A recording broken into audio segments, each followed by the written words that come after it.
morning, good morning. Happy Friday, everyone. Good morning and welcome back. Good afternoon, of course, if it's not morning where you are. Welcome back to Ninja Pulls. How'd you like the intro music? Hope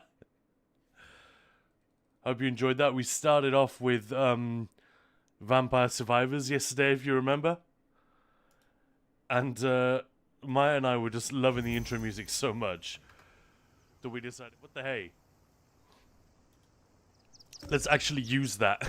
Let's try it tomorrow at the start of the stream. Wrecking Ball by Maya Lee Cyrus. There we go. Fiery Dog, good morning. Midnight, hello, LeBro. Conjured Samurai, welcome in everybody. And a very, very, very happy Friday to everyone. Hope you've had a good week. We've had a great one. Lots of fun stuff. I was up super late and up super early trying to get Kingdom Come Deliverance 2 set up for today. This is a game I know a little bit about, but I'd never played it before. Maya bought it. She bought 1 and 2 actually. But I had not even touched the game until yesterday evening after we'd finished up the stream and yeah, done everything else that we needed to do. All the other chores for the day, grocery shopping, housework, all of that jazz. And Erin, hello there. Conjured Samurai starting to run out. I would never have noticed.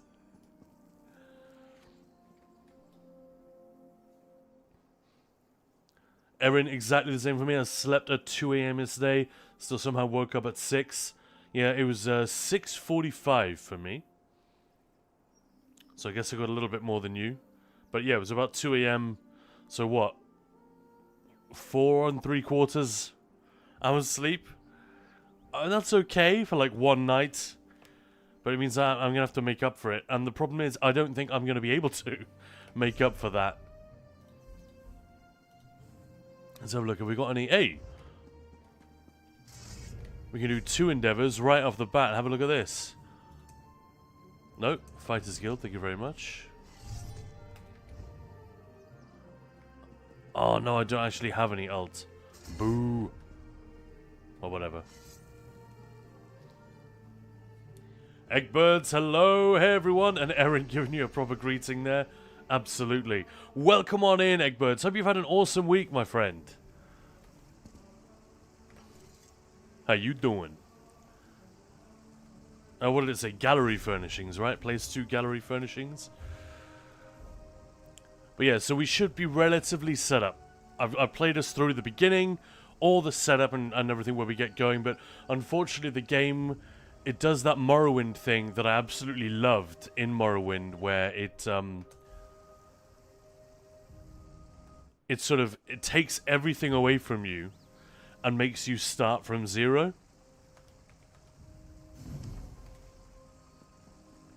In a really fun way. So unfortunately, I won't be able to show like a fully kitted out knight in shining armor. Where's my actual house? Kill 5 vampires?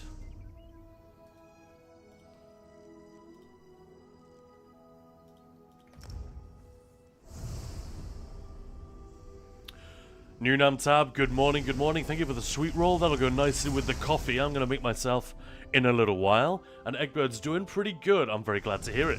Hopping on the bike, so I'll be lurking for a bit. Like the indoor bike, or are you going for a bike ride and bringing us with you in the earphones? That'll be fun.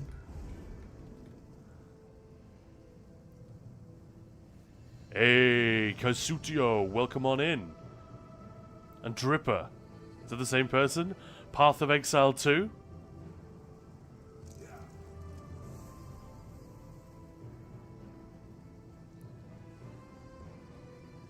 No Path of Exile today. I can't, I'm Dutch. It is always for transport. I don't know, man. Maya has a an exercise bike set up, which she moves around the house. Sometimes she'll watch TV while sitting on the bike. She hasn't figured out a way to game whilst on the bike. Although if she just used a controller, she has the standing desk, so she could just raise the desk, get on the exercise bike, and hit it. I think that'd be funny. Alright, where is the vampire place up in here? I don't remember. Let's just go to nice and easy normal Castle Thorn. How about that? Mine isn't Dutch, that's the difference. True.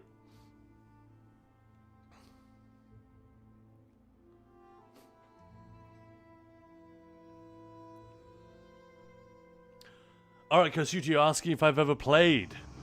No, I never got into Path of Exile, but I've been hanging out with a lot of people in Discord, like my friends in Discord are often playing Path of Exile while we're hanging out together.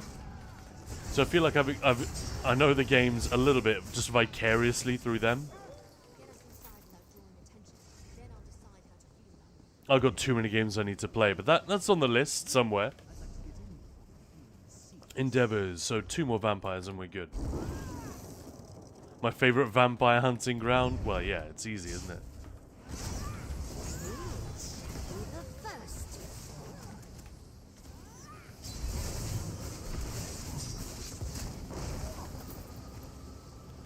Well, that's 2, and now finally, for the hardest endeavor of all, watch carefully, I'm going to fire my Dawnbreaker. And again. And we're done for the day. Look at that. Alatari meow, good morning. Why are Netherlands people called Dutch? It's confusing. So there's Holland, the Netherlands, and the Dutch. And they're used interchangeably. It's to do with the changing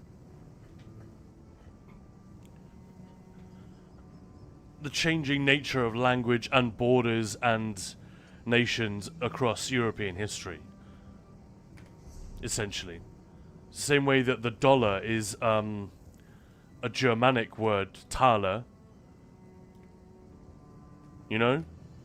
But it's not a German currency. And then it came via the Spanish dólares. And that's why the Americans have the dollar.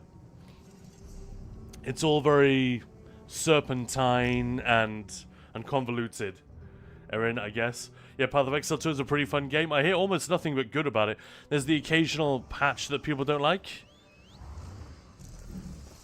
And I also did hear some people say, I'm going to stick with the first one. But I never really got into Diablo and all that stuff.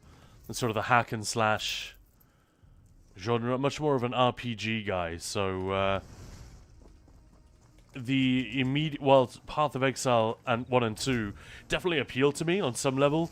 The appeal isn't the same as for some other people who are like, oh my god, give me all that, give me that Diablo fix. Especially now that Diablo 4 isn't that anymore, supposedly. Eastmarch, I'm just trying to think, where would that be? LeBro. Where in Eastmarch are we talking? Sorry, I know it's done now, so it's academic, but why am I being dim? Vampires in Eastmarch. Oh, of course, yeah, right there in the middle. Yeah, that makes sense. However, I usually, if I can think of a delve or a dungeon, ideally a dungeon, I will just go there, because then it's my own personalized instance. There's nobody else there robbing my kills, and there's nobody getting annoyed because they think I'm robbing their kills. But yeah, there are some where it's not easy to find a dungeon immediately that has what you want. Your goal. Galantax, hello there. It's crack cocaine. Path of Exile 2. I'm not sure if that's a recommendation. I guess on one level it is, but it's also a warning. It's awesome, but it's powerfully addictive stuff. There's a warning on the label.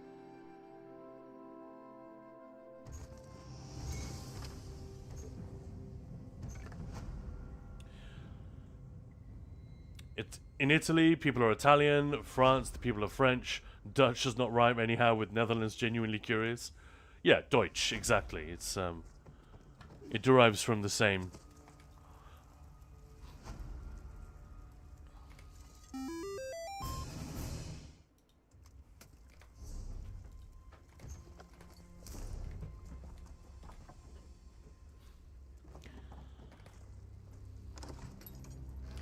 But isn't it a little bit like America and Mexico are basically the same word? I don't remember which Native American word they derive from, but if you say America and Mexico in a sort of a Spanish accent, they begin to sound very, very similar. I believe that's correct, that they have a common derivation. Dutch and Deutsch is a similar kind of thing, I guess. Yeah, don't look for rules.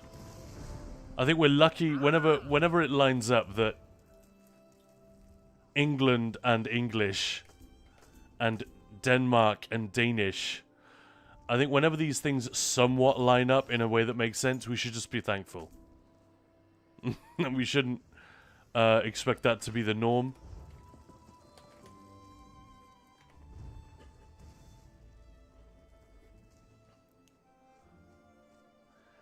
Yeah, so good morning, everyone. And a Dutch oven hype, yeah. Gungeon Samurai, Dark Metal, and other people thinking like, people from the Netherlands and Germany are the same. And that's me speaking as a Dutch man. And hey everyone, by the way. Good morning, good morning. And Gungeon Samurai, are you from the Caribbean? I'm sensing you're Jamaican. Alright, Maya just walked past and she's laughing at that. So that one worked. Give yourself a high five. There used to be a thing about, like, say the words beer can without sounding Jamaican. The idea was that it sounded like the word bacon in a Jamaican accent. Beer can. But not really. Doesn't really work. Tell you what, I recently rewatched Cool Runnings. What a fun movie that is.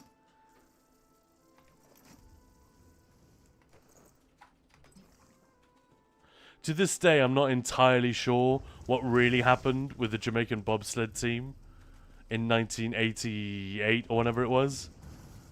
89?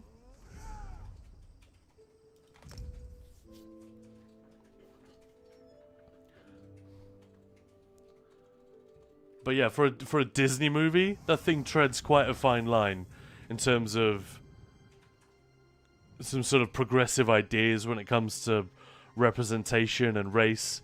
But it's also just a fun, it doesn't like do it badly or clumsily, beat you over the head with any of that stuff. And there's the East German guy who's clearly a racist. Other than that. Oh yeah, and there's the typical funny black man stereotype in there as well. But given that it's a movie about black people, I think that's okay. It's not as problematic as when it's a film full of white people and then the one black guy that shows up as a funny Caribbean character. Like that was a real trope in the 70s, wasn't it? Whoops, that's the same character. A lot of people say Jar Jar Binks was part of that. I think they have a point. Actually, that's me trying to hide a little bit. A lot of people say. I think that's part of where the Jar Jar Binks comes from. Because George Lucas loves to draw on shorthand. You know, it's what good movie makers do. But unwittingly, perhaps, he was drawing on some shorthands that weren't particularly good. Or effective. Or appropriate. But thank you very much for the follow. Kasuti, you're welcome on in. And Aaron, the build crafting in Path of Exile 2 is amazing and intuitive enough, so I was able to get into it without any guides. That second part sounds like a real achievement, doesn't it? Path of Exile may be a better game, but it is out for so much time now. I don't want to get into decades of changes brought to the game. Fair enough. Yeah, and Belorda, here we go, all about Dutch. The word Dutch comes from an old German word. Dutisk, meaning of the people. Interesting. Or Dutish, which was used in the Middle Ages to describe the common Germanic dialects spoken in the low-lying lands of the Holy Roman Empire. Ah, so it's like, it's the same... Right. So it's like Teutish, Teutonic. Teutish. I guess. The Teutonic peoples. Makes a lot of sense so far. Because that's a word we still use, right? The Teutonic Knights. Funnily enough, we were talking about this just... Was it yesterday or the day? But I think it was yesterday. We were talking about the film The 13th Warrior and the slight extent to which it takes a real document by a real person called Ahmed Ibn Fadlan, who journeyed to pagan Germania in order to learn more about the people there and report back to his sultan or whatever. And his work, the record of his travels, survive. I think it's one of two sources we have for the idea of like a ship burial. It was either the Arab scholar or it was the Roman Tacitus who wrote, I can't remember which one. But there are like two references in the entire historical record to somebody being buried in a ship. One is in Beowulf, and one is in this work, I think. There might be a reference to the burial of Balder in Nordic mythology, but I think those were written much, much later and probably draw upon these ideas. They were written by Christians. Isn't it funny that our record of pre-Christian religion in much of Northern Europe stems from the writing of Christian monks centuries after those religions were pretty much gone. So their accuracy is not exactly watertight. So I'm just picking up writs here. I'm not actually going to do them. Just it's a good habit to get into, especially while we warm up the stream. But thanks to that, Valorda. That's fun.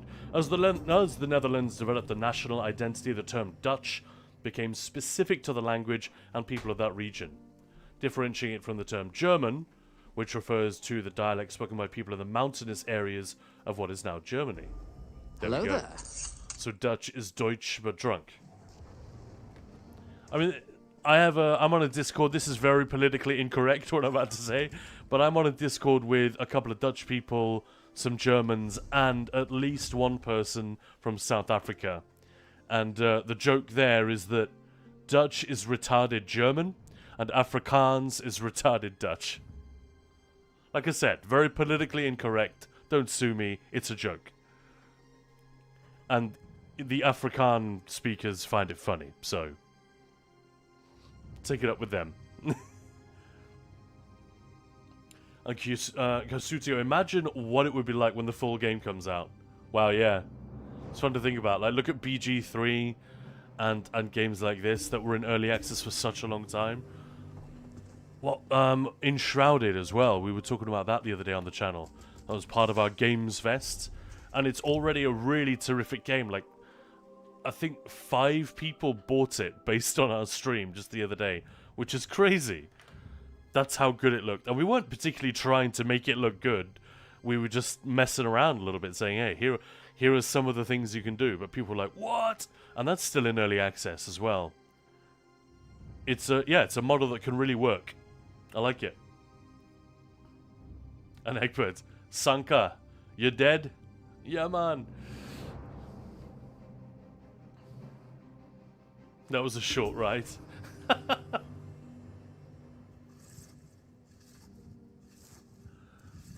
Egbert, and yeah, we are called Dutch because English speakers thought we were German. They were like, ja, guten Tag. No, it's guten Tag. Get it right. Filing lawsuit now. Thank you, Aaron. But one of my favorite Dutch words, bommelding. What does that one mean? Based on my knowledge of Danish and German, Would that be to report or to apply? Something? No. Afrikaans was referred to as kitchen Dutch for a long time, LeBro. And as a South African, I agree. Fair enough. There we go. I was hoping you might ride to my rescue there. Like, you know, as a Danish speaker, we are mocked mercilessly by the Swedes and Norwegians. They say it's like retarded Scandinavian, or that most commonly it's Swedish, but with if you got you take a Swedish person and stuff a potato in their mouth and then make them talk. That's what Danish sounds like. That's what people say. I think it's because a lot of the consonant sounds in Danish are softened. The G's and the D's and the V's and all of that stuff. They're all softened, which makes it quite difficult to learn to pronounce properly. Like the word for food, for example, is M-A-D, but it's not pronounced mad, it's pronounced mel.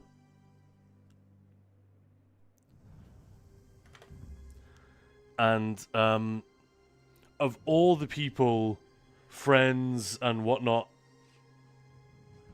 partners who've visited Denmark with me or got to know me and my family and have tried to learn a little bit of Danish, dabbled, I think Maya's the only one who's come remotely close to being able to do that. That soft D.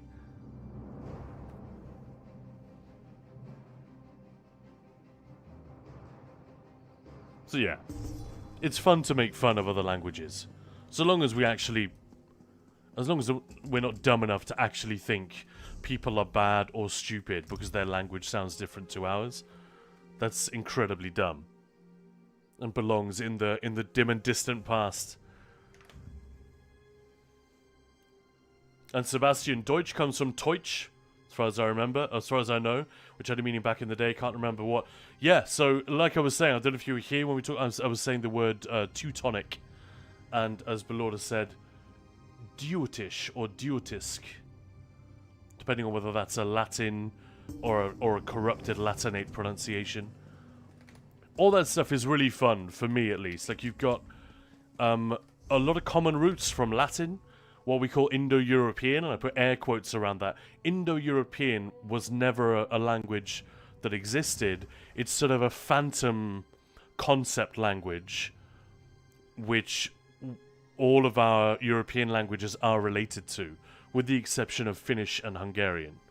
And even they are related to it to some degree because of loan words and stuff like that, but the root of the language is fundamentally separate, the Finno-Ugric linguistic root.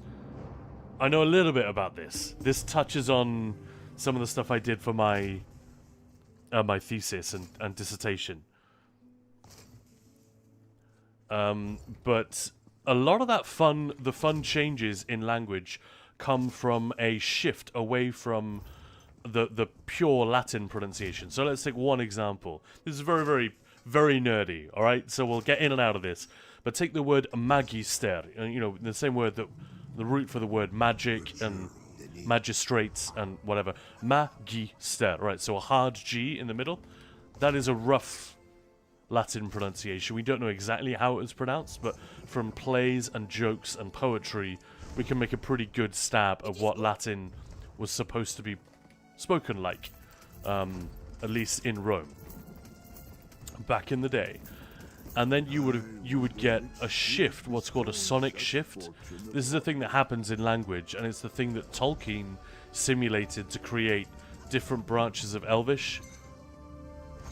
Of course, there are other things that happen. There are corruptions and new words being created. But one of the fundamental things is that if that G becomes soft, and you kind of skip the G, then what does that word turn into? Meister, which is master in German. Meister, or Mister. Whereas if you take the G in another direction, you get things like master, magistrate, magic. It's fun stuff. Penny and pfennig are also good examples.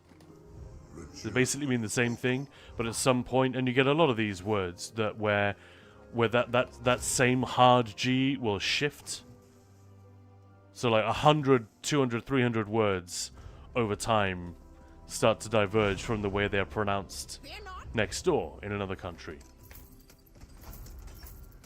Although usually it's not a national thing, is it? It's a Blessings from my moon. it's a cultural and regional thing. Which is why there's so many Swedish-speaking people in Finland, and so many Danish-speaking people in northern Germany, etc.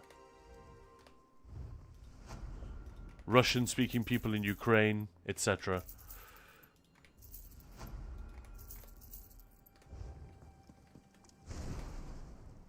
Your gold looks It's better a hot now. potato. Oh, Is it specifically a hot potato? I don't think I've heard that one before. But that's just a polite way of saying Danish sounds like, you know, a mentally incapacitated Swede. Or a Swede with a speech impediment. I feel like that's the unspoken comparison here. Oh, it's a bomb threat. Yeah, bomb report. So, okay, I was halfway there with the melding. Gotcha. Xenia Enshrouded is so cool. Managed to get a colleague to get it as well, so now we and 3 friends are playing it together. Awesome game. Oh, that's terrific. So we got another one. Like ripples in a pond, baby. We'll see if the guys at Keen want to do anything with us. We've made our interests known. Maya has said, you know, I'm not just a streamer. We can organize events and do stuff. And this is a game that I'm genuinely enjoying playing. So, perfectly happy to put something on around that. We'll see if they have the imagination or the resources to do anything with that. I think most game studios don't. You know, they have like a playbook which they follow. Especially if they're owned by a big publisher. Which I don't think these guys are. So we'll see. It ultimately comes down to how feisty and creative the individual is in that job, in that role, and how much leeway they're really given by the corporate structure they fit inside.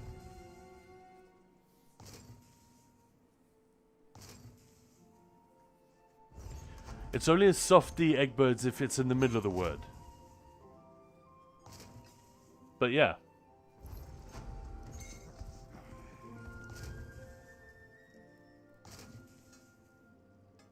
And Erin. Lønpakke, similar to a slang in Danish. We're working on a salary package.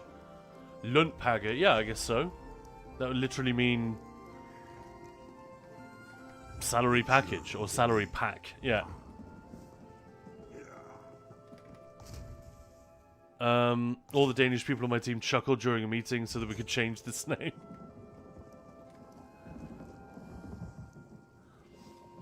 Eggbirds, I think the Dutch were so fixated on trading and making money, they didn't care what they were called.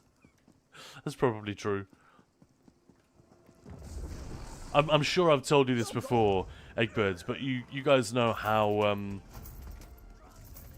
the Dutch and the French flags are the same, but one is horizontal, one is vertical. That's correct, isn't it? The joke is that the French have to replace their flag. You know how when flags blow in the wind, they eventually get worn down, the threads come off one by one? So eventually the flag will sort of fade and shrink from, like, the outer edge will move closer and closer to the flagpole until there's nothing left. The idea is that the French have to replace their flag when 1/3 of it is gone, because it's no longer a French flag. Whereas the Dutch did that, they did it that way so that they can wait until the flag is pretty much gone before they have to pay to replace it. Because they're so fucking stingy. That was a Belgian friend that told me that joke. But that's the idea. The flag story checks out, yeah. And Balorda, in Germany we're making fun of Saxons because of their dialect pronunciation. Yep. Okay, I've had a few friends do impressions of this. on voice for me. So I know a little bit about what you mean. People will say they have one word for gorgonzola and cucumber salad. Gorgon salad. All fun and games, of course. Yeah, exactly. Zdenya, I used to work in Copenhagen early in my 20s. Nice. And I had a huge problem understanding Danish. Really? From different parts of Denmark. Sometimes it was just so hard. I pretty much said, sorry, I don't mean to be a dick, but can we just speak in English instead? I have that with Svensk, man. I never found it super easy, but we used to go to Sweden all the time. And my uncle, my great uncle, who was married to a Swedish lady, and all of his kids and everything, they would obviously speak Swedish together, and all the friends that we had over. But I would have to really, really pay attention to understand what they were saying. But I could sort of keep up, and I would get better at it over time. You know, when I was about 17, we stopped going. My great uncle died not long after, so we kind of stopped going. He was sort of the anchor that kept us coming. You know, my grandmother's brother, she would go up and visit. We'd come with them. Yada yada yada. But we kind of stopped going. I haven't been back since. And then we watched The Killing. You know, the Danish TV drama. They did 2 seasons of that, I guess. And that and other Swedish TV shows, Danish TV shows, sorry, set in and around Copenhagen. They often feature Swedish characters because the bridge is right there, and there is a lot of crossover. And I really struggled. I mean, luckily I'm watching those shows with subtitles anyway because they're in Danish, and Maya's Danish isn't good enough to follow a political thriller without subtitles. In the same way that my Czech is nowhere near good enough to watch an entire movie without subtitles. So I'm always grateful when that Swedish person starts yapping that the subs are there. Like, I can pick up a lot of it, but yeah, it sucks. It always makes me feel bad. So that is helpful. Thanks, Denya. Making me feel better. Because I always, in my head, it's always like, oh man, all Danes understand Swedes and all Swedes understand Danes. So I'm falling out of touch with my roots and my culture by not being able to understand this anymore. But yeah, I asked my mum about it recently, and she said the same. So, oh no, I don't always understand Swedish. What are you talking about? But hello, Vetica Jorgen. Where are you from? Norwegian here. So I'm from Denmark. Well, my family's from Denmark. I've grown up in the UK though, so it's a little bit different. But welcome on in. Hell yeah, Ninja Ball's time. Alataria, shut up.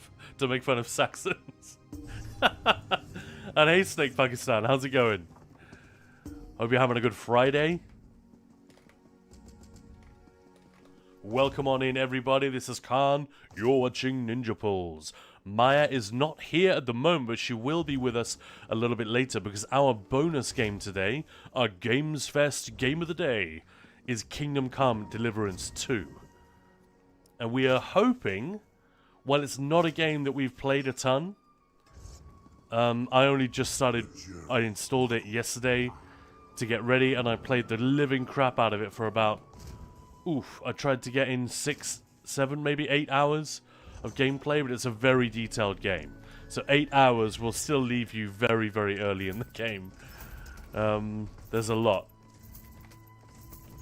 But yeah, actually, I studied medieval and early modern history at university. Also got a master's degree in that subject. And one of the things that I studied, it's years ago now, sadly. I've probably lost a lot of that knowledge along the way. One of the things I studied was the cult of chivalry.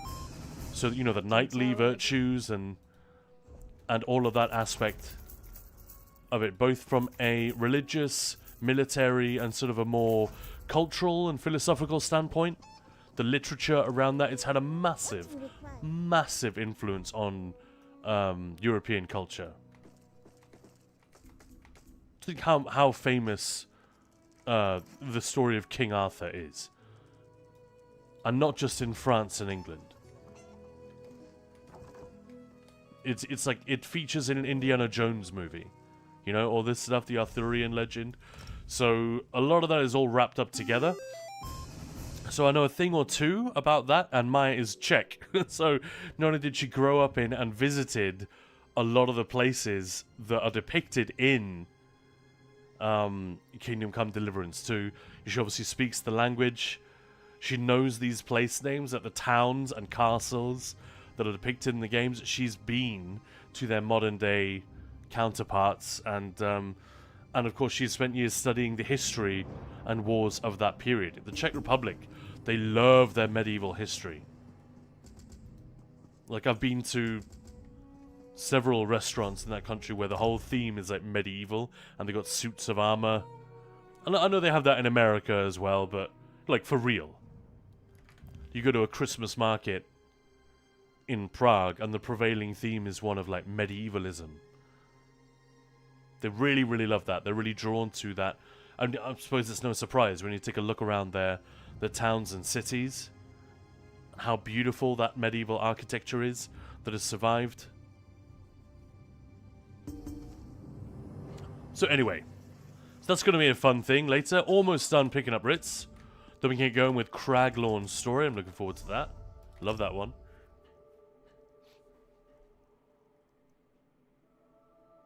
And sorry, Eggbirds. Like in Edinburgh, they fire a cannon shot at 1 o'clock. So every sailor in the harbour could calibrate their watches. Why not at noon? Because then they had to fire 12 shots. That's brilliant. The people you're talking about are in particular Western Jutlandians. I do apologise on behalf of myself and my people. See, my family's from Eastern Jutland. Are you from, like, Esbjerg, then, or somewhere near there? Colling is where my family lives at the moment. Well, actually, they're kind of spread out now, but Colling used to be the sort of the gravitational ground zero for my family in Denmark. But yeah, they've moved all over the place since my grandmother died. Alright, where are we going? Where is she? This one. See, I think it's different depending on where you are from Sweden as well. Yeah, like if you're really near, if you're really near the bridge, like from southern Sweden, you're much more likely to be able to get it. Yeah, I'm sure. It's way more close to Danish as well. So, Malmö. Yeah, exactly. Yeah, I love languages and accents. Yeah, man. Could easily do a language cast here as well, couldn't we? I wish I knew more. But Lord, a nice one. The bells of my birthtown church also tell the time, and at 1:30 there was always only one chime. Vetica Jorgen, thank you very much for the follow. Welcome on in. Alright, how do you like KCD 2 so far? Absolutely loved the game, but I also like the previous one. I have nothing to dislike so far. I think that in the early game, the inability to save without either leaving the game or drinking alcohol it can be a little bit annoying. Like when you're familiarizing yourself with the game's systems, it's really helpful to be able to fire up a quick save and see how something goes. So I think that was a failure of imagination on their part. I think they could have just said, we'll allow you to save your game liberally early on, but yeah, because it discourages you from experimentation. But then you could argue that it's all in the service of immersion, right? So make your choices matter. Don't take any risks. But in terms of learning how to play, I'd say that is a minor quibble so far. And it's not something that's going to bother me at all once I really get going.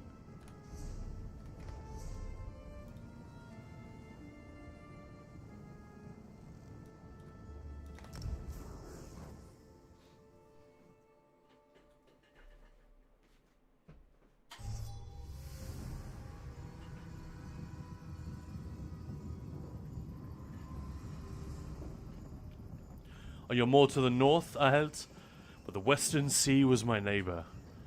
Man, that is an amazing part of the country. There's good surfing there, right? I never surfed the west coast of Denmark, but we used to visit now and again, and it's totally different to the eastern side where my family is all based. Amazing surfing, yeah, right? So I don't know if I can paint a picture of this, but Vesterhavet in so the western. Why am I zooming out on the map like I can show you a map of Denmark? That's hilarious. But it's, I guess, kind of imagine it a little bit like. Well, what would be a good example? There's nowhere. Kind of like this peninsula, if Vardenfell wasn't there. But if it was flipped around, right? So the seas from this side are going to be much wilder. But obviously in the case of Denmark, it's the other way around. They come from the west. Whereas the eastern side has got a whole like archipelago of large and small islands. That's where Copenhagen is. And stuff like that. So the seas are much more chill. But the west coast of Denmark is famous for dunes. It's got crazy, not like desert dunes, but sand dunes with tufts of grass. And these really, really long, incredibly beautiful white beaches. It's obviously not that warm all year round. It's generally pretty cold. Because it's the North Sea. But, yeah, kind of a breathtaking place to visit. Like, Denmark doesn't have the most interesting geography. It's a very flat country. Quick and stay Are we quiet. stopping here? It's the It only seems a certain way fine to place remain to take alive. in the sights. Shush, Zereth. But yeah, Texocrafter and Didem, thank you very much for the follows. Didem, how's it going? Welcome back to ESO. I know all about that unfortunate thing. That sucks that keeps happening. And hey, how are you? I'm doing all right, thank you. Hope you're having a good week as well. How many days have you been back in now? I had another friend who had exactly the same thing. Like a week before you, and similarly Zos rode back their decision eventually. Took them a few weeks. So in case you guys don't know Didem already, this is the issue of Zos like issuing auto bans on, or Autobahn, not a German motorway, but like an automatically flagged ban on players that haven't done anything wrong, and it happens now and then. It's really, really annoying. It's not a good look. The only silver lining, if you can call it that, is that they do listen to people when they say, please double check that one because I didn't do anything. Friend of the stargazers, look at this place. Yeah, Erin, that's Here, exactly right. The mages of Craglooorn fended off the Prince of Schemes and his dark anchors. But the sweet taste of victory quickly turned. Alright, Eggbirds, you gotta go. Have fun. Thank you very much. We'll do our best. And Erin, mic check, 1212. Valorda living in the Ruhr area shouldn't make much fun. We shouldn't make much fun of the other, yeah. We have sentences like this. Ich nehm mich immer paar Bütterkäse mit Aufe Maloche. Mit Aufe Maloche. I take some sandwiches to work. Ich nehm mich immer paar Bütterkäse mit Aufe Maloche. That last word has got me really confused. I think I need to hear that one pronounced.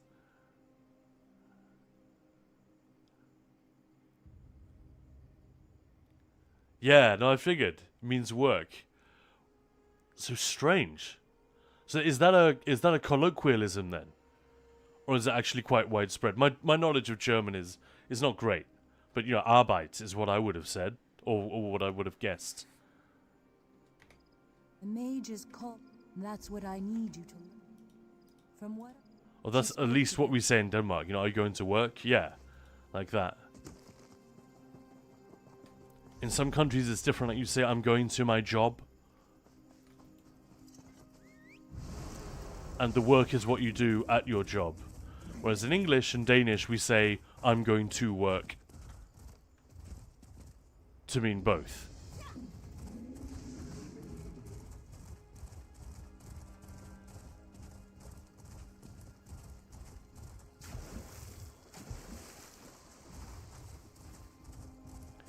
So there is a little bit of transparent signposting in the Craglooorn quest line that they're like, oh, go to this place and have a look at the landscape here and check out the local area. There's a little bit of that going on.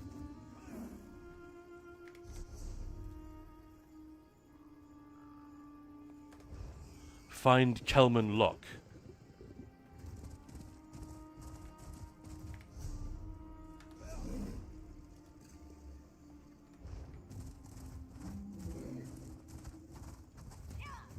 I could have sworn that marker just disappeared for me. Probably just me being blind. Brablazer, thank you very much for the follow. Welcome on in.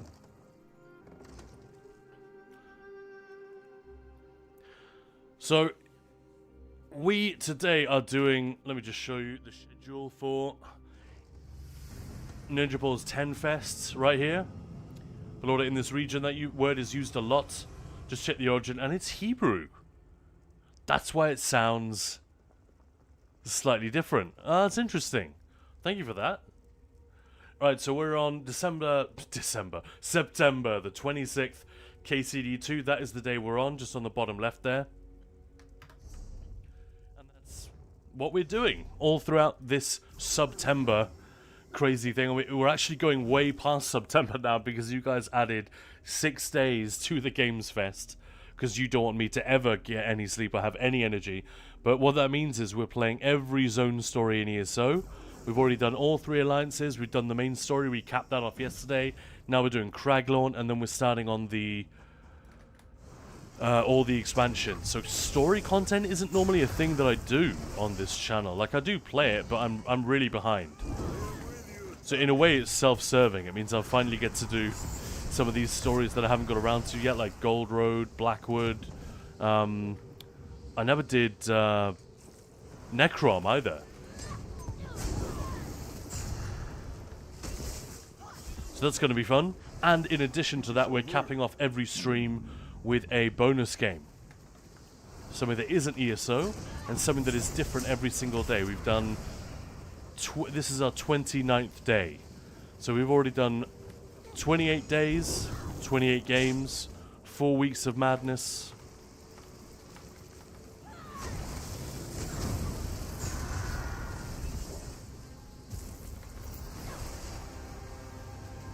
Grandmother Thunder. Interesting. Craglooorn achievements, yeah. Exactly.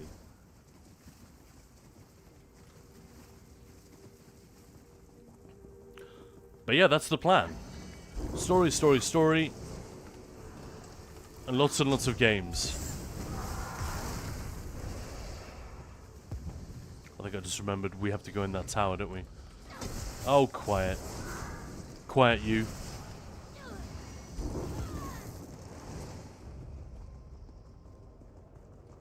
I feel like if I were a PvP guy and I was doing this, it would be very easy for me to lose all respect for PvE, because the overworld is just so completely without challenge. To the point where it's just not interesting. There's nothing here except the comedy of dicking on people and killing them in 2 seconds. There's just nothing to it. It's not like I've got an amazing build or anything. I didn't, as you guys know, we just threw something together out of sets that we already had available.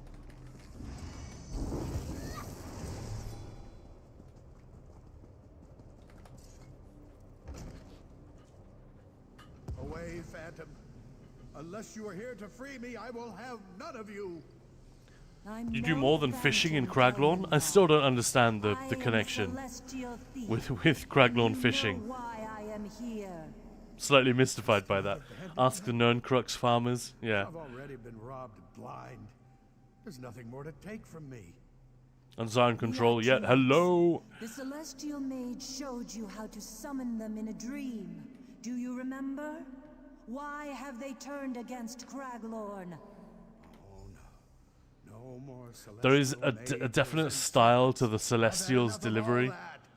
I saw what happened to the others, and that won't happen to me. The thief and the mage, they both do the same thing. They intone all of their dialogue in this epic manner. It works. Who are you? Are you in league with this thief? Also, spoiler alert, the actor portraying the thief kind of has to modulate their voice a little bit because of reasons. Fish and Craglooorn are tastier? Oh, I didn't know that. Okay.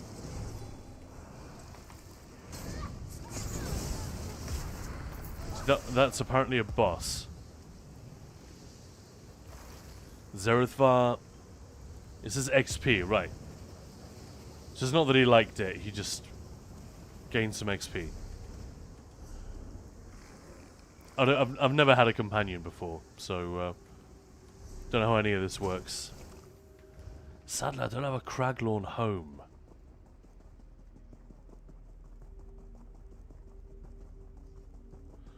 If you passed with a PvP build, it would be a long time. Yeah. It's just, you know, if I wasn't aware, if I didn't do so much organized group PvE, it would be very easy to think that, wow, there's like literally nothing to the PvE side of the game. And we talked about this a lot. We talked about, we've both sidesed it, if that's a word. That on the one hand, they deliberately made Overland a little bit more accessible with Tamriel, and they've sort of allowed it to become easier and easier.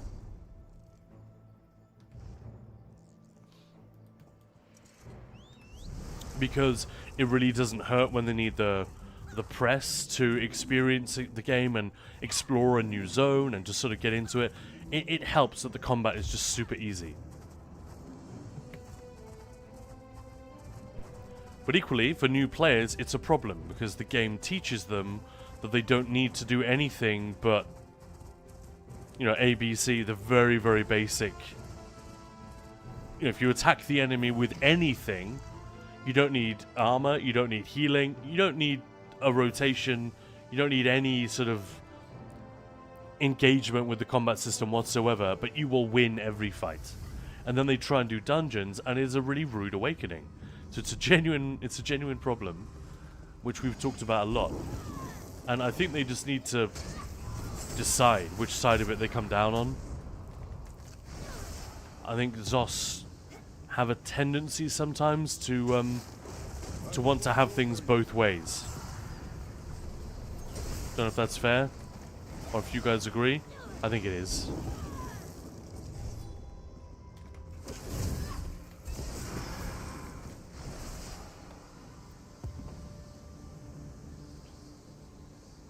Something about the water.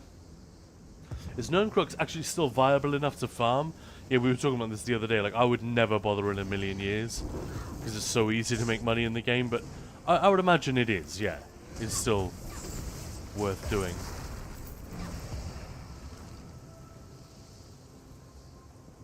Here we go. Here we go.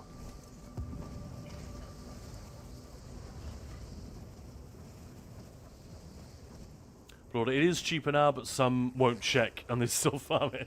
That's also the reason. Moose, hello there. Good morning, good morning. How are you? I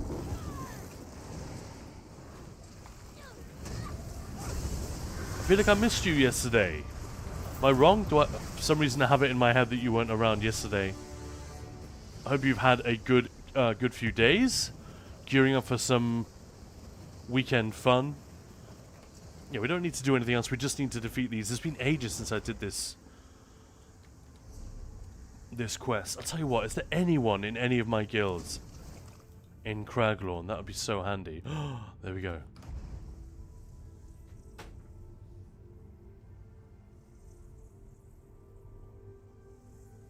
And Belora, sadly I've seen so many beginners struggling a lot in Overland. That's okay. But it's nothing to do with like their skill or their power or anything. It's to do with them not having learned how anything works yet. And that is the point. If they were struggling even more, I don't think it would make them give up at the game. You just realize, hang on, I must be doing something wrong. Like the 1% of gamers who fail and just assume that the game is unplayable or broken. It's not even 1%, I bet. But if you lose those, I think it's okay. If it means you're creating a superior experience for everybody else. But that 1% of people who, when they can't do a thing, will just...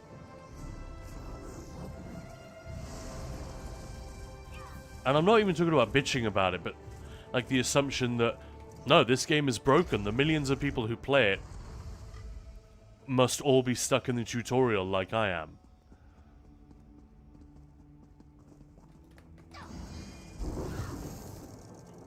Seen people die to enemies which had 100k, which had more than 100k HP. Maybe no way to heal themselves. Also with heals. Yeah, I mean, but that sort of proves my point that you can't build. I don't think you can design the game around a 100% auto-completion rate. You just can't do it. You'll end up having a game which is nothing. There's nothing there.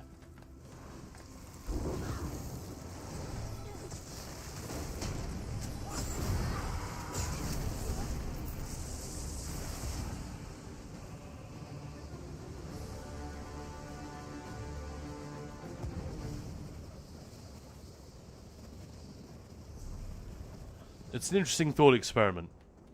If you get 1,000 people to play your game, 950 of them complete, you know, the opening challenge.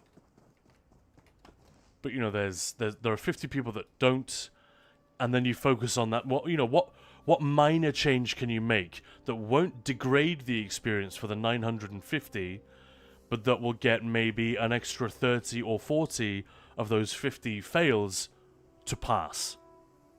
What can you do? That's the way to look at it. You don't look at the very... How do we make sure these 50 people that aren't passing all pass, and then try to minimize the impact on the 950 who are already doing it?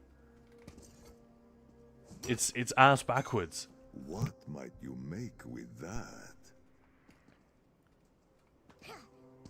So, if I remember rightly, they already reduced the amount of times, the frequency of the companion chiming in, right? I've spent like 2 days with this guy, and I feel like he already has quite a lot to say. How verbose were they back in the day, right?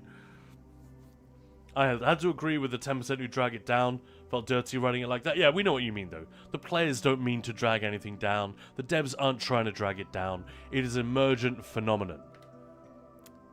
You know? It's not a thing that anyone is actively doing, but something which emerges out of a dynamic system. I think that's the right term, an emergent phenomenon. Zion controllers are saying Imperial City, most of the sewers are a fun way to get ganked. Fun in groups, less solo down there. I don't know. I go there quite a bit. I feel like they're always empty. And the players I meet down there are either PvEers, who I can just crush, or they are tanky motherfuckers who have absolutely no chance of killing me. I can get them like close to execute and they burst heal themselves right up, or they do a leap or whatever and they're back to full. But I'm not an expert. I don't spend a ton of time down there.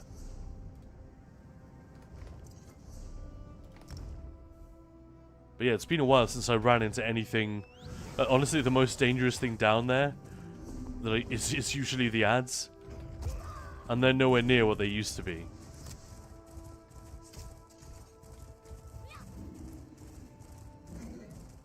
Here we go. Is this our first proper Nedic? This is the first bit of Nedic architecture we get in the storyline. Underground, anyway. I love this. So this was easy to forget. I don't think this was in the base game at all, was it? Trying to think of somewhere where they had Nedic architecture. I think it was all new, and it's all covered with these... You know, the serpent, a horned figure, snakes everywhere, as you would expect. But there are these weird faces as well. A lot of fun stuff. I love this playset. I think they did great. It's not very showy. It just feels like it belongs.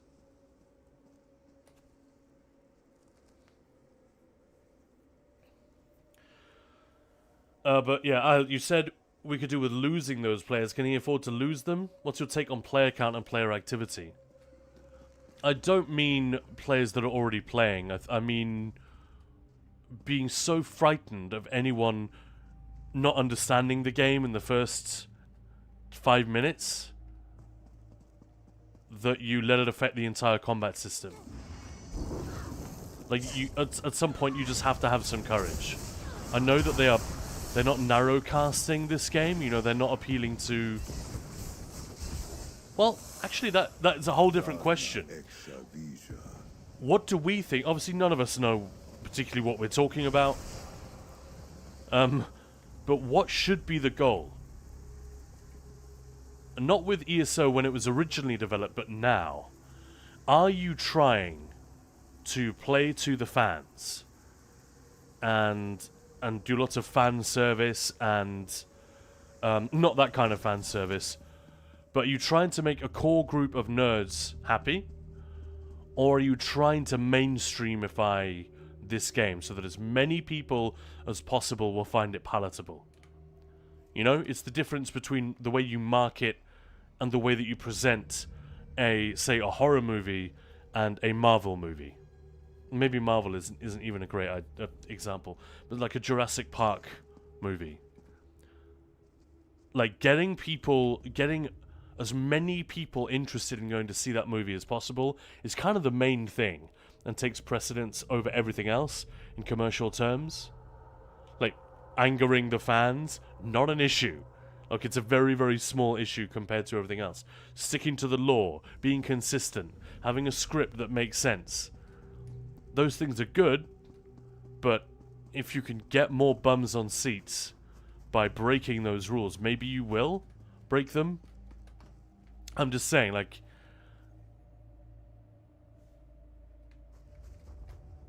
That is a way that...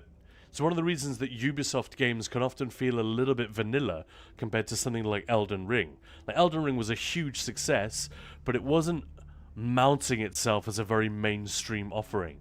It was just hard targeting a particular type of nerd, right? A particular type of fan and player.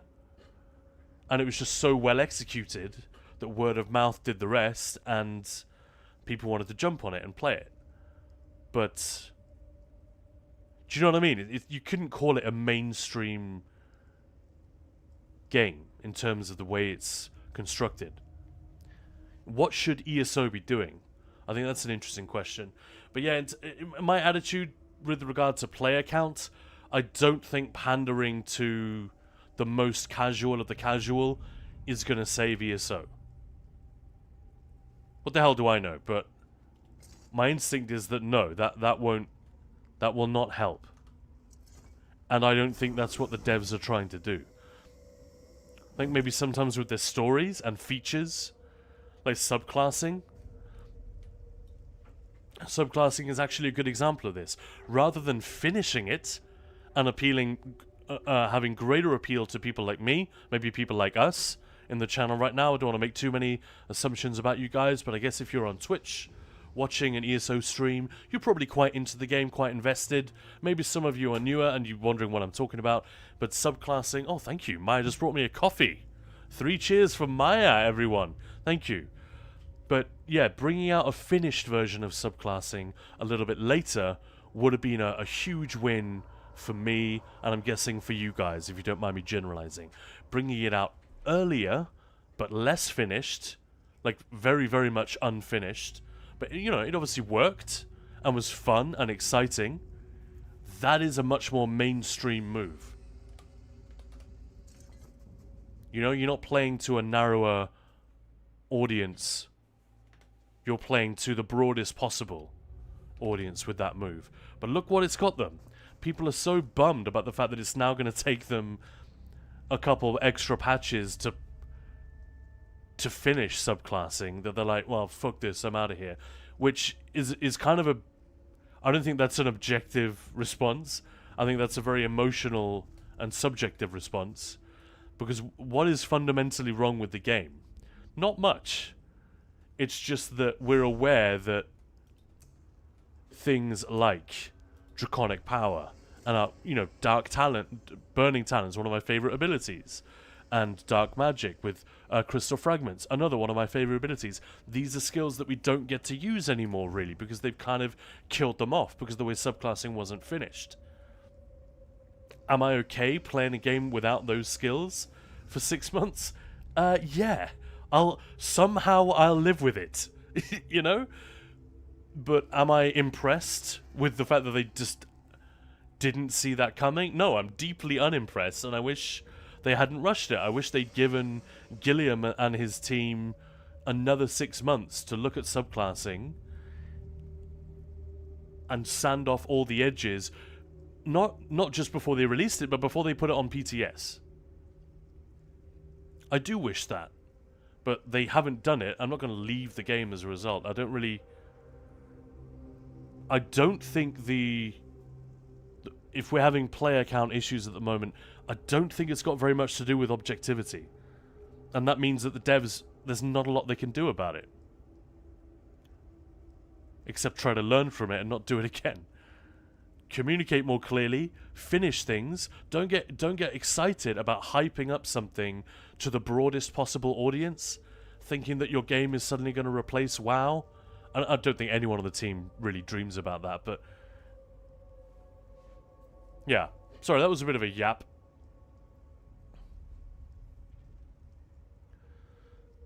So yeah, is that a reasonable response, Ahelt?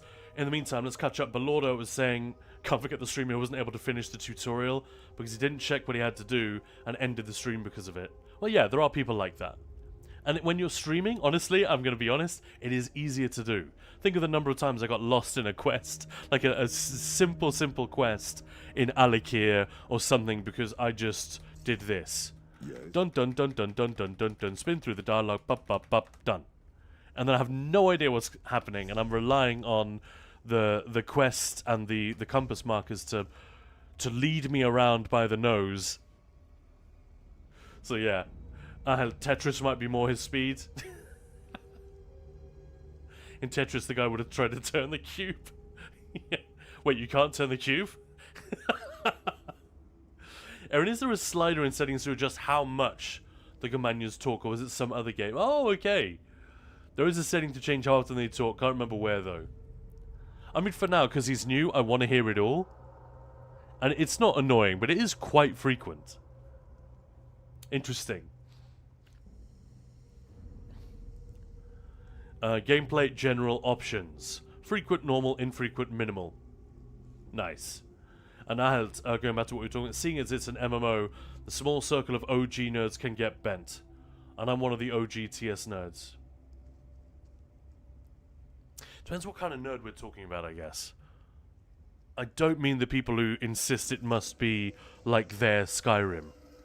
I think ultimately part of the problem is, look at what happened to the Star Wars fandom. We are nowhere near that. But Star Wars fandom, Star Wars is a very, very fun, relatively shallow, and I said that as a good thing. Like, you don't need to get really dark and serious with Star Wars. You can, if you want, occasionally. The ending of Rogue One is pretty heavy, but ultimately it's not that kind of place. It is a sandbox where we can have a lot of fun, tell cool adventure stories, and, you know, build a bit of lore and nerd out over some fun shit. But the fandom around it in recent years has become so laughably toxic that people on it, there was that Declaration of Independence from Star Wars a while ago that like loads of Americans signed on the internet. You guys remember this? Or they wanted to declare that they weren't fans of Star Wars anymore because they didn't like The Last Jedi, or they didn't like there was a female lead in one of the movies, or they didn't like whatever. Level of strength and understanding. It's just very odd. Like, who the fuck do you think you are that this is your thing and that you own it and everything has to revolve around you? It's not. That's not the way this works. That's not how any of this works. And it's very strange to see how easily we can lose sight of that fact when we feel like we have an investment in something. We can confuse that with That log did not stand a chance. Zerethvar likes the lockpicking. So it's a weird one. Like in some ways the fans do own. The audience does own the thing. But the example I'm talking about is just not the correct expression of that. Make your fanfic.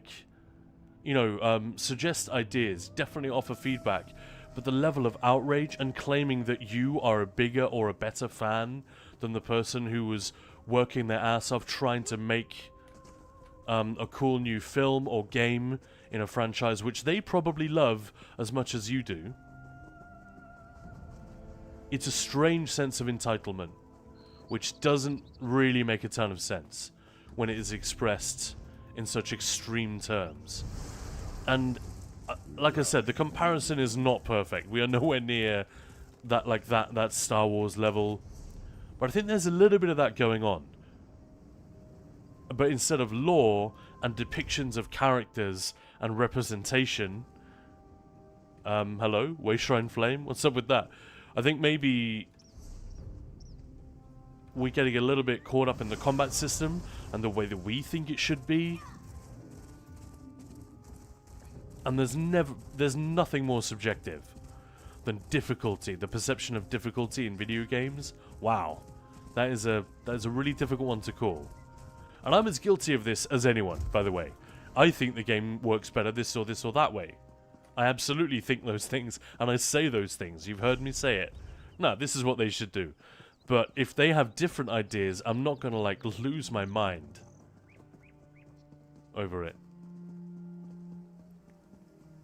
Use the gem on each stone focus to summon the It's a video game. You know? If you genuinely feel like it's not worth the money, that's one thing. But, I don't have a lot of time for this talk of the devs are mustache twirling villains and or that they're incompetent or anything like that. Are they perfect? Hell no. But to argue that they're not fans or they don't know what they're doing, I don't know. It's a bit of a leap. It's a bit of a leap. I need more evidence before I can really get there. But yeah, enough about me. I want to hear what you guys think about this.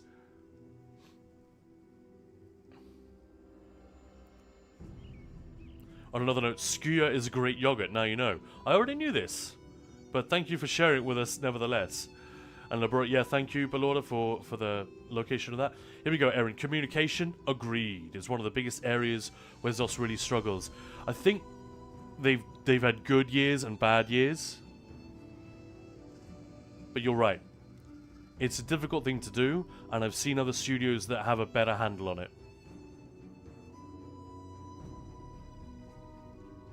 Too often they'll unveil a brand new feature or major change only at the start of the PDS cycle, after they've clearly been working on it for months. By that stage, the design is already locked in. So the community feedback can only tweak small details instead of shaping the core idea. It ends up feeling less like collaboration and more like a late announcement, which makes meaningful player input almost impossible. Yeah, and the fact that they're reliant on us to test on PTS is okay. I'm okay with that. I don't think it's ideal. It's not the ideal way to design games, but it kind of works. But when you invite the players in like that, it does encourage us to think we have license to design the game and tell them in no uncertain terms, no way, this is the way you should do it. And when they don't do it that way, we throw our hands up in the air and say either, you know, they're doing it wrong, they don't listen, they don't care. So it's sort of a damned if you do, damned if you don't. And Briartog, hello there, and thank you so much for the sub. That is amazing. How are you doing? I'm sorry, anyone who just arrived, you're landing in a little bit of a grumpy Khan conversation. I'm not actually grumpy about anything. I'm sort of trying to organize my thoughts yet again. And I suppose it's a collective thing. We are trying to organize our thoughts on where Zos have dropped the ball this year, where the players may have overreacted, where the players definitely have a point, in our opinion. And we don't have to agree, by the way. If someone thinks I'm wrong, feel free to let me know. You know, be respectful and everything. I'm still human. And that I think that's part of it as well. That a lot of the feedback that you can get from fans, it is astonishing when you try to put yourself in the shoes of the creator, one of the developers, reading some of this feedback or commentary, and it's like, whoa, this is not a robot that you're talking to. This is not, quote-unquote, the internet. You are also addressing an individual. And what is it? We were talking about the Mike Tyson quote in Kamul's chat the other day. I think you'll become too comfortable saying whatever you like on the internet without the fear of being punched in the face. Not just being punched in the face, but seeing the impact or having any empathy for the impact you might have on someone. We've talked about this before, like the dumb YouTube comment that is completely out of whack, and there's no reason for me to pay any attention to it. But the nasty comments are the ones that stick with you. They're the ones you take home with you. Even if they're outnumbered 20-1 by awesome feedback. So when you got something to say it. But A, you'll be listened to a lot more credibly if you are restrained and respectful and make your case rather than throwing your toys out of the pram. And yeah, we forget this, and then it becomes even harder for the devs to listen to the remaining feedback, which isn't vitriolic and full of bile, you know?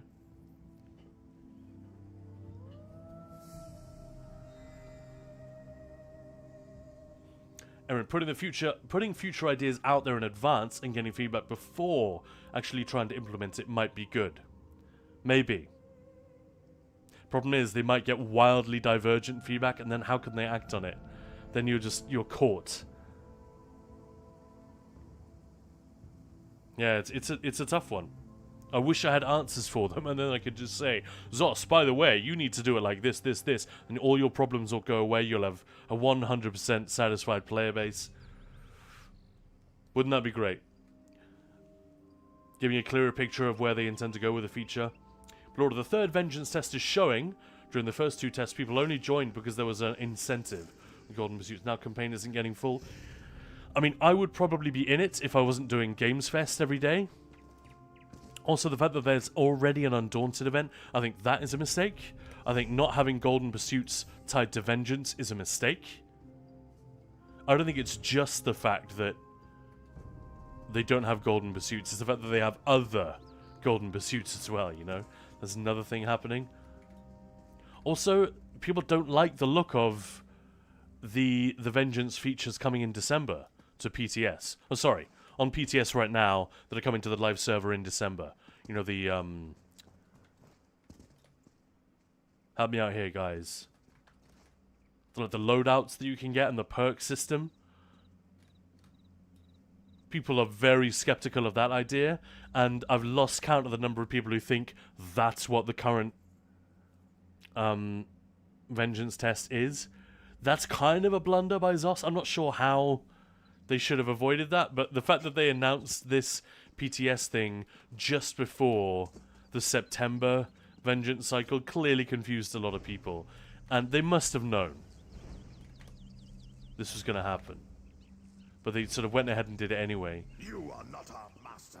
We do not serve mortal flesh. That's rough. The Who timing of you that serve? doesn't help. The mage. She created. Yeah, most shame they stopped making Star Wars after The Last Jedi. So you thought The Last Jedi was okay and then lost patience with Rise of Skywalker. You mean the celestial mage? Ahad, have you done a daily The Tales of serpent Tribute controls quest? The mage? How is No, that I've possible? never done Tales of Tribute on any character. Trickery, deceit, and once Everyone you needs to get control stuff off their chest, Brightog. That's what I'm encouraging you guys to do.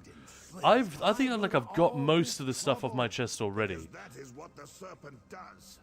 He has used the mage to create a new monarch, one with all of our powers, one made of pure air. Where could we find this new monarch? I love the voices of the Atros, that's really fun. All we remember is a name. Balamath. Balamath? I know that. Balamath. It's an alien ruin. Thank you. You were just defeat the serpent's abomination. Defeat the Erin, yeah, monarch they should have been of clearer air. on what their intentions were with Vengeance and Tell our PvP in master general. of your kindness. Yes. Yeah. Yeah, right. 'Cause people are getting carried away with like their worst fears, and you can't really blame them because it's kind of a trust issue at this point, or it's a matter of trust. No, they're definitely not going to implement this. Well, we don't know. We absolutely don't know. What are they testing, and what are they actually thinking might be a way to go? Is this a system they'd be willing to make permanent if it goes well, or is it literally just something that Brian Wheeler has cooked up for testing? We don't know. I feel like that was clear with Vengeance Test 1, that it was just a thing Wheeler had put together for the purposes of testing. And if it ever did go live, it would be a very much evolved, iterated upon version of that. But yeah, that's true, Erin. If they're not clear, they should say so. So that other people don't talk on their behalf and fill in the gaps with information. You fill in the gaps of information with enraging or negative stuff. Yeah, there's a real lack of clarity there. And the problem then is that, well, Zos don't know what the final version of Cyrodiil is going to be. But there must be something they can tell us. Another fight. They've got they're lucky and unlucky enough to have a very engaged player base in terms of watching their every word and picking it all apart. So that it's a difficult needle to thread, but I think just keeping communication to a minimum is certainly not the best way to do it. Then again, maybe it's just the easiest way, because if you try to craft a more detailed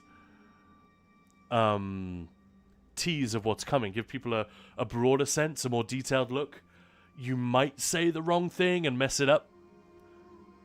You don't have to look very far in the games industry to see, especially people on Twitter and stuff like that, like Randy Pitchford of Gearbox in recent weeks. This is not the greatest example, but he's been trying to clarify what exactly is causing performance issues in Borderlands, and he seems to upset or offend or outrage a larger number of players every time he tries to do it, because it's clumsy. And by the time you've worked out exactly what to say and you've calibrated your response for maximum clarity, minimum misunderstanding, minimum offense, yada yada yada, then you've spent like hours and hours of time potentially on it. Maybe it's easier just to not do it at all. I wouldn't be surprised if that is if that's a dynamic sometimes. LeBro is saying, if one of the things Zos got right, and I will fight you on this, is the swimming mounts. I agree. Absolutely. They can explain more, Briartog, but they sometimes take us for granted, I guess. Flying mounts would have been way better. That's true, but that would also break the game in so many ways. Zion control. The internet has an easy time getting your attention, but keeping it is much harder. With like another 10 years of tweaking the systems they put in over a decade. Undaunted alongside Vengeance was such a bad idea. Yep. But I guess it's one of those things, two different teams working on these things and then going, Right, so here are the dates for the Undaunted stuff. Oh, what? Hang on. We have a Vengeance test. Well, that doesn't fit into the calendar. We can't. Oh, we just have to have them run concurrently. Sucks. This is very bad news. So the Serpent is making a brand new type of Atronach. Yeah, Briar Talk. Never possible with people.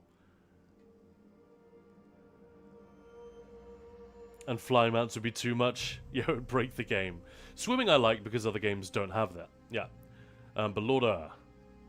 They are saying it is performance testing, but then introducing new stuff and options is making it hard to believe that it's just a test. Exactly the problem we've got. I'm like Fox Mulder. I want to believe. But I could... I need some clarity here. Because it doesn't look like a test anymore. It looks like something is taking shape.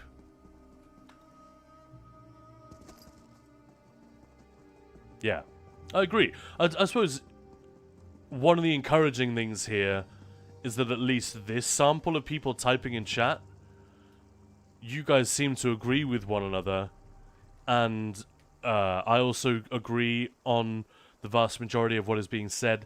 Other streamers that I've been listening to and other folks chatting on Discord, we're saying a lot of the same things, so at least that's something. You know, presenting a united front to the devs always helps.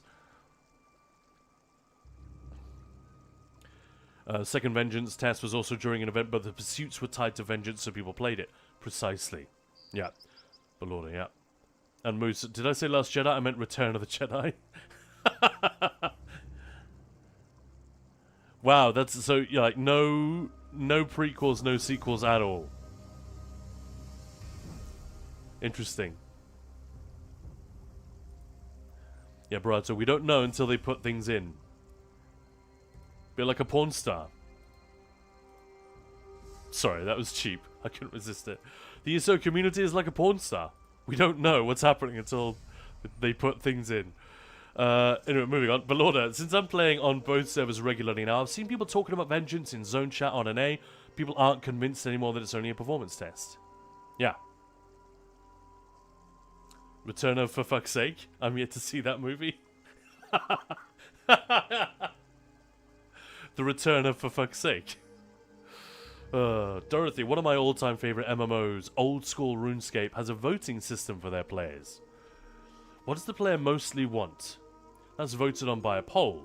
Updates, events, skills, what should be reworked, upgraded, or nerfed.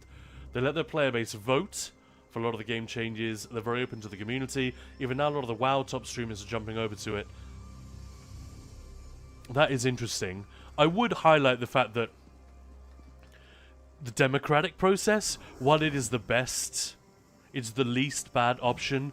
Look at the awful things that a democratic voting system can produce if people don't know what the hell they're talking about, or if bad actors are there taking advantage of our insecurities and prejudices and telling us that they're a bigger problem than they actually are.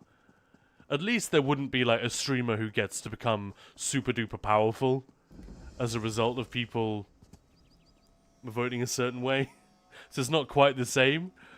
But yeah, a lot of people don't know what they're talking about. Turkeys vote for Christmas. A lot of the time. People regularly will cast their vote against their own interests. And it's a human behavior which we just have to accept. We must accept that this is a thing that we do. When I say we, I mean at the individual level. We're all capable of it. No matter how outrageously stupid it seems. And that is the beginning of some fucking wisdom. When we understand that we might be wrong. Fundamentally about a huge variety of things. And fundamental things as well.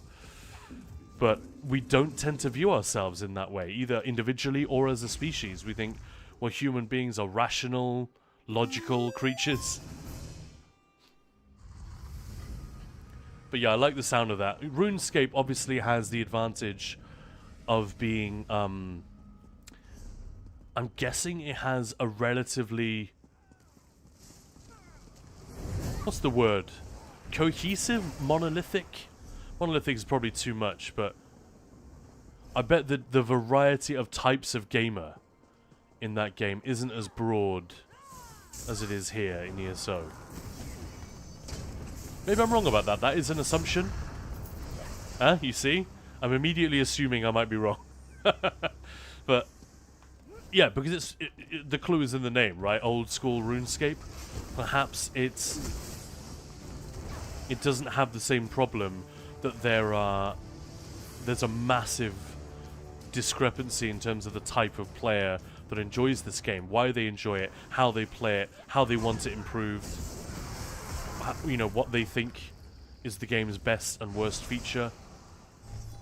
Like I've said in YouTube videos before, how ESO's combat is its best and most underrated feature, and I stand by that. I don't think that is a personal take.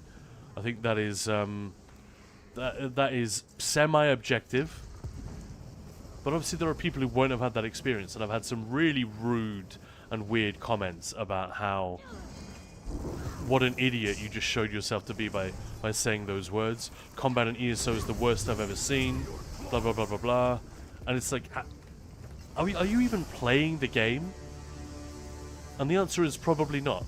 I wonder which spirit bestows such fortune upon you. But it's... yeah, there is disagreement. And I don't know if RuneScape has to put up with the same kind of thing there.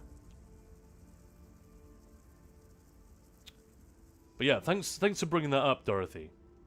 That's a really interesting one. I'd rather deal with a lag and shitty performance than having vengeance. Yeah, it's getting to that point, isn't it? The theory crafting is such a huge part of it. Aaron, I don't buy the vengeance and undaunted conflict being calendar issue. That would mean they're not communicating within themselves, which would be even worse. I think it's possible. I've worked at enough companies where that would be perfectly normal. And where things are like, you've got like a week suddenly to... There's always that assumption that it'll be alright on the night. We'll get it together, we'll fit it in, and then suddenly there's a scheduling conflict. It's like, I wouldn't be fuck. a very good thief if I couldn't come. How do we and let go this as I happen? please. Well, I've done what you asked of me. and they already have a pretty packed You have done well, events and I calendar, appreciate and then your squeezing in all these vengeance campaigns alongside it. It's got to be Stargazers tricky. now understand the nature of the Atronach threat and how to stop it. Zion Control just like opening a huge new rabbit hole under our feet, which we are not going to jump down, by saying, Brexit, that went well. Yeah, we're not even going to go there. I think as a Danish person married to a Czech person living in the UK, you can probably guess very easily what my attitude is. I mean, I have dual nationality, dual citizenship. I'm a very international guy, so I was interested in the economic arguments. Honestly, I was skeptical, but I wanted to hear more about economic libertarianism. This isn't always a bad idea. One of the things I wish we got more in politics was the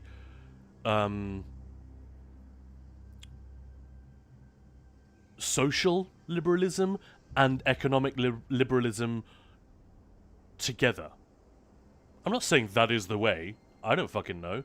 But it's strange how that makes so much sense as a pitch, but you never get it. You get liberalism of one kind only. Or at least that's the prevailing format. You know, that's the sort of the formula that left and right tend to go for in most of the Western world. But yeah. We're not going to go down that route. But Zion Control, my view of the game for PvP is movement speed and movement in general. Some skills always cause desync. You can see this with Leap, Meteor, Spear, Pulse. Yeah. I definitely think the Vengeance tests are good.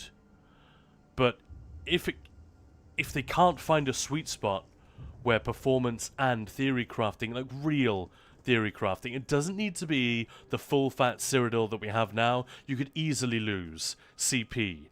I think maybe you could lose passives, stuff like that, maybe, but taking sets out of the equation,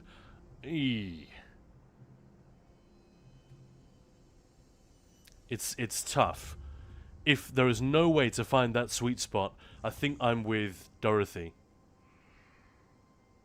I'd rather have the dodgy performance in the long run. But anyway,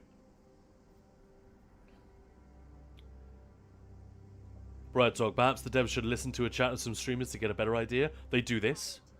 Like we've got the example of I think a couple of changes that went into patch notes because Gilliam was here listening, but that's on patch notes day. Like, you know that more of the Infernal works with Daedric Prey. I don't know for sure, but I'm 90% certain I did that.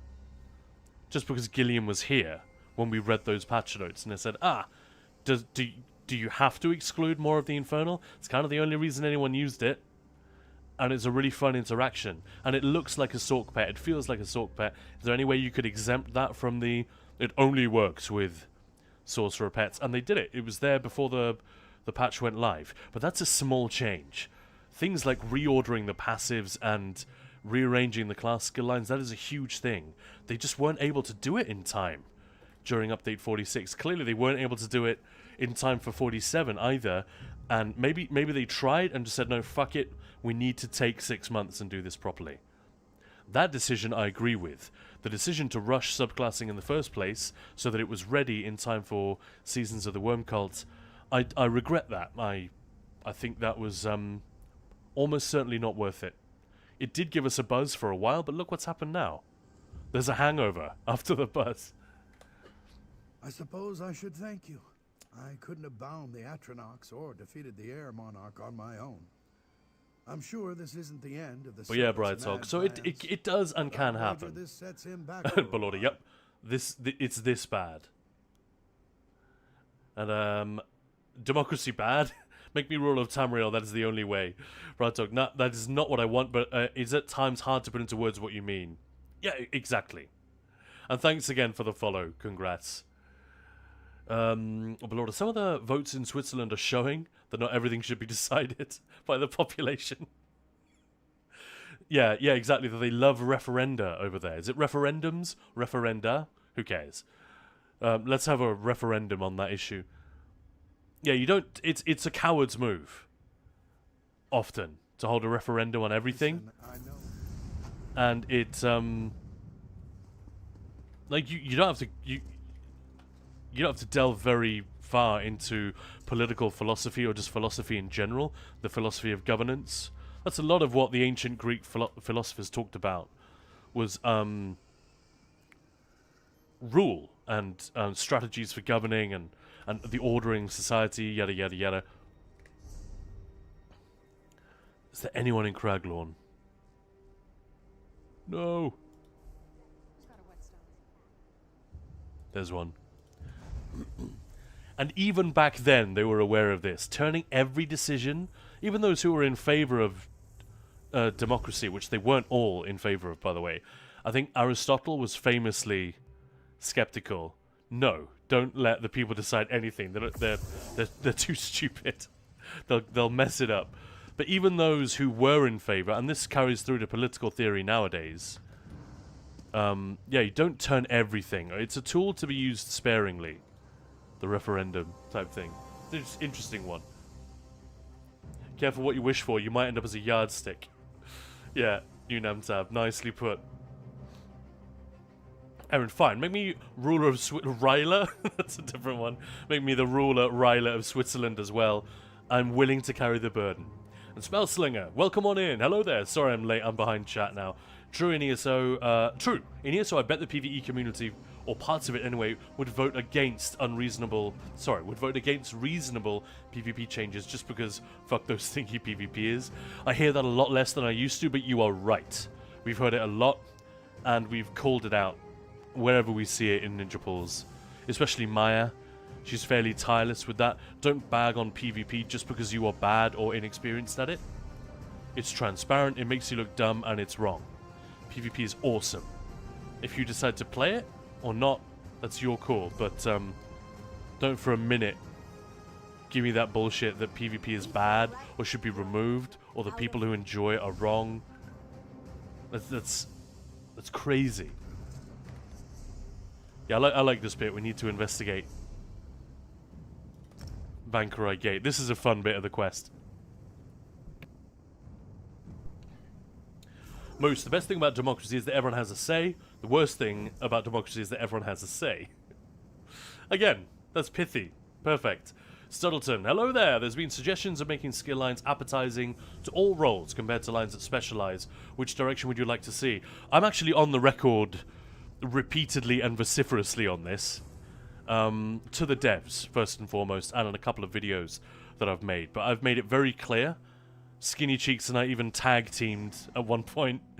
We launched a bit of an assault on the devs saying, this is what we think you need to do. So when subclassing was first announced, I very quickly fell into the trap of thinking Gravelord, Bone Tyrant for tanking, Living Death for healing, Gravelord for DPS. Same with the Arcanist, Herald for damage, Soldier for tanking, Rune Forms for healing. This is really good. In order to make this work, you need to make every class have a Herald of the Tome or a Gravelord. You know, a damage, healing, tanking.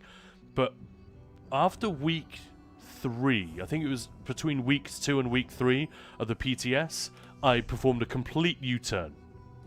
And I completely own up to this. And I am now of the opposite opinion. I think it would work much better if they could put tools for tanking, you know, survivability, sustain, healing, damage into all skill lines. It doesn't have to be equal, it does not have to be perfect. And my hope, seriously, call me naive if you want, but my sincere hope, not expectation, but my hope is that the devs are doing exactly that, and that is why they're taking so long. Because that is a huge fucking project. I remember in a big video, I was on Solstice on PTS. I think I was walking around the this particular world boss here. I was circling the 3 Argonian Voxshrona Guardians. In that part of the video, I was just like a tracking shot of that fight, and I was saying, this is what I think they should do. I think that's a good idea. Obviously, that is an enormous undertaking, but I think they could do it. I think if they took their time, they could make it work. It's an overhaul of the combat system. Skills wouldn't just have to be moved around. We might lose some and gain some new ones. But let's face it, there are already some passives and skills which are dumb and never get used. They never get used. So the idea that these are sacrosanct and mustn't be fucked with, I completely reject that. The only reason not to do it that way, I think, is that it is an enormous amount of work. And the balance team, the combat team, is not huge, and they already have more than enough work to keep them busy. So yeah, that's a very good question, Subtleton. Sorry it took me a while to get to it, but I definitely am of the opinion. I'm open to persuasion if other people think I've missed something or I'm mistaken. But yeah, I think having something in every skill line that's appetizing to all roles might be easier and safer in the long run. In the short term, it's kind of a horrendous suggestion because, yeah, it's a lot of work. Bright Talk, I do PvP at times, but often I feel out of place because I'm not that fast. Right. The thing I feel in PvP is not having an up-to-date build, which I'm often guilty of, and muscle memory. You know, I don't have the same... I just can't, you know, someone who's doing this all the time, they're gonna be quicker. I guess that's what you're talking about, right? But I'm fine with that.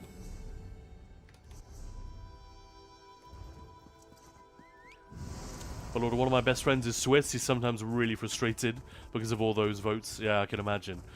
Democracy is the least bad form of government we have. Exactly, I held Briartog. The world is changing, but I don't like the way it's going.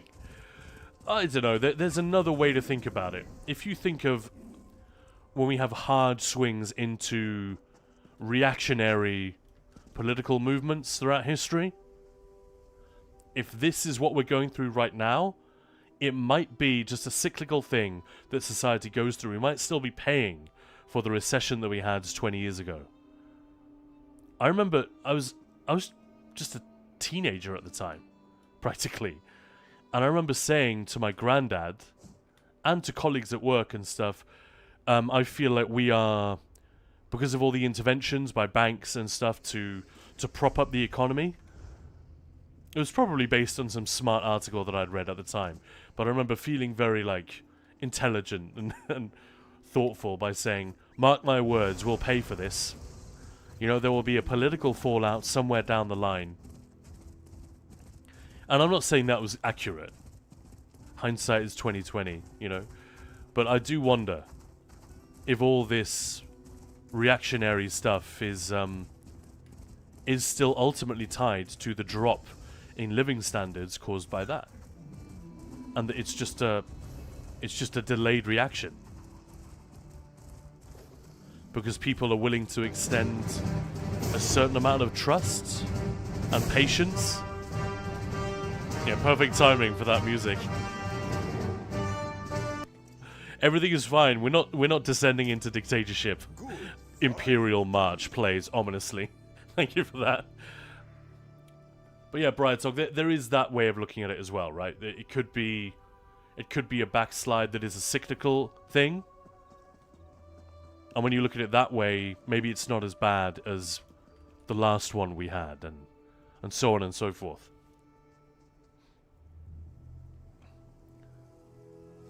Stinky PvP is a hell, yeah. And Shapeless, hello there. Craglooorn already? Nice. Spellslinger, yeah. And that justifies malicious voting against their interests, despite there being no benefit in it for us. Groupthink! Yeah. Those people are definitely out there. There's no way you're wrong about that. Dorothy, CP should be for PvE land. I've been saying that from the start. PvP is find a way. They do, and we already have no PCP. No CP. No PC, Cyrodiil? Is that where you can just hate whisper and not get reported? Let's not have that. I wonder how many people would go to that because they want the full fat experience.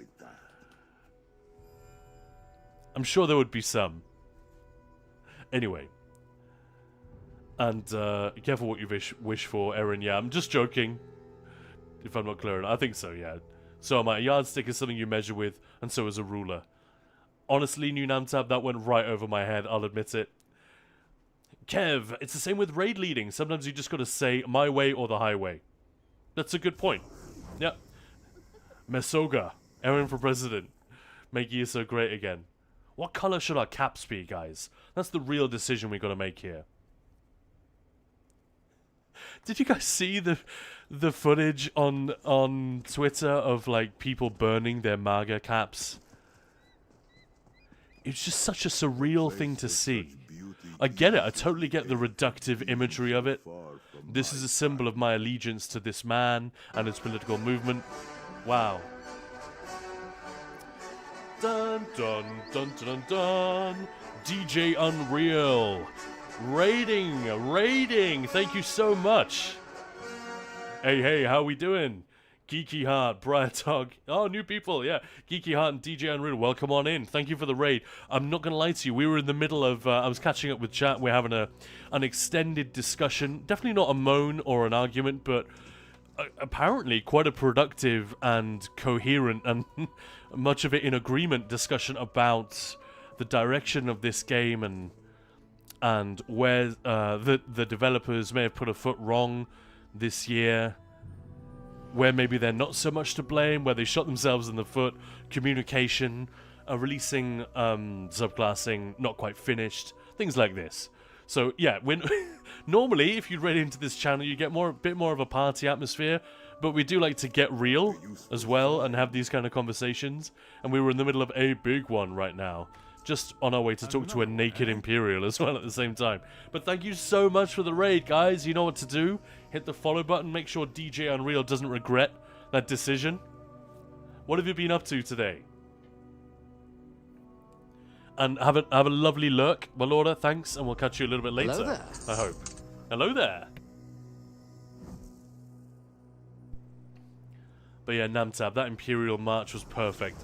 Just as I was talking about, maybe the political situation isn't that bad. Dum dum dum dum dum dum. Uh-oh. But yeah, what were we saying? The thing about the people burning their MAGA caps on barbecues and stuff. It's such a surreal thing to see. There we go again. Oh no.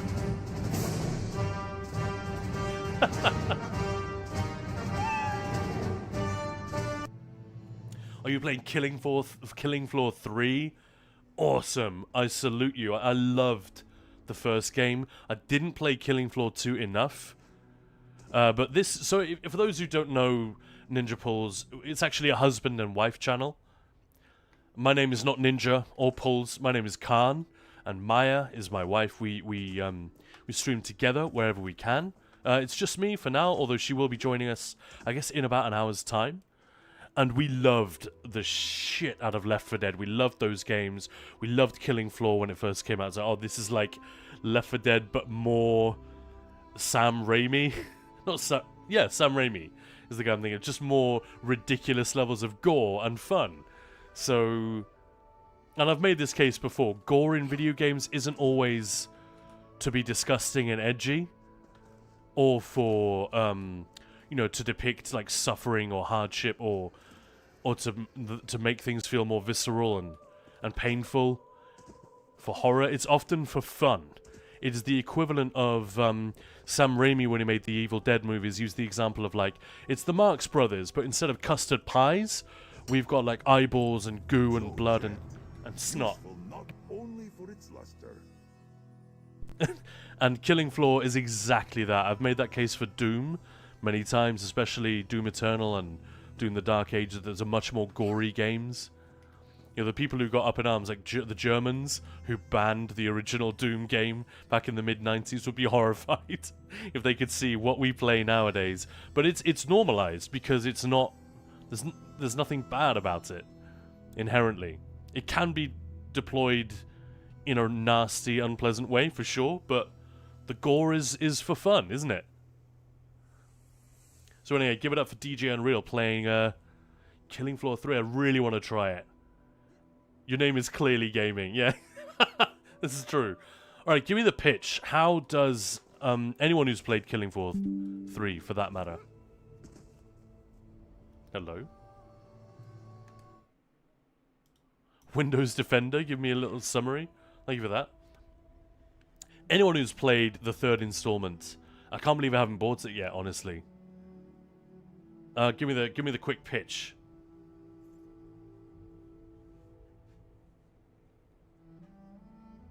I want more PvP in this game, Space Coca-Cola. Yeah. I think I do too. I want more PvP modes. I'd love another... I don't think we'll ever get this, but I would love another Imperial City. One of the coolest, most daring, most cleverly executed things I think ZOS have ever done, and we don't tend to think about how brilliant it is.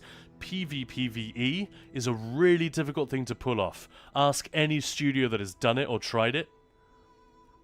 And when this released, don't judge it necessarily by today's standards, but when this released, it was so good. It still is pretty good now. One of the issues, it's a bit quiet. So you'll run into people who are either questing and don't know what they're doing and don't pose any threat, or you'll run into some of the greatest, some of the most skilled and experienced PvPers out there with a very, very finely tuned build, and they'll eat you for breakfast. DJ Unreal, I was actually really lucky. The devs gave me a copy to stream. The 90 minutes I've played so far are chaos, action, and mayhem. Stood up very well indeed. Awesome. So it's a worthy successor. I don't know if Maya has even asked for a key for that game. But that's awesome. I'm really glad you're enjoying it, and I wish them all the best with a title like that. It's not for everyone. We were talking about this earlier, like narrowcasting and broadcasting. It's not the right term for games, but I don't know what the equivalent is. When you shoot for the nerds or you shoot for the mainstream with your title. Not just in the way it's marketed, but in the way it's built. You know? Like Elden Ring. It's a huge hit, but that is not a mainstream... It's not made for the average mainstream gamer. It's not meant to have mass appeal. It's meant to have quite specific appeal. And that's part of the reason for its success. Doesn't mean that Ubisoft, who aim for much broader appeal, are doing it wrong. It just, you know, you make a very different type of game. And publishers and gamers need to recognize that. So yeah, I hope Killing Floor 3 is is a great success. I'd love them to keep making games, if not in that series, certainly of that type, and keep refining the formula. Asa Sankal, what language does he speak? Is that Italian? Me? I hope I'm speaking English right now. But buongiorno.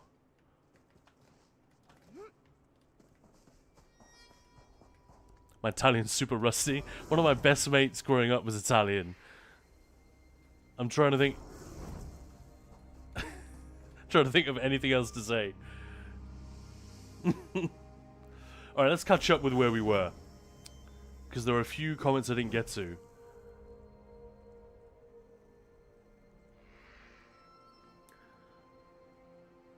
Shapeless was saying, don't calm the people. It only exists not to get run over by pikes.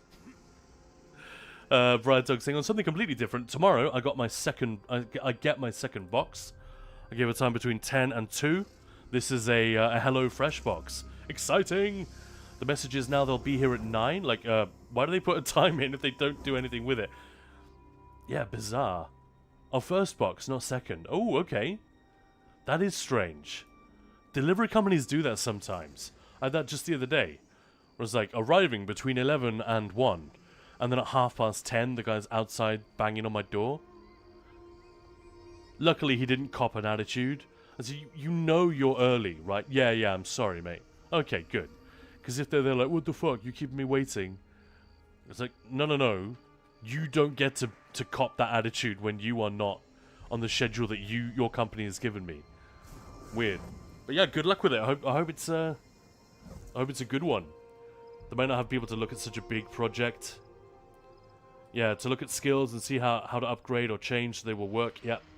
So this is going back to the question of, do you spread tanking, healing, damage out between skill lines, or do you concentrate them all in one, so each class has one?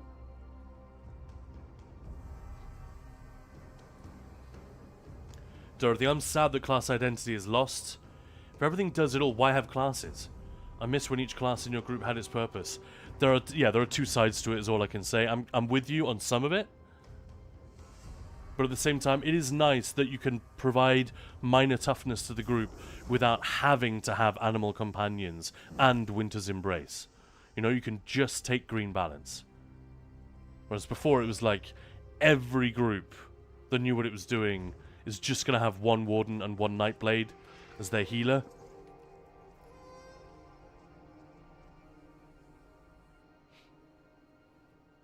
And you Namtam, in that case, all hail Erin, bestest, beautifulest, and wisest of leaders. Yeah. Political fallout, New Vegas. Oh, bro, you say age as well. Yeah, that may be an issue. And Kev, given the work required, I feel like I would rather all skill lines only need to be usable for 2 roles rather than 3. That also works. It's a version of the same thing. Something like that. Herald, for example, might have a couple of healing bits. Yeah, exactly. Shapeless, lady, I've been giving up on long duels, hand pain strikes. Yeah, having played games every day and streaming every day, sometimes for like 7, 9, 12 hours every day. And we've only done one 12-hour stream, but we've done a couple of 10s, 11s as well. I've really noticed the hands. I really need to keep doing my stretches twice a day. I cannot recommend it highly enough. I want to make a YouTube video about this, actually. I would just love to run it by someone who knows what they're talking about. And then do some YouTube videos on hand stretches. It's a thing that comes up so often. Another one, eh? Come to gawk at Titus the Mad? Titus the Mad. Well, I'm not insane, no matter what you may have heard. And I might be your only hope to defeat the Ankara. Oh, DG Unreal, I'm British. I missed that, sorry. Having a good grumble is what we're best at. Yeah, fair enough. And welcome in again, everybody. And apologies you arrived in the middle of sort of Gaming Philosophy Cast with Khan. And Devil's Master, hello. I'll be sore tomorrow. Let's get away from I have a here before we're cold. seen. No. I'll try to grab some proper clothes and a weapon. Deliberate lies. He's Mr. Cave known Pauls. as Buried Sands. There's Thanks, something I Payne. have to retrieve there. I'll explain Mr. more Pauls when is you my arrive. porn name. I think we all agreed on this one. And right, here we go. This is the comment I wanted to come back to. Speaking of players voting against their own interests, this is from Kev KJ. War Thunder devs have player polls now and then as well. Many months ago, they voted to reduce the victory bonus and increase the personal performance bonus. Most players expected they would be rewarded more consistently even if their team lost. What happened was that the top players got all the kills and currency, ignoring objectives. So the average player's grind has been worsened and only the top 5% benefited from the change. Do you think that was a lack of clarity from the devs or a lack of players doing the fucking homework? Could go either way. And Devil's Master Myers, the Ninja, Khan's polls, and the rest of Discord is gaming. Was almost sure the name was gaming, Shapeless. Yeah.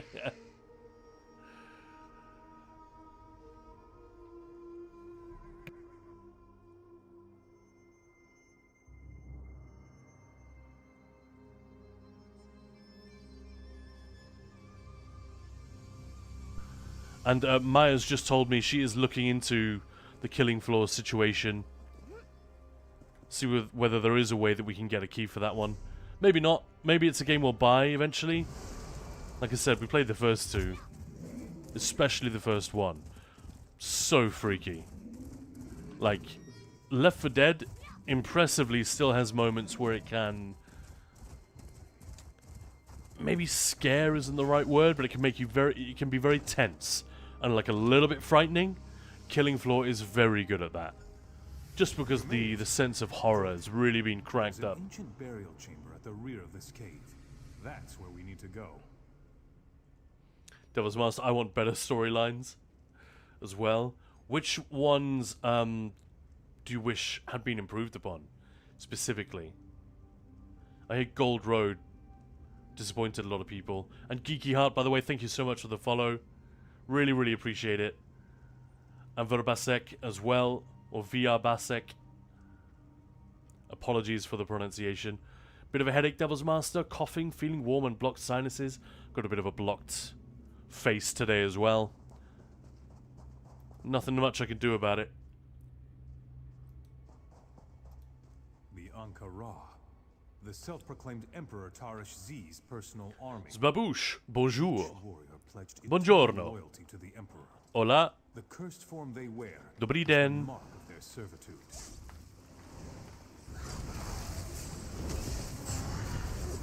Correct. What else have I got? Us no choice. Harry. let's leave it there. G'day, mate. Alright, that is the last one. I'm done now. And Aaron, the side of a great game is that it brings out the nerd in a normal casual gamer. That's an interesting one. Devil's Master Konnichiwa, didn't think of that one. Ciao ragazzi. Hello from Napoli. Again. Cyborg.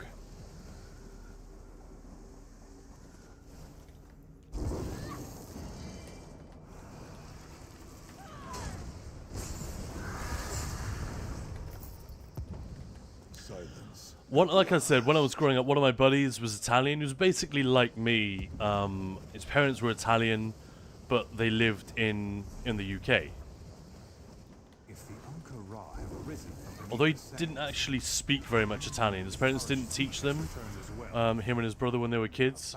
Whereas my sister and I obviously spoke Danish. I went to school in Denmark and in England and all this stuff. But I remember once we were on holiday, our two families went on holiday together in France. We must have been like 13 or something. And he decided it was partly for comedy, but also partly like real. You know, when people say they're joking, but they're only kind of half joking. And he was trying to hit on some French girls, macking on some chicks by just speaking Italian. But I think what he ended up saying to them was just utter nonsense. Like, ciao belli, salsa verde, spaghetti Mussolini, or something like that. Royal Guard, And just hoping they wouldn't know what the hell he was talking about. each bearing a separate hidden And just you using the word ragazzi. are the royal seals. The That just keys reminded to the me of royal that. crypt. One such tomb is here, and if I'm right, one of the seals. Well, his family returned the favor, and we went on holiday to Italy with them a couple of times. And once we'd been out drinking with my mate's cousins at the bar. This is a really small town in the Avellino region, which I guess is fairly close to Napoli, right, Cyborg? Don't know if you know it. But we'd been down to the local bar, and you know, Danish guy, tall, blonde, blue eyes, and I had a girlfriend back home. But I remember wondering what would have happened if I didn't, because there weren't a lot of blonde guys around, and people were interested. Let's put it that way. Anyway, so I was like stumbling home. I was like 18, 19, something like that. Stumbling back down to the villa that we'd rented, and all of my friend had already gone home to where his family was staying, but all of his buddies suddenly drove past in their car, and they were like, "Hey, Khan!" And they got me into the car, and I thought they were giving me a lift. They were actually going to another place outside of town. So I was like captive. I couldn't walk home from there. I had to stay hanging out with them and drinking loads of wine. I've rarely been so drunk in my entire life. But man, the communication, their English was terrible. My Italian is worse. So we went from not being able to say anything at all, from having like really detailed conversations in sign language, and not real sign language, the kind of drunken thing that you do where you just repeat yourself and, oh yeah, yeah. You guys ever had this? I've had this with Maya's relatives in the Czech Republic. If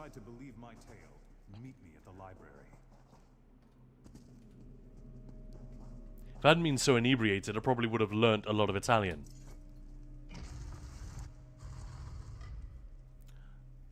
But yeah, going back to Azasanko, can I ask you, Azasanke, sorry. Can I ask you something in confidence? What would you do if you suspected your boss was spitting in your coffee behind your back? That's a very interesting question, very specific. I think I'd make my own coffee. Or I'd set a trap and like watch what they were doing. If you think they're not making it, but they are like coming by your desk and chucking a loogie in there when you're not looking.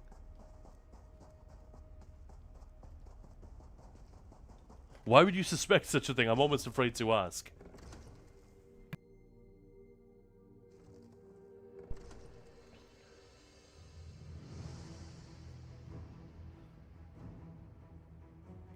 Zbaboosh. Oh, that was a bonjour from Switzerland. Thank you. Brad Dog, I'm most pissed off if I expect a package that's too big for my mailbox. They put it in the open so anyone can pick it up. Yeah, the guys around here, they usually try to hide it, but it's often very comedic in the way that they manage to do it. I've got to say, this is funny. Now they put the distance markers in, it really makes it clear that Craglooorn is a tiny, tiny place. That is 1.2 kilometers, or kilometers. So Craglooorn from end to end is like, what, 3k? I could run that. You know? I think most of us could jog that without stopping. Interesting. Yeah, lost packages that way? Yeah, that's the worst, man. Yeah, don't leave the coffee unattended, Moose says. Did someone say stretch? Thank you, Dark Mail. But yeah, I need to do hand stretches too because of my work. And Kev, regarding the War Thunder thing, it's probably a bit of both. After all, the devs have some incentive to get the players to willingly worsen their own grind. Maybe. And the thing is, it won't stop the players complaining, though. Even if you can turn around and say, guys, you literally asked for this. If it doesn't benefit them, they're still going to bitch on the forums and whatnot, aren't they? In ESO, we've had similar things happen, not because of a vote, but because of a particular update where the devs said, this is update 35, for those who know, where the devs said, we are looking to improve the experience for casual players. We're trying to bring up their damage and shrink the gap between the top, you know, the most experienced players and the more casual. And they never come out and say that skill has got very little to do with it. So there's this myth that ESO is a very skill-based, very difficult game. It's not. It's a myth, and it's a very difficult myth to unravel. So many people believe it and repeat it. It's like a truism at this point. But what they did was, their intentions were good, but their diagnosis of the problem was flawed. So their solutions were just straight up bad. They actually made the gap bigger. And in defense of the devs, they rode back on this the moment they realized, you know, players like me and a bunch of other content creators took to the forums and showed their numbers and like, no, you've got this backwards. You are not going to help the casuals this way. You're actually going to do the opposite. But the uproar from some of the casual player base, the absolute hatred against this imaginary elite who were, you know, gatekeeping and all this stupid conspiracy nonsense. Like, it was hard to believe. I almost felt like I wish I hadn't said anything and just let you guys have this shitty update. And I didn't even get the worst of it, not even close. We got very little. There's a guy called Nefas who used to do a lot of sort of commentary on patch changes and the health of the game and stuff like that, and he basically took a holiday and took a break from streaming and being around because the level of bullshit was just off the charts, and the hate whispering he was getting from trying to help people, from trying to correct the devs and say, no, this isn't casual friendly, this is just going to entrench the gap between the elite and everyone else.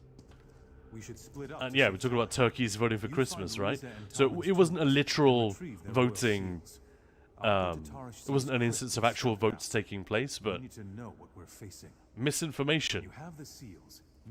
Crazy, right? With luck, we can catch Tarish Z unawares. But welcome on in if you just joined recently. This is Khan, you're watching Ninja Pulls. I'm trying to make it through Craglooorn questing here, but we're having a very, very lengthy and sort of multilateral discussion with chat here, which I'm really, really loving. Thank you so much, guys. A lot of wisdom and a lot of funny takes as well in the chat today. Keep it coming. And if you've been watching but you haven't felt like joining in, feel free. Especially if your viewpoint is different, actually. And if you just want to chime in to agree, that's fine as well, whether you're agreeing with me or others in chat and what they've said. But in many ways, I'm more interested in people who've got an opposite take or a different perspective that we haven't heard yet.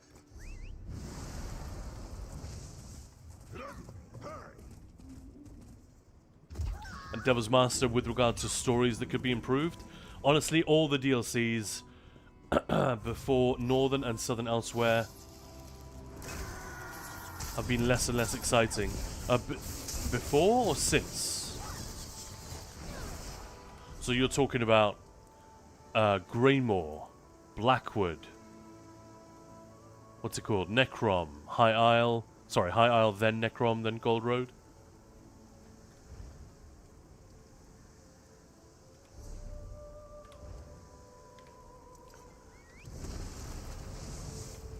It's tough to say. I liked Greymoor because they did a good job with fleshing out their characters, I thought. But the story itself, the actual arc, the plot, was very derivative and very predictable. It was much more like a typical MMO story. Most MMOs have absolute... I'm going to be rude for a second. They have absolute dog shit for story. They really do. And ESO's victory is not that it escapes that pattern entirely, but that it bucks the trend sometimes, quite often. The world building is better. That's partly because they have to. You know, Bethesda are looking over their shoulder. Don't mess with our IP. Do it properly. But the type of game you're saying, it really ties your hands in terms of storytelling and character. But yeah, it certainly doesn't help the story when this happens.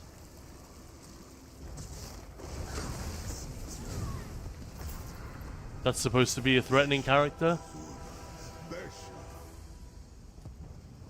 Just insta-killed.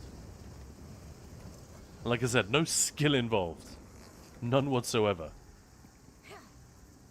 Like an absolute beginner to the game could do this. Maybe they'd need a little bit of practice with, like, rebinding their bar swap key. And they'd need a little bit of guidance with what to slot in terms of abilities. But there's nothing difficult about performing the gameplay, is what I mean. Just to back up my earlier point.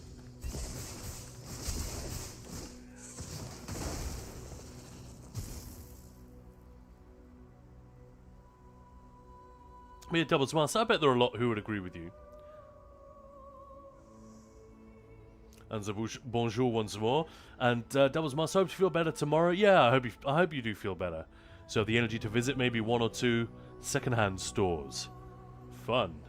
I think the reason why I haven't felt so invested or excited about the newer zones is because I've been playing for 9 years. I've just noticed they just repeat the same kind of stories, but with different themes.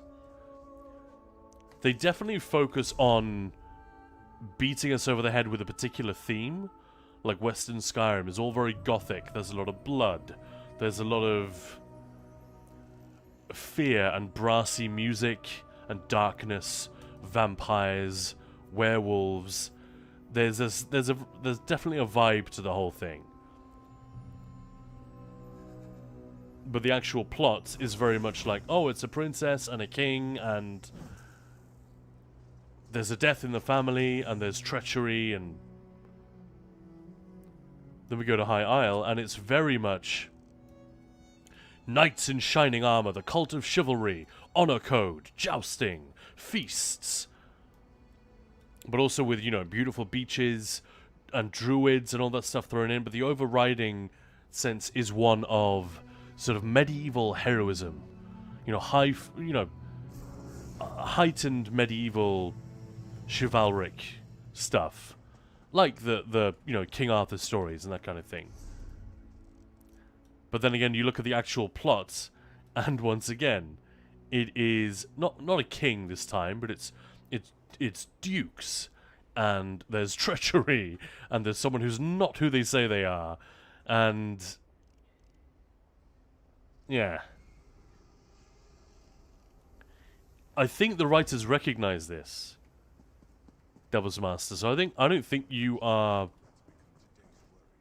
unique or mistaken, or that your take is particularly personal even. I think that's fairly objective. Obviously, someone who's brand new to the game and who plays High Isle isn't going to have that same experience, but yeah. I think it's a thing I've heard before. I don't play this game for the story, so I guess I'm more interested in the world building than the specific plots, because... But yeah, I've used the analogy before of, like, storytelling in an MMO is a bit like wrestling in a straitjacket. You've got a very, very limited moves that you can make, because you're so constrained by the format that the game has to follow. The fact that it has to be massively multiplayer. The fact that you can't...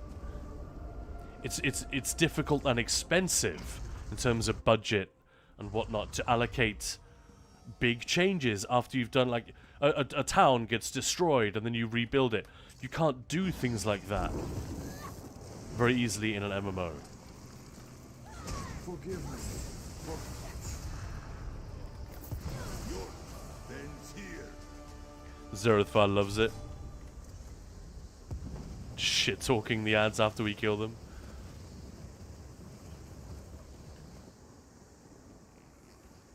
I still think, based on other MMO stories I've played, which barely even try, they just give up. and they just patronize the living crap out of me and treat me. I feel like they're treating me like an idiot or like an infant, and I hate that. It's one of the reasons I struggle with MMOs. They have combat systems and stories which are patronizing to me as a video game player, a video game enjoyer. This one at least tries not to do those things. Doesn't always succeed, but particularly with the combat system, I think it's done a good job.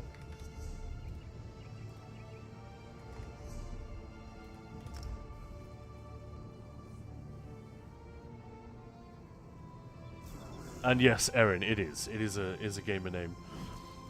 So that story really tells me you need to watch yourself when drunk. People would have an easy time stealing a kidney. Jesus. We're talking about a bunch of teenagers who were just excited to know someone new. But that is a very dark spin you put on it. Thank you for that. They were also drinking Lambrusco, you know, that sparkling Italian red wine. They were drinking a lot of that. Goodness me.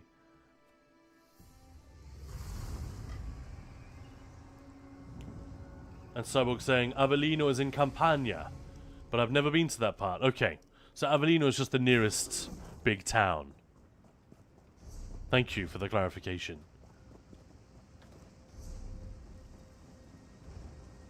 I know they had a big rivalry with Salerno, which is like one of the other nearby places.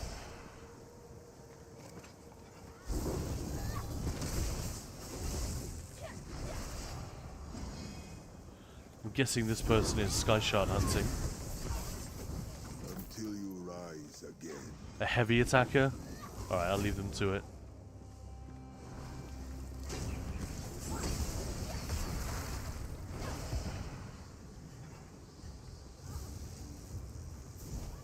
Pray for mercy.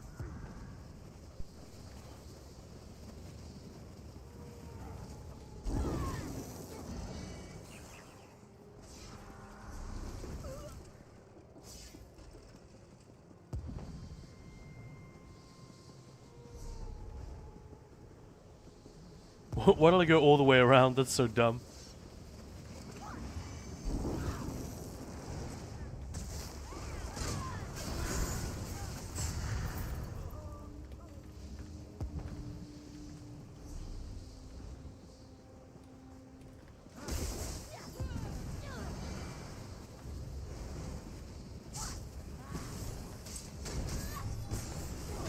I feel like I'm getting quite a lot of desync.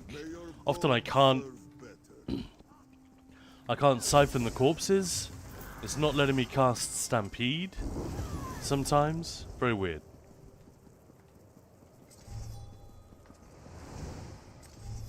It's a bit like being on PTS. Darkman, I had a guy that I thought was a great idea to hide my package in the plastic bin for safekeeping. Yeah. And ESO is a bit of both worlds. I find the side quests more fun than most main ones. That's true. And it backs up what I'm saying, right? That when they're not constrained by the need to hit X, Y, Z, to hit all those points, they have the freedom to tell better stories, to make more compelling content. It's not a coincidence. Follow me, but stay alert.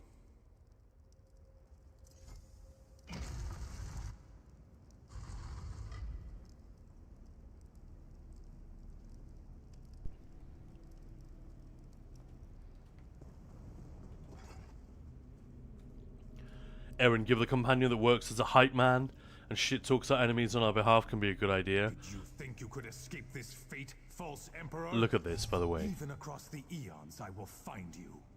And my blade is as sharp as ever. Praise Akatosh! I love this bit. So I'm actually going to take a moment here to read, to give you guys a reminder. Taresh Z is,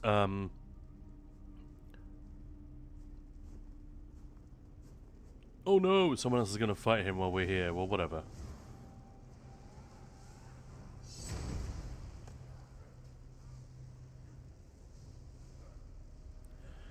Just going to read you like the quick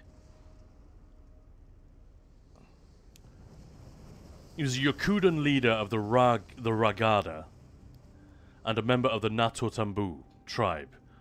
So, the self-proclaimed emperor led the Angkor Ra, one of the most fearsome of the warrior bands renowned for their mastery of the sword. Tarish Z was known for his ruthlessness, and the Angkor Ra cut a bloody swathe across Hammerfell. So this is when the Red Guards first came from Yokuda over here.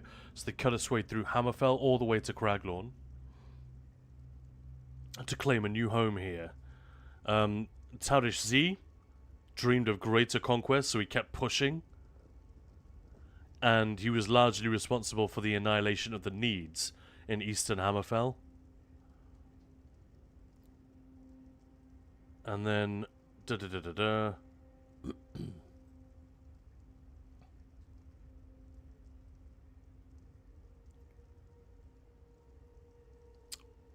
I can't quite remember.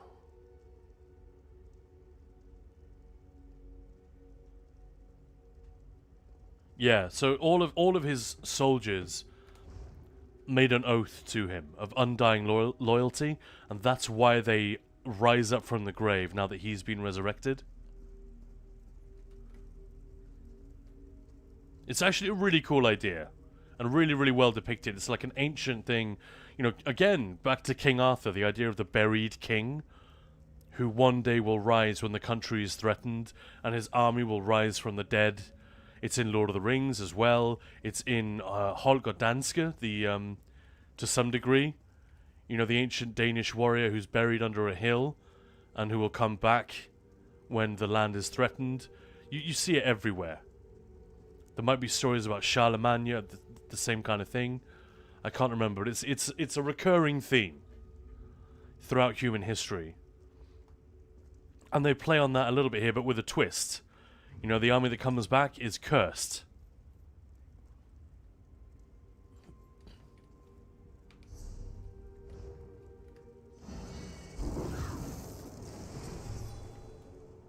Maybe we should just let him fight. Fate brought us forward together. We all heard the call to battle. He's just in Those poor Daedric souls you doomed to a cursed oblivion stuff. take you, false emperor. Belkarth is That was as good a easy. place as any to take respite after our victory. I barely even Sure you touched have him. more questions for me. Find me there if you wish to And see. Rebel Lust, this is a necromancer, but it's got Gravelord, Adric Spear, Stormcalling that I'm playing right now. Yeah, this is, you know, despite the underwhelming boss fight, what a cool set piece. You know, the terracotta army type thing down here, it's so cool. And these are big boys as well. This is a huge character. She's a full height Altmer. And these guys kneeling are still taller than she is. But yeah, they're just statues rather than... But yeah, that's what the Angkor Ra actually are when you attack Helra Citadel. And the warrior has just sort of become the embodiment of what they seek to follow. Kind of a fun move. Listen closely. You were right to help Titus. Had Tarish Z been able to gather his forces, there would have been nothing you could do to stop them. Oh, Spellslinger, talking about the Old Republic. I didn't love the combat, but yeah, you're right. It's definitely okay. But it's just kind of generic. Sound design does a lot. It definitely does. And the story was awesome, right? Dark Metal, yeah. SWTOR had a great story, but the combat I describe as eh. I would say meh. I think that's quite a popular opinion. That the combat was a little bit... They sort of thought, well, you know, if it ain't broke, why fix it? With regard to, like, WoW's combat system and how that worked. Oh no, I shouldn't have done that. Now I have to...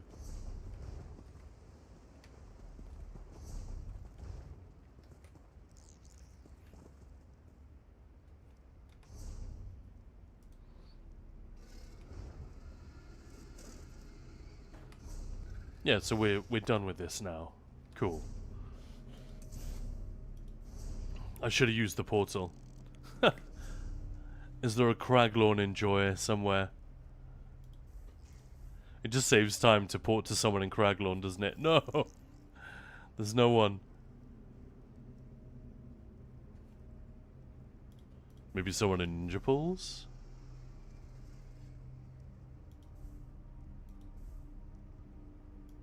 Nope.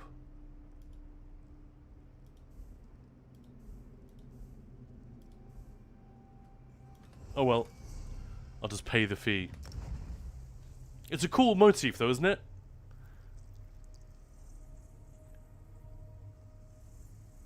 Like the king returning, rising from the dead. I think that's really cool.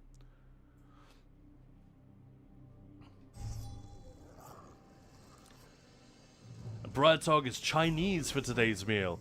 Still had stuff in my freezer, decided I need to clear that out a bit before it gets too old. Very responsible of you. Bon appetit. Enjoy. That's fun. So we had a promo on with what are they called? HelloFresh a few weeks back. And thanks so much. Quite a few of you guys, like I think 6 or 7 people actually signed up. Which is cool. That means that we will perhaps be able to do a future promotion with those guys again. And more to the point, it's Stream Elements that coordinates a lot of these things. So if they go well, they take notice. It's like having an Uber rating, right? They're more likely to offer you more stuff in future. And that means for people who come to this channel, more likely we'll be able to do giveaways of games, hardware, other fun stuff like that. Nazdura. You're here. I'm worried about Hara. She's clearly tired, but she refuses to rest. She's going to make herself ill. Speaking of which, she wants to see you as soon as you can manage. It sounded urgent. Do you know what Hara needs from me? I don't know. It was strange. Hara said something about the celestial thief and visions you've been having. I heard how the serpent corrupted the mage and the warrior. I hope the same thing doesn't happen to the thief. Okay, where is Hara now? She's upstairs in her study. Those 2 men, Kelman and Titus, are with her. I guess she wanted to meet in private, but she said it was very important. Yeah, self-made, not ordered. Yeah, I got that. Nice. But still, you know, the fact that you're talking about a box arriving and all that stuff. Go on. Hara waits. Just reminded me to say thank you for supporting us in that. And I hope that the offer is something that brings you a lot of tasty meals. It was a good saving, I remember that much.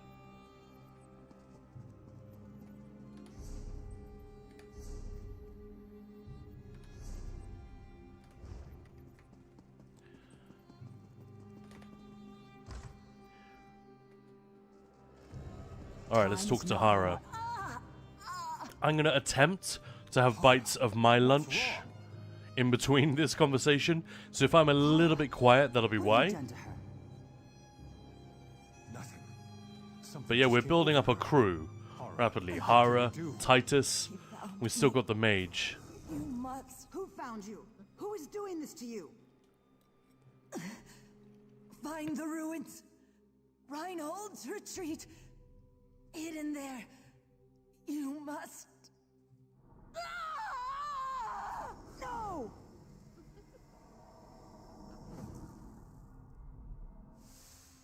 Wow. Dramatic. She's gone. Just gone. A word. Okay, we're talking to Titus. I believe I can be at Reinhold's retreat. Is that truly what she said? I thought my ears had conspired to fill my mind with the foulest lies. But if you heard the same, perhaps I was meant to be here for reasons other than just stopping Tarash Z. Another of Tarash Z's vainglorious projects. He desperately sought the place and the treasure it was rumored to contain. It surprises me that one as young as Hara would know of it. Even in my time, it was barely more than myth. We did. It didn't contain what Tarash Z hoped for, so he ordered it buried out of spite. It should be directly below us if memory serves. I noted some Nedic remnants jutting from a nearby lake. I'm certain they're part of Reinhold's retreat. I'm not sure. Tarash Z had the place sealed and buried. The original entrance is unreachable. Kelman may be of some assistance to us there, if his courage holds. Let's regroup at the lake and see what we can discern.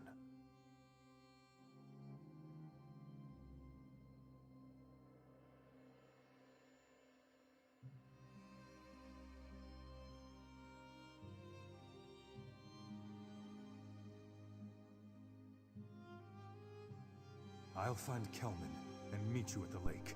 Okay. Astura come. There's nothing more we can do for Hara here.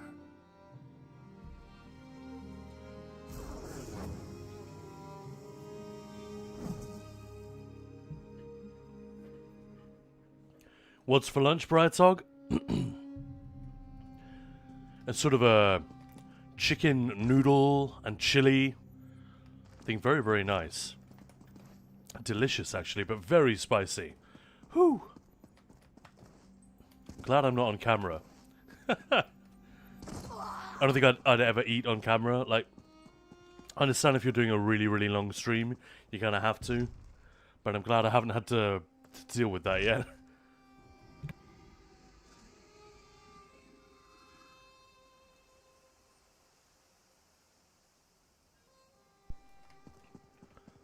Like, I've definitely tuned into people who are just, like, wolfing down some food real quick while they're streaming.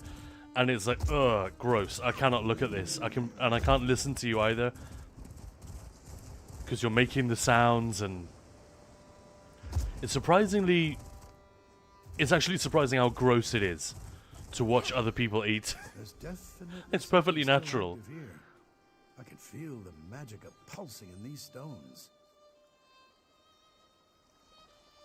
But I've also seen streamers who do it pretty well. Like, they'll just hold their hand over their face. Or they'll choose foods which they can... Like a smoothie or, you know, something like that. Strange. I've seen these ruins jutting from the waters before. They always seemed so... ordinary. But now, they're practically humming with energy. Why is it different? There's only one explanation I can think of, and it's not exactly reassuring. If someone found the entrance before us and activated it, the residual energy would continue to emanate for a while after. If we go inside... Candy and popcorn, I can handle a full meal. I would not advise. Yeah. But like if you're doing a streamathon, if you're doing a 24-hour stream, you gotta eat something. So I get why people do it.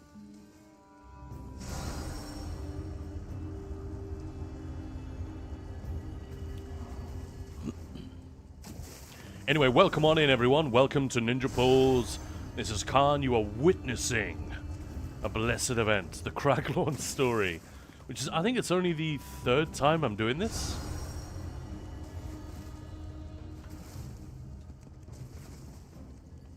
I always thought this was like low-key one of the more interesting ones. It's really different, both in terms of the type of story it is, but also how they are telling it. Like, it's not a preset sequence in the same way. You can kind of do things in whatever order you want.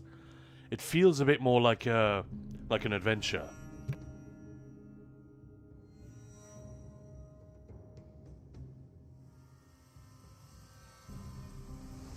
Draconian methods, it's okay. Is that the Craglooorn story or the eating on stream? I mean, I'm muting myself if I take a bite, so you guys shouldn't hear anything. On your guard, friends. Enemies lie in wait ahead. Scales thicken by the looks of them.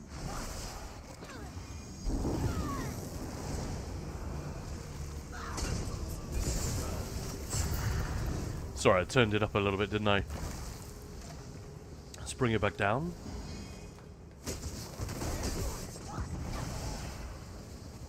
Interesting. These stones seem to be designed as magical defenses, though they lay dormant now.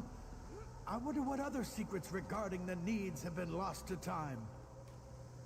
We were talking about this with Dawn of War and Space Marine 2, which we played in the last few days as part of Ninja Ball's Gamesfest.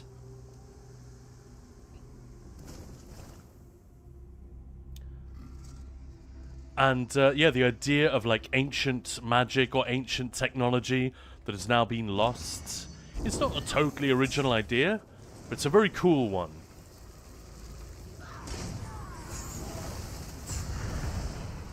Draconian methods, I've learned much from you than for the words. I'm not sure, I mean, I'm delighted if you've learned something, that's awesome.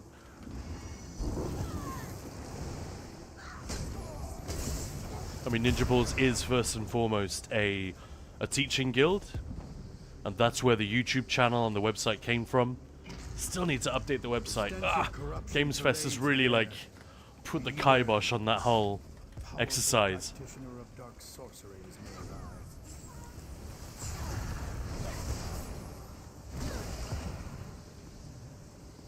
Man, You're too late.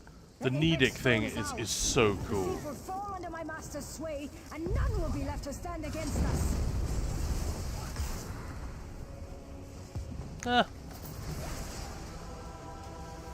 You, Madlena Blackvein, you ain't shit. And considering the story here was supposed to be like a significant step up from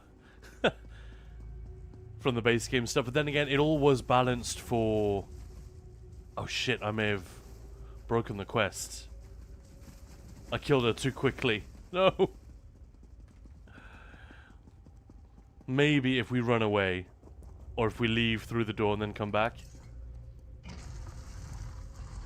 Oh man, that's annoying. But yeah, when they did one Tamriel, this was still built when the old champion system was a thing. Uh-oh.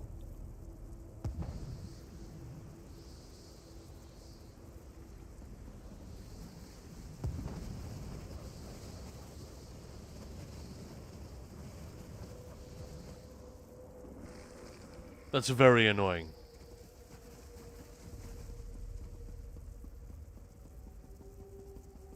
It's an example of the game, the devs not keeping up with the power creep they have designed, they have unleashed into the game. I wonder if I can leave the instance completely, whether that would help. Can I port out? No.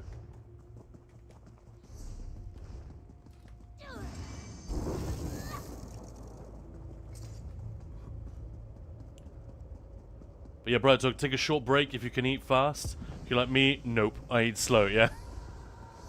Oh, hello.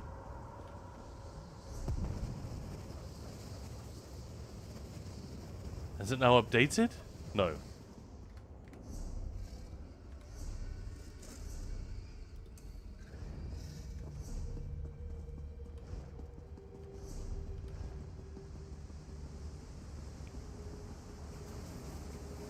Oh, and I can't leave either. Oh, that sucks. It's beautiful down here, though, isn't it? Fantastic. Most was so annoying trying to get 3 others to help open this back in the day. Did it need 3? Ah, I never knew that. I mean, the idea was that Craglooorn, you were supposed to do it with a group, weren't you? That was sort of the end game. Once people had learned how to play, they were supposed to learn to play as a group. I like the idea. I like the idea behind it. I don't think it was ever really properly implemented. Like, it never quite worked, did it? In practice. I wonder if I log out. Brightock, I am not a good player. I don't know. I don't want. I hate to disagree with you and correct you, and that's tiresome to hear. But I keep talking about the overestimation of the game's difficulty and the skill required, and I don't know what your I don't know the specifics that you're referring to, but I do know that like literally hundreds of people have come through Ninja Pulls over the last 4 years or so, and often with some of them with like good damage, they just want great damage, some of them with almost no damage and they just want to figure out what they're doing wrong, and many of them come with the assumption that they are bad or that the game is really difficult and it's going to be very hard for them to learn, and all of them leave with a very different idea of things.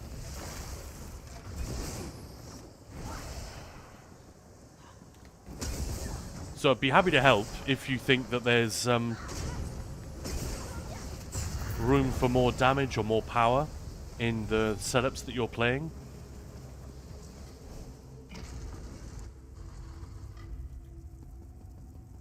There, the Apex Stone. What are they doing to it? Is this how they corrupt the stones and enslave the Guardians? Look, it's Hara. Why would they have her here? We have to find a way to free her. How do we stop it? Looks like I've broken the quest. Completely. Shit. Oh, that really sucks. I may just have to delete the quest and do it again. And then there is one other quest we've already done that with in this story playthrough. Yeah, alright, not knowing how to fix it, I will just abandon.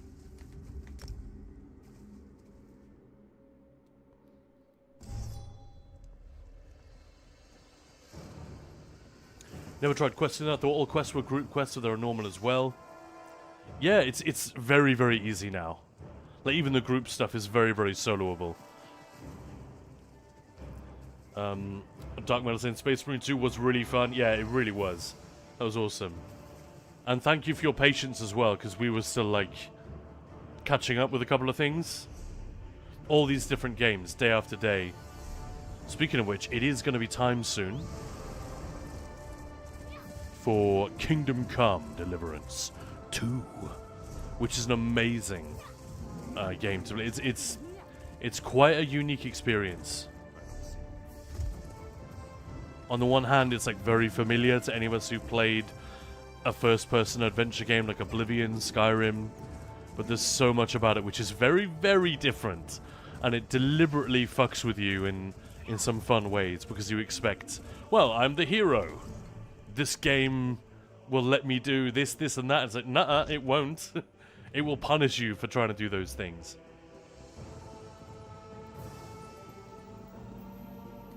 Right, we'll quickly spin through this stuff, because we already heard all this.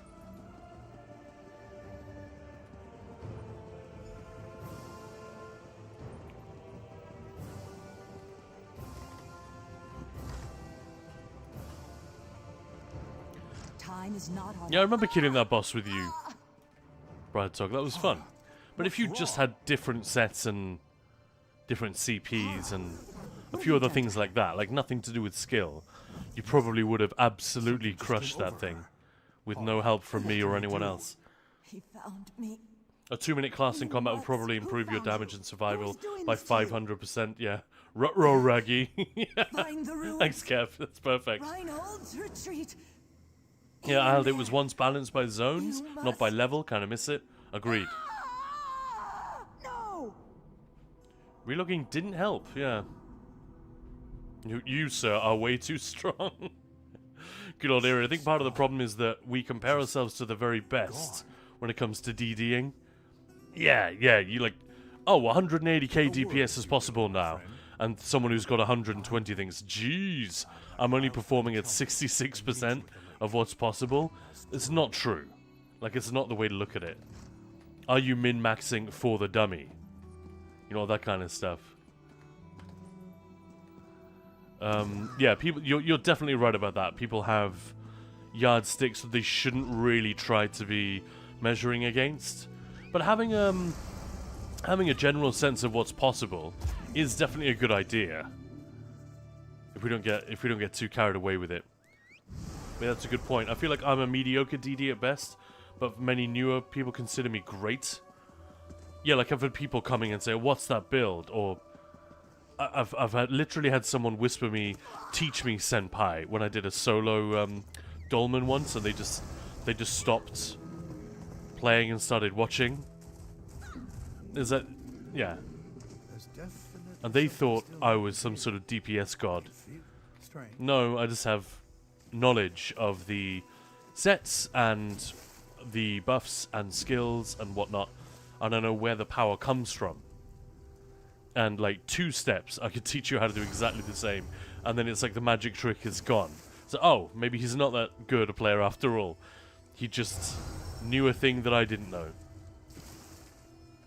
Or he used a tool which I'd neglected to look at. Yeah, Draconian. Crag group delves. There, in the center. A passage must have opened. Right, let's take it slowly this time. Dive Let's to the tickle her passageway. to death. We'll follow behind you.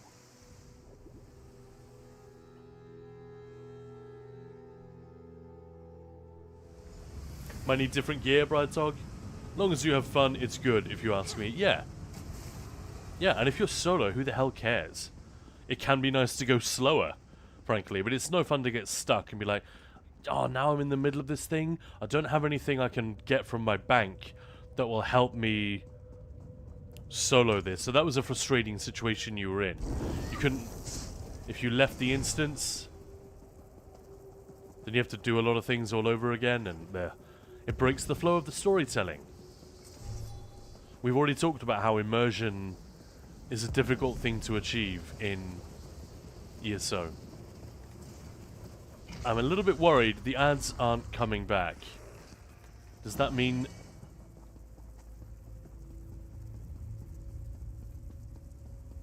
Oh, shit. It's still busted?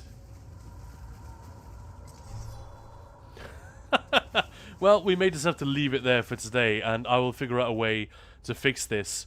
We are coming up to our time to switch games anyway. So I'll tell you what, we'll go through to the next chamber.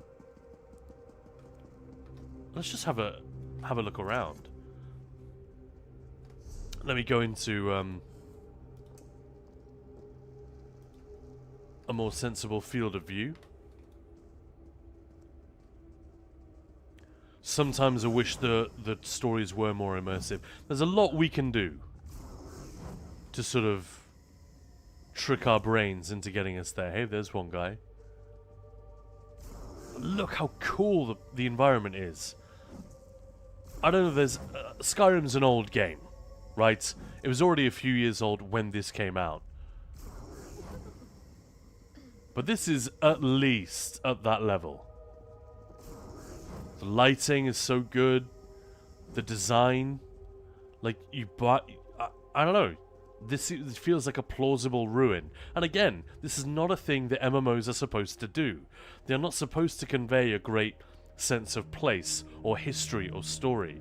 If they can do those things, then that is a bonus, and a huge credit to the team that made the thing. MMOs are supposed to be great, big sandboxes of level design and systems design that overlap to soak up player time. And ultimately, a thing to overlay a social system on top of.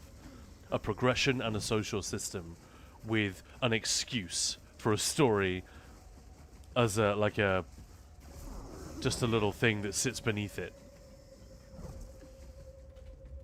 So when we complain, quite rightly, you know, Devil's Master was saying, a little bit underwhelmed by some of the stories in recent years. That's not wrong. That's fair, but the fact that Devil's Master's expectations are so high in the first place is kind of incredible. And I know ESO is not the only MMO with decent story. But yeah.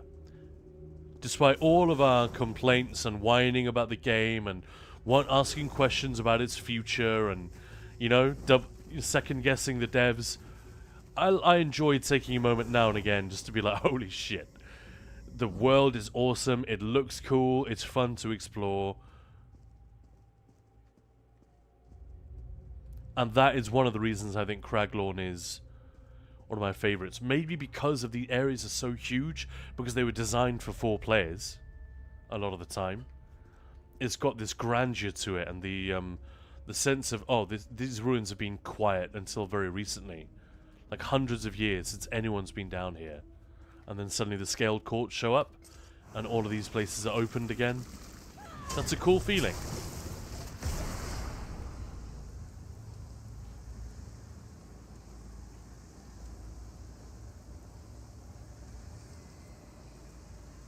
Yeah, good old Eerie. Yeah, exactly. And Al, you promised you wouldn't tell anyone about my senpai comment. It was actually a Danish guy, but a different one.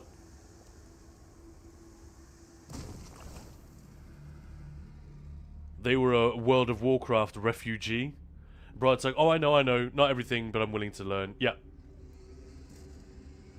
Some of the stuff I did was before the sticker book was out, so I'm playing catch-up game. Yeah, that's also fair. It can take a while to get, especially if you don't do a lot of group content like I do. I can sometimes take it for granted that people don't have all of this stuff. You know, so I can just print whatever the hell I want. Easy. I mean, Austin Cage, look at that. I've got so little. That goes to show how it's going to be 6 months soon since it came out. It's 4.5 months already. And this shows that on PTS I went there 3 or 4 times. On the live server, I think I've been in there. I think I've cleared it 3 times. That's it. Because people just don't want to go. Maybe 4. People just weren't interested. It's crazy. But yeah, more teaching trials coming up, I hope, in there. Hope people will be willing to do it. But it's very easy to take for granted that I can just print whatever the hell I want. I have all the dungeon stuff. Have all the trial stuff. I have all the overland stuff. Because I've done Infinite Archive enough. It just happens automatically. DLC zones, not so much. Although, yeah, that's in IA as well, isn't it? So actually, yeah. I gotta check my privilege. But if there's literally any set in the game, I have pretty easy access to it. Not everyone is in that position. It is actually pretty rare that there is one particular set that you really want to have in order for a build to work. Sometimes. But usually you can just do crafted sets and whatever. LeBro's saying, I can solo some world bosses, but not all. And someone also asked me, how do you do that? My answer was, check out Ninja Pulse. I went from meh to decent. To be fair, thank you for the plug. But teaching people to solo world bosses is not really a thing that I do. Maybe I'd do a little bit here on the stream. And maybe we should do more of it on the channel. Like an all-purpose build. Like if you just want a shut up and go type set. Maya is logging in, by the way.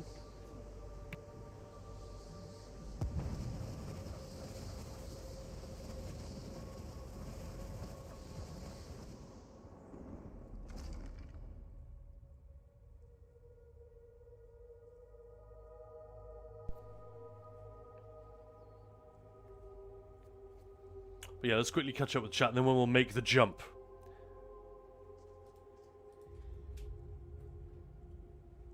Brad Dog saying we can tell them which of the stories hit us and which we didn't care about. Might help the writers.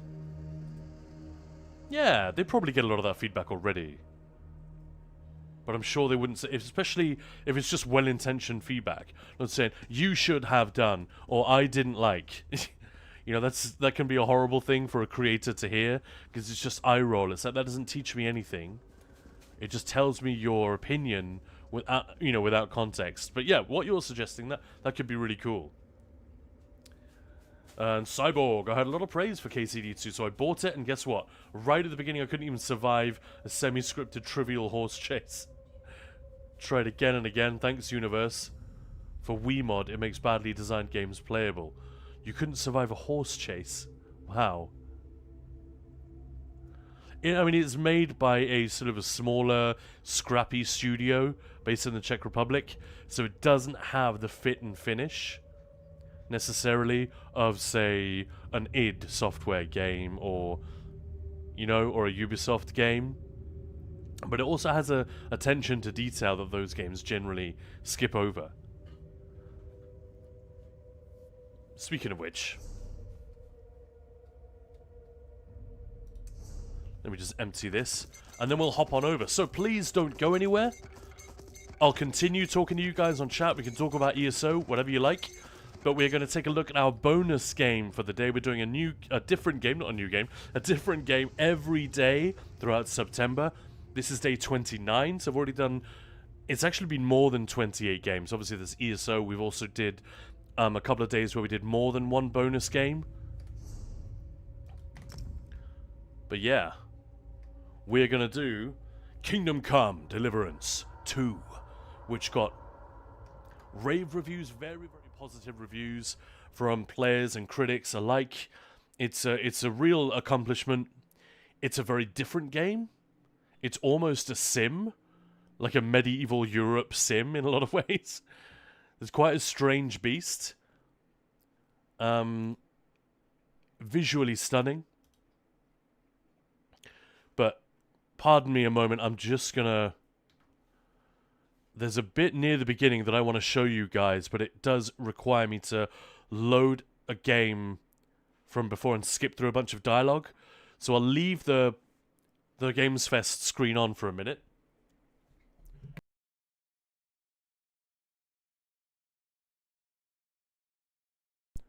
Right, Maya is gonna hop on soon. She's gonna flip the category for us as well.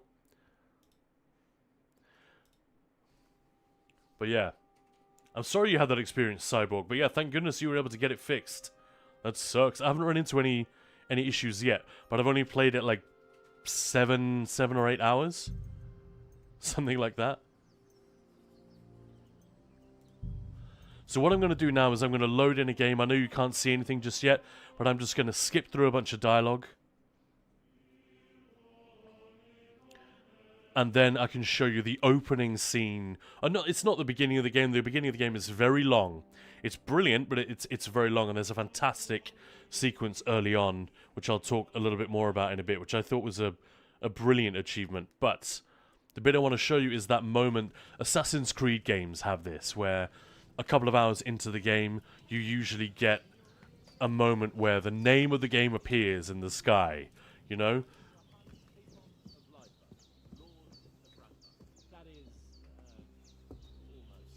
So we've got a little bit of that going on. And that is what I want to show you.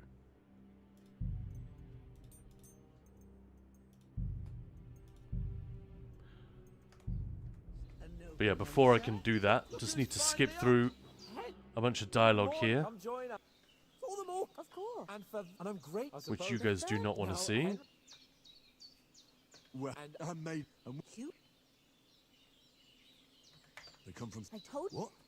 It's just Spellslinger, I really disagree about that. WoW conveyed a great sense of history. Really? I found the exact opposite. It was shallower than a puddle for me. But then I was painfully aware that WoW is... I think Blizzard have even said this. I think a writer at Blizzard has literally said, let's face it, we just ripped off Tolkien and Warhammer. And I don't think they were talking about World of Warcraft. They were talking about the original Warcraft games. There is no story. There is no lore. And I'm quoting one of the writers here. I wish I had the quote handy, but they were basically saying, you know, no one should take this too seriously. In the same way that actors who worked on Harry Potter were like, it's all a load of rubbish. Nobody should take this seriously. And yet people do. And people try to convince themselves and each other, oh, there's so much story. It's like, what are you talking about? Harry Potter, literally everything ends with a Deus Ex Machina, except for the third movie. I think WoW might be a little bit like that. But you probably know more about it than I do.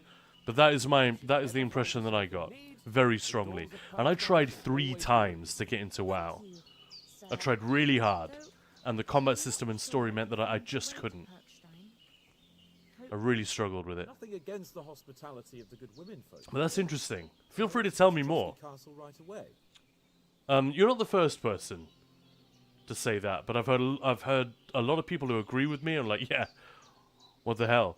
But other people say, oh, I love the lore. You're right. As soon as you're right. But is that because you love the game? What about Mutz? He's bound to be... Henry, He saved my... so did I. First, I'd expect Hold on a bit. Istvan. tough. I tell you... Alright, we're nearly there. We're nearly there at this cutscene. There's a hell of a lot of dialogue I have to skip through before we can get there. Let's get going. I'll flip the screen so that you guys can Better see. things along the way. And Mike EVG, ahoy there!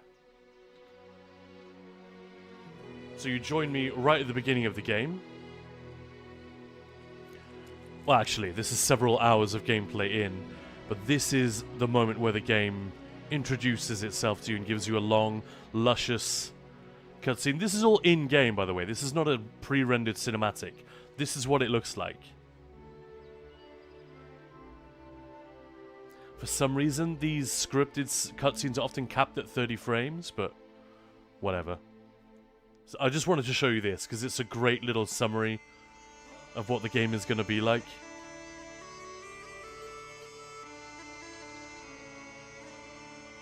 Yeah, I know, that was deliberate. I just wanted to show you guys this.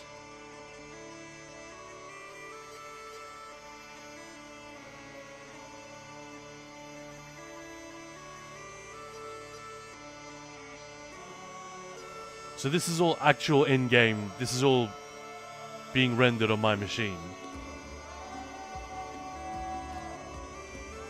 It looks like an opening cinematic that's been pre-rendered, doesn't it?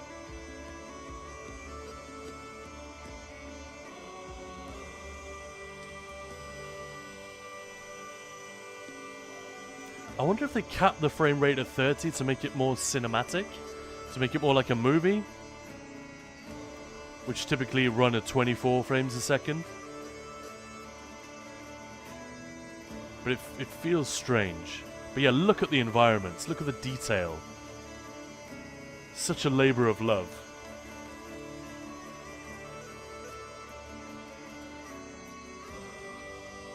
I'm blown away at how well it runs as well.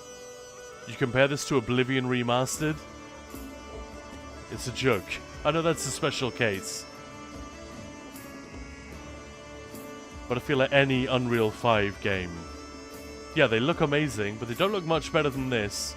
And they run way, way, way worse. One thing this game doesn't seem to bother with is ray tracing. And look at it, it doesn't feel like it needs it.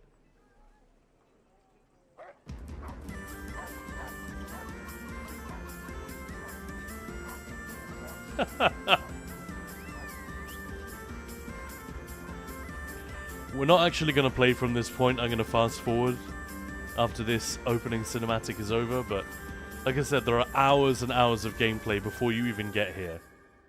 Depending on how slow you want to go. If you really want to look around and listen to everything. Alright, now let's spin on. I'm probably going to need to lower the audio as well, a little bit.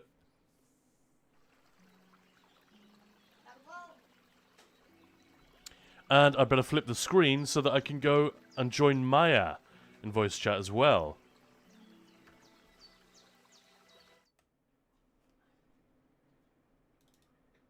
We need the check here for when we're playing a game set in Bohemia, don't we?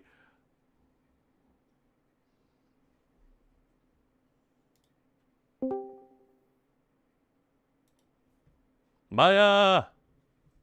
Hello. How's it going? I'm good. How are you? Pretty good, thank you. And I don't seem to be coming through your microphone or anything. Hello, Erin, Dark Metal, and Bro. Thank you. Hey, Britog. Hey, Dark Metal. Again. Thank you. Hey. Hey, Ahel. How's it going? How is everyone today on this fine, fine September Friday? Had to think about that one. Hey Maya, how you been? Hey Dark Metal. Oh yes, I've been great. Hey Moose. Yeah, how are you guys doing? How's your week been? Are you excited that it's nearly the weekend? Maya. Moose just like, I'm doing my own version. It's better. Thanks, Erin. Yeah, it's this is a game that I've been meaning to check out for the longest time.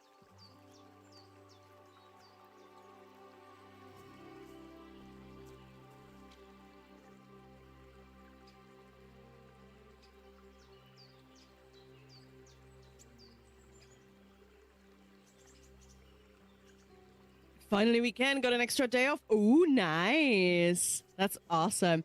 Yeah, I've been meaning to check out this game for a long time. It's fun, and I love hearing the check in there as well. Like every now and then, I check swear word or check singing or just check talk. Raves Lord, hello. Random fact of the day too. Ooh, Nintendo released Super Mario 64, one of their most iconic Mario games, in 1994. Ooh, so they had a birthday last year, big one. Just had my breakfast pizza. That sounds pretty awesome. Random fact of the day, the iconic Hollywoodland sign was changed to just Hollywood, as we know it today, in 1949. Why was that? I mean, the land sort of seems fairly pointless, I suppose. But, oh, that's really fun. That is a fun one to know. So wild boars, seeing them in the wild. I remember sort of trekking in the woods. And like if you see a boar, especially when it's time for little ones to be happening, you get the fuck away. Because chances are Mama's going to come and hunt you down and protect her babies. Oh, logo redesign back then, yeah. My man Raves Lord, a master of facts, yeah, right? Awesome. Yeah, it's weird because I grew up in Prague, but we used to go to the mountains up north mostly, but also which one is it? East? No, west. Between Germany and Czech Republic and south as well. Like incredible land there. So this is really fun. Was that on September 26th, 1949, the Hollywoodland sign officially became the Hollywood sign as the city of Los Angeles removed the land from the Hollywood sign forever and rebuilt the H.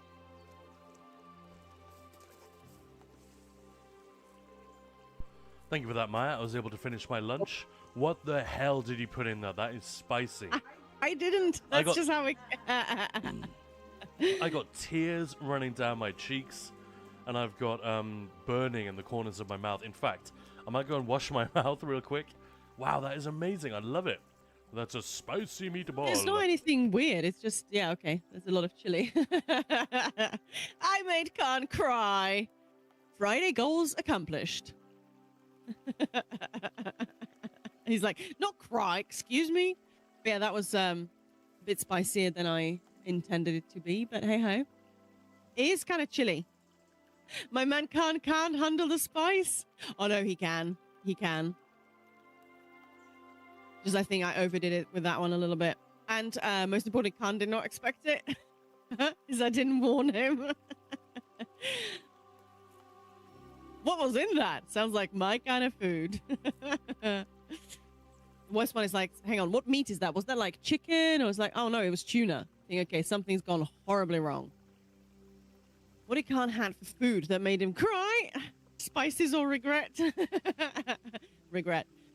Yeah, the first time when I went to India and obviously had like real curry, even like the mild stuff that they give to tourists.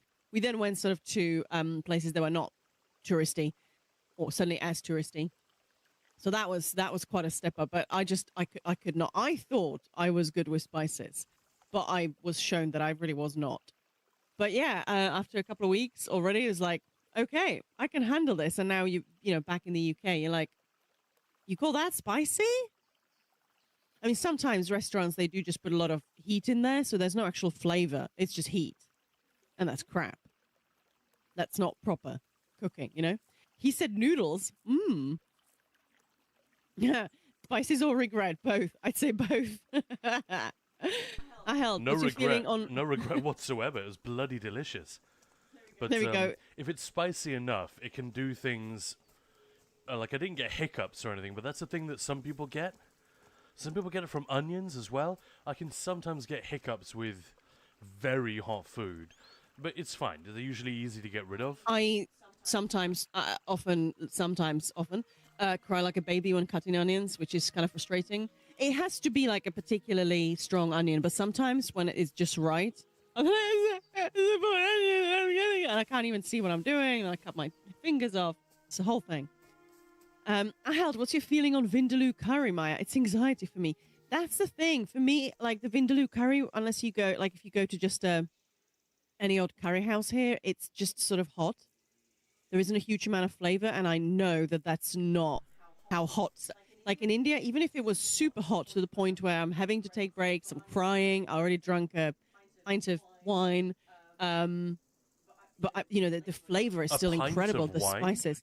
Well, yeah. That seemed to help when we were there. Anyway. Prior to, okay, guys, I'm going to nap. See you guys tomorrow or later. See you later. Have a nice nap. If the onions are very fresh, my eyes start to hurt. Yeah, that's going to be it, right? Erin, I hate how people mix up heat or chili burn with spice. It drives me crazy. Yeah, there's a gap in the language, though. people talk about hot, and that's why I try to say hot. But then that's not right either, because that also refers to temperature. But spicy to me is a flavor, and hot is just the sensation of burning. They're not the same thing. You're absolutely right. And that's one of the things that makes me not super keen on, like, Vindaloo. I don't like food designed as an endurance test is one thing, but it's not the same as food that's designed to be delicious and enjoyable or interesting. There's a big distinction to be made there. Yes, it's a shame that people say spicy when they mean hot, because spicy is flavoring. Like, that doesn't have to be hot at all. As you say, sweet stuff like tea, lemonade can be spicy. Yeah. Or like spicy sweet rolls or something like that. People are like, why would you put chili and sweet? No. I'm talking like cinnamon, something wintry, Christmassy. Dark metal, to not cry when cutting onion, put it in the freezer so the fluids don't get in the air. That makes you cry. But then you've got to remember to do that well in advance. Doesn't that also make it hard to peel? And cut? I have a feeling like if it was even slightly frozen, I would probably cut my fingers off. I'm very good with knife. Like, I've not really cut myself in a long time. It's when stupid stuff happens. Like, I'm trying to cut something that I shouldn't, or I balance my chopping board on a pot because I'm like, I can't be bothered getting a lid for it, but the water's boiling. I'm just going to put it on top of here. Those kind of stupid things. That his sheep were being eaten by the flea-ridden beasts. Where can I find this shepherd? Siegfried? He has Oh, are we looking for Pupsy? Yeah, I'm looking for my dog. So we jumped forward quite a bit in the game. It's still very early in the game, I'm Heard afraid. anything else about wild dogs? Here, in the tavern? No. But there was a fella here who gets by doing a bit of poaching. The level of Said detail once is the he was thing hunting when in this game. right in It's front of the him, a realism large pack attacked a deer. and the immersion. Mix of wolves and dogs, he said. That's not something you Honestly, see if every those day. aren't things that you where care that about, was? How would I know it's where he quite was unlikely hunting? that But the I'd game is say going to he was cast in its the spell on forest. you. Like, who was it that was just saying, I think it was Moose.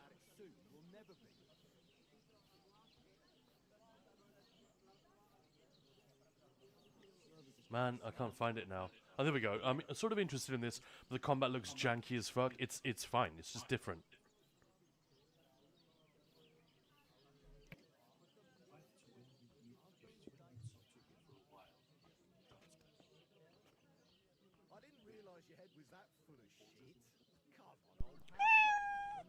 It's not my favorite combat system I've ever encountered, but yeah, it works fine.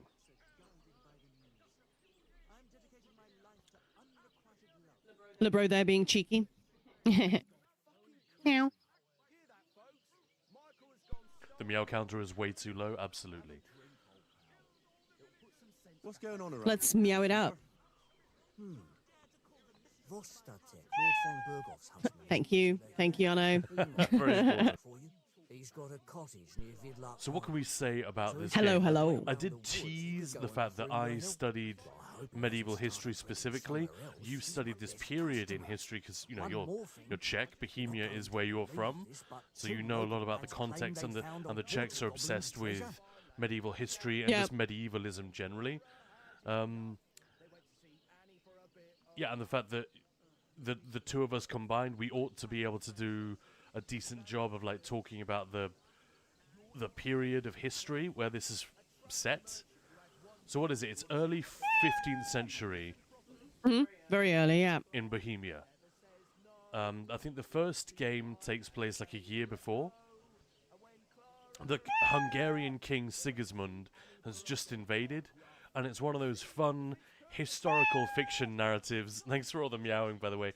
Which takes place, it's completely made up, but it takes place alongside actual historical, verified events, and it's filled with details that are correct and true. And I've always liked that when there's a writer called Neil Stevenson, an American author who likes to do this kind of thing. I always love it when that's done really well. Ask about the water goblin. I'm intrigued by that. You have a water goblin here. It would be a wonder if we didn't, with all the ponds around. He's got a hut nearby. If you follow the right bank of the Rock Tower Pond, you'll find it hidden in the reeds.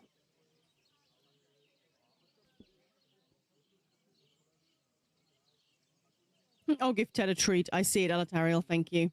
Where did you say the water goblin's hut was? If you follow the right bank of the Rock Tower Pond, you'll find it hidden in the reeds. Should we go and investigate that? In a sec. Anno's saying, how's everyone today? Really good. How are you doing? Dark Metal, don't know for certain, but isn't the combat a bit like Mount and Blade? Like the direction to hit and block is important? Meow. Exactly, yeah. The best reenactment groups who do combat come from the Czech Republic. I'm not surprised, because that's like, I think I heard Khan mention, like, any markets, Christmas, Easter. Heck no! Stop it, twat. I'll steal my water again. There's always some reenactment. There's always some reenactment. There's always like a forge right in the middle, and I'm pretty sure somewhere we have like a old-fashioned grosh that was fashioned, made on the old town square, you know, to look like the real thing, which is pretty cool. Almost didn't make it. Why? They said a pack of wolves came after them. Aren't wolves afraid of people? That's what I thought too. It's strange. That's the thing, I would let him drink, I held, but he will just grab the glass and knock it over. That's the problem. But God knows if that's all of them.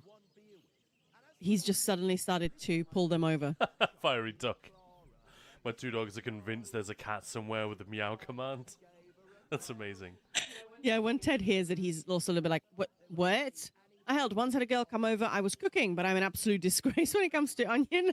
I bawl my eyes out every time, so I donned a pair of diving goggles while chopping onions, so I wouldn't be red-eyed and looking like I had just watched Mufasa die for an hour.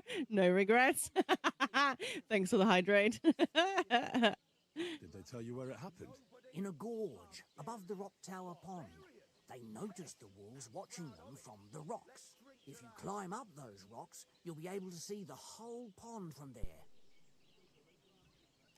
Do you have any more? All right, here we go. By the way, we've put together this wee fight club here. Would you like to try it? Yeah, maybe later. That sounds good. What's it about? It actually came about by chance. One of my favorite things about this game already is the fact that they haven't They haven't fallen into that trap, which I understand it's ever so tempting, but also ever so stupid, that particularly Asian game developers are guilty of, FromSoft. And takes a bit of getting used to, though. Oh?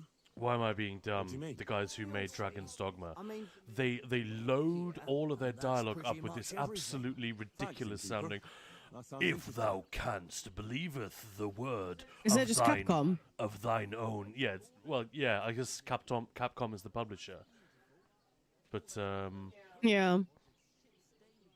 It's so leaden and stupid, and because there aren't that many writers who work in that medium, that they write particularly fine, you know, archaic medieval dialogue. It's just not a thing that many people are good at, and they just hire your average video game writer to do this. It always sounds awful and dumb, and it means you can't relate to the people because they're speaking in a way which is literally unrelatable.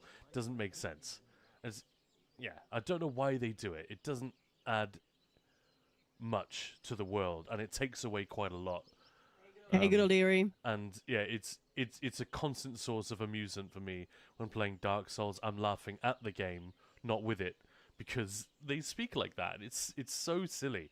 And you compare it to this, an actual real world medieval setting, and they speak Latin, and they pray, and it's all very sort of period appropriate. So many historical details are really on point, and yet they've just made them speak like normal people. You know, there's the commoners who use like weird contractions and things like that. There are various different accents. The noble folk sound a bit more posh. But by and large, they've just abandoned the pretense of, well, they don't speak Czech for a start. You know, there should be Czech, German, and various other like dialects. They here. do chuck it in, actually. You do hear a bit of German, bit of Czech. You actually do hear it, which I like. But yeah, it's that weird thing of they're like not in going for this is exactly what they would have said. Yeah. You know, the Passion of the Christ type thing, where they used that conceit and it made everyone speak in a somewhat period. Like the Romans don't speak Italian, nor do they speak High Latin. They speak a sort of a bastardized version of Latin. It's actually quite an achievement, that movie, from a linguistic standpoint. But did it do anything for the film? Not really. I think it's a misguided thing to do, especially with the "thou canst believe the word of thine foe," and like, it just, yeah, it's silly. For me, what's worse is when you have people from a different country, so you give them that country's accent, but they still speak in English. No, that's just stupid. Either do it properly and just do the language, or just speak English. Having sort of no. The key reason it's a good call is that it allows you to have characters that have believable interactions and relationships. You actually believe in the people who are talking. And I know Dark Souls games don't really care about that. They don't really care about character and story first. It's a gameplay experience and an exploration experience, primarily. But having characters that you actually buy into is impossibly valuable when trying to construct any kind of narrative. Or to move the emotional needle. You need it there. If we only have a vague belief in the characters who are speaking, we can only have a vague reaction to what they're experiencing, you know? And yeah, it hit me very, very quickly in playing this game that they talk like normal people. Again, like they do in The Witcher. Maybe they looked at those books. They somehow don't break it. Like watching the new, not the new, or the latest Star Wars trilogy. I lose track. I think it's the solo film you're thinking of. No, it's not the solo film. It is the trilogy with what's her face. The no, can't remember her name. Who cares? Harrison Ford is in that first one. Just the language there was just weird. It didn't sit. It didn't work, especially when she talks to Adam Driver. I don't know, it just didn't work, and I don't even understand how, because like their language wasn't that. Dicks attacking me.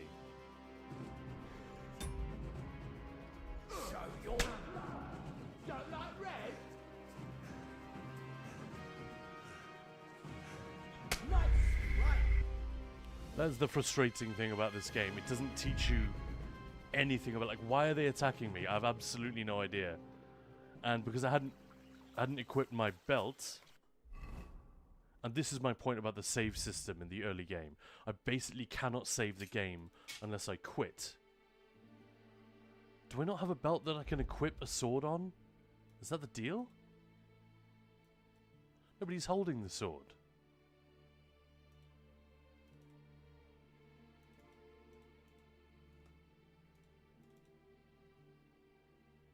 Also, the description is showing up here on the left.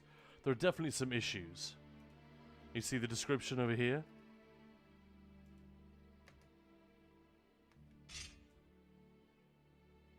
There we go.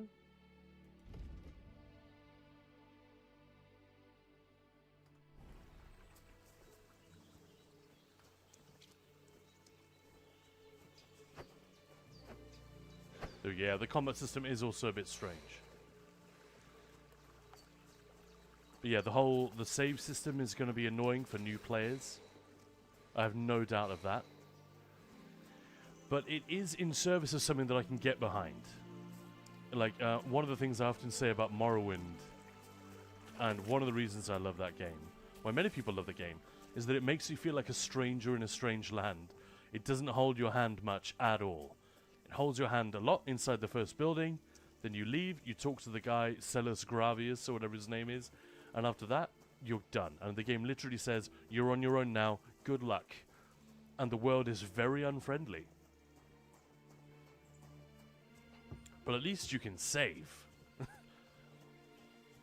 This is trying to do the same thing. The setup for the game is that you are... The last game has ended, you're in quite a comfortable spot. You're the bodyguard to a knight. So you have a pretty cushy position in society, but for various reasons, you are now in an unfamiliar place. Nobody knows you around here. You're on a mission to this part of the country, and bad things happen. You're separated from everyone, you're by yourself, you haven't got your gear, you haven't got anything, nobody knows who you are. There's no point trying to convince anyone that you're like half noble. They don't give a shit. All they see is a guy in crappy clothes who smells a little bit of shit. And that's their equivalent of, you know, Elder Scrolls starting you off in the prison. Giving you a bit of a blank slate, even though the character has already been well established by the first game. It's a bit of a familiar conceit. Oh, you're back to 1. You know, games do it repeatedly. I'm just going to spin through. My dog got lost not far. I haven't seen any dogs Sorry for around here this. just the other day. A shepherd boy from Copenhagen. Where can I find the Siegfried? He has a hut at Copenhagen. Here, in the tavern, he said once he was hunting. Do you know where that was? Wolves and dogs. How would I...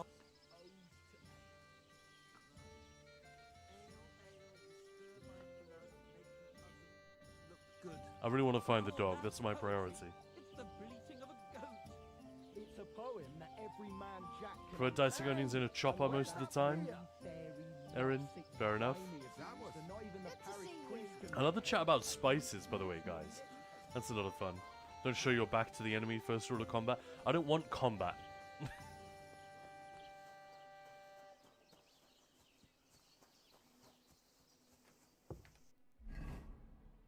I don't even know why they're attacking.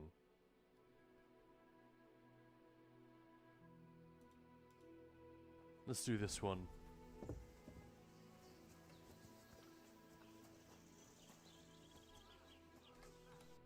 The map is very pretty. Man, it's really far away. So there's going to be a lot of hopping around the countryside, I guess, in this portion of the stream. But that's fine, because you guys don't particularly want to see the story ruined. Not ruined, spoiled. But you might be interested in just seeing what the world is like. A little bit like Assassin's Creed the other day. We did a few story beats. But ultimately it was mostly about exploring and getting a sense for how well the game was designed, how the world feels to interact with. I'm guessing I should probably stick to the road and then follow the river, rather than try to off-road it through the woods here. But let's try it.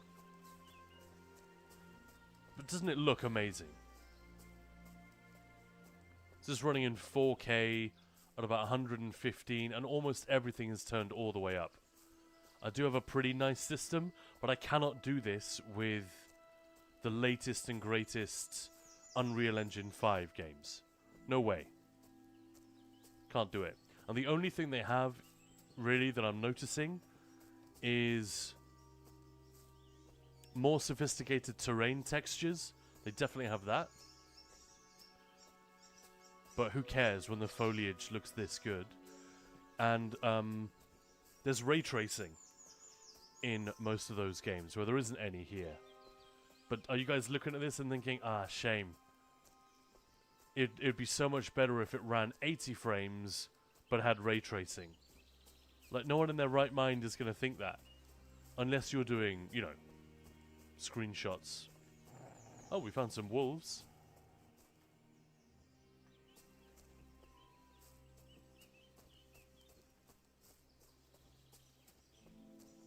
I'm probably going to die.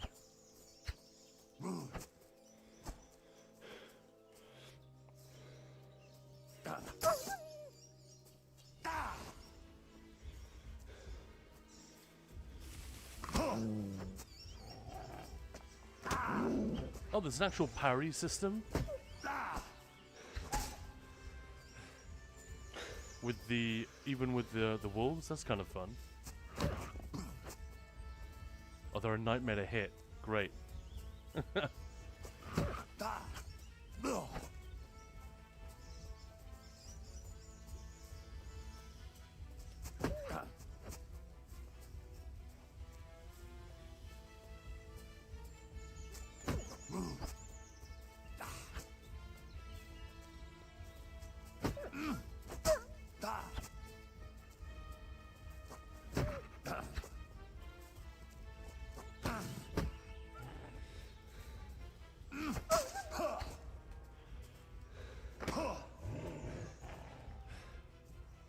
It's really difficult to hit these fucking things. That's actually nice and realistic. But yeah, the combat system is strange. It's a choice.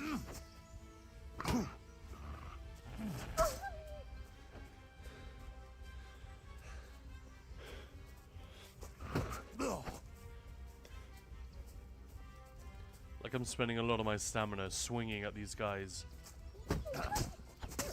There we go, there's one.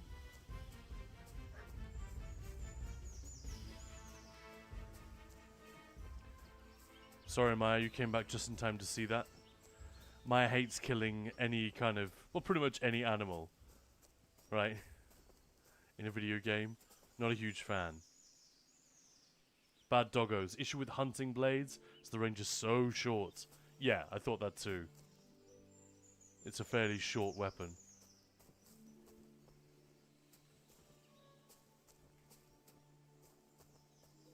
But like I said, they're going for realism. In every way they possibly can.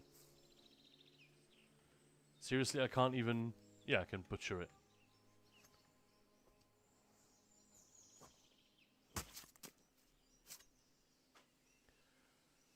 I've definitely encountered a few things that I didn't love. Like there's a bit early on in the game which I think is inescapable. Like it's unavoidable. The game gives you the illusion of being able to avoid it with, you know, dialogue choices and whatnot. Oh, this guy's still alive.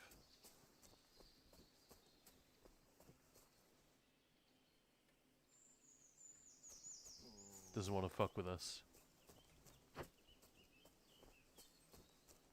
Right, I'll leave him. But then when you've had, it's sort of a prison, you've been arrested type situation. And the game doesn't tell you, unless you check your inventory, you obviously finish that sequence wearing nothing but your pants. And the game doesn't tell you you still have all this stuff in your inventory. So I found that to be quite annoying. I was wandering around getting, oh, aren't you ashamed of yourself, walking around like an animal? You know, everyone's talking to you like that, and no one will have shit to deal with you because, well, you're naked. And then I realized my inventory was full of all the gear I was carrying before. I thought, come on. That's a little bit annoying. But it's like isolated individual things like that that have bothered me. Very minor. But I can imagine for a lot of people the realism of it is pretty punishing. And there is a hardcore setting. I'm not even on that mode. It's just while you're finding your feet, there's going to be a lot of dying. And because the save game system is very unforgiving, you can only save by drinking alcohol, which is weird, or by sleeping in a bed. So if you're in a situation like this, say if I see three guys down the road, I don't know if they're friendly or not, I want to hit a save game, go and talk to them, I can't do it. I have no alcohol on me, there's nowhere I can sleep. Hunting swords are meant to kill an animal that's been downed by an arrow, not a fighting weapon. Sure. I wasn't complaining about the combat just there. I was actually praising it. The idea that... Oh, so these guys are friendly. Like, fuck for that.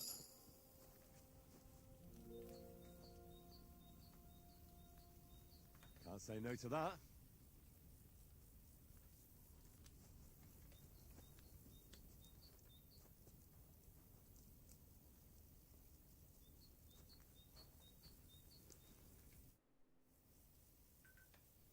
God bless you, miners. Where are you headed? Just covered in blood. Where? To bathe our bones in the fresh air. You know, man. For us, the sun is what you might call a precious commodity. Where are you coming from? Don't matter where. Yeah, Aaron, fella, driving in but heavy where to, traffic you know? is very risky. Drink some alcohol to save your progress somewhere first. Near Sasau, they're after yakkers like us to open up some manways and new drift mouths. And there's some nice chink in it. Chink? Aye, I could spill it to you, kidder, seeing as you're not one of us. There's no way you'd fit into our breeched leathers. Good addling's there for every yakker, you know.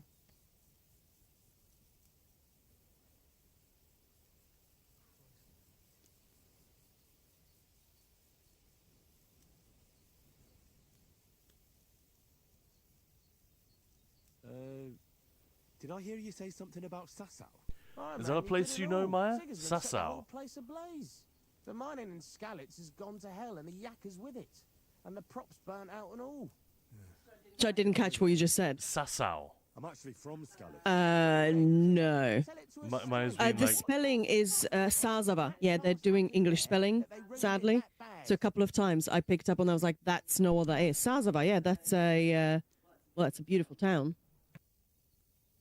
But that's the German name for it, I guess. So that's, yeah. yes, Eric, Sasau. I know Bo Burnham. But yeah, so Maya keeps chiming in when they're, oh, that place. But yeah, what is with the weird spelling? Is it like a medieval No, I think that's a spelling? German name for it. But sometimes the spelling, I think, is sort of Englishified, I think. Yeah, like it's There was one- internationalized? Or what?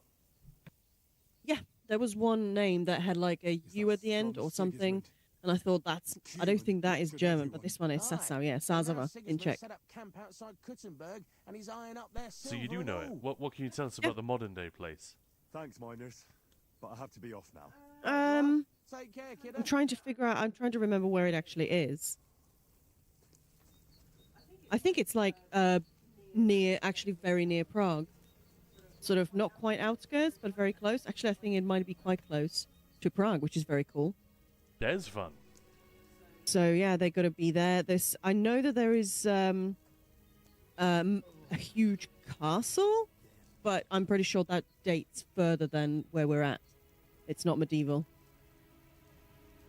Maybe it's a monastery, actually, like a really beautiful, those sort of white red things, buildings. So I don't think we'll see that yet, but yeah. So I think, in the game, I'm guessing we're like a few days from Prague, but actually modern day, I don't think we're far at all. Are you deaf? I really will call the guards. Pacify him, quick! No, I'm actually completely wrong. It's 11th century, the monastery, the original one. So that's pretty cool. I just looked it up. I thought I'll double check my history. This is the problem I have with the save system. They literally say to you, sit down and enjoy a drink with us. And then you try and have some of their food and they attack you. Yeah. It's fucking stupid. It's actually a Benedictine monastery. Isn't that Oh, fun? that's fun, yeah. Originally, yeah. So you can probably go and find the monastery. We should be there. I'm still just getting a feel for things.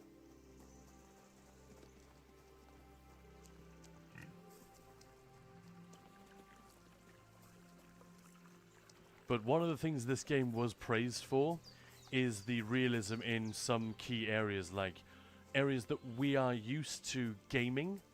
When I say game, I mean exploiting. It's like a justice system. I will steal this item, then I'll run away, escape detection, then I'll come back, and all will be well. No one will remember that it was I that did it. They won't know who did it. No one saw me take it. None of that works in this game. If you take a thing, and you are later shown to be the person who has that thing, the person who it was stolen from will immediately know that it was you. Hey, that's my thing. Or if a body is discovered, even if you didn't kill them, you'll immediately be suspected if you're discovered trespassing. It's much, much more sophisticated. I feel like it was almost designed to fuck with players who are used to video game conventions. Greetings to you. How can I help? Alright, this My dog time got lost. we're just going to talk to the guy about the dog. Here in the he said what? Do you know where that was? No, because we can't. We take 5 steps along the road and someone kills us. Can I get something to eat and a place to sleep? We'll see about that. And for how long?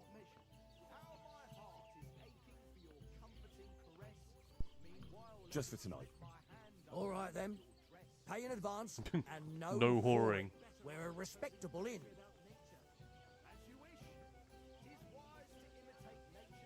I'd like to discuss the price. All right. Because we literally can't afford it.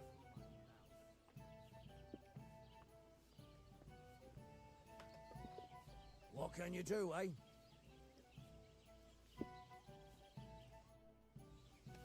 I just want to find my dog. Why is the game making it so difficult?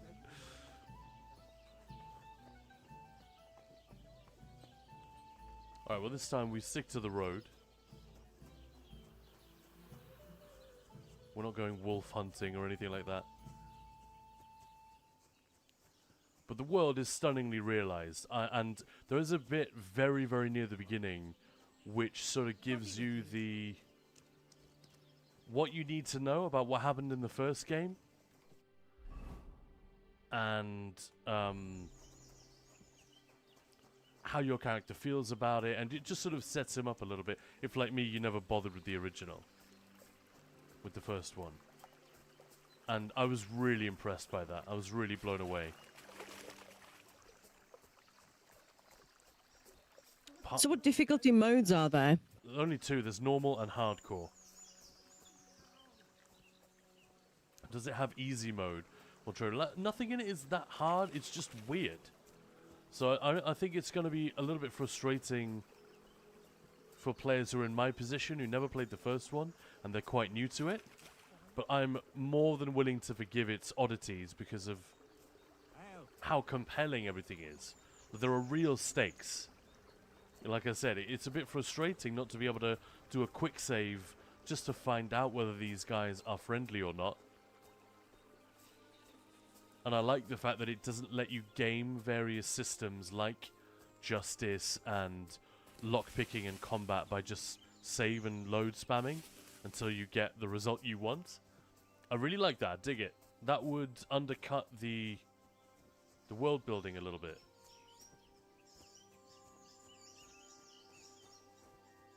And equally, there's a bit early on where you, depending on what choices you make, there are some bodies of men that you've killed that you can bury.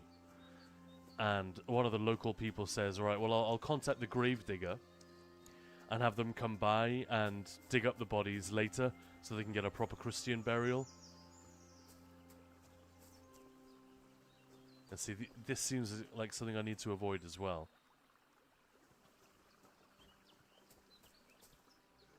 Here's another. Fuck.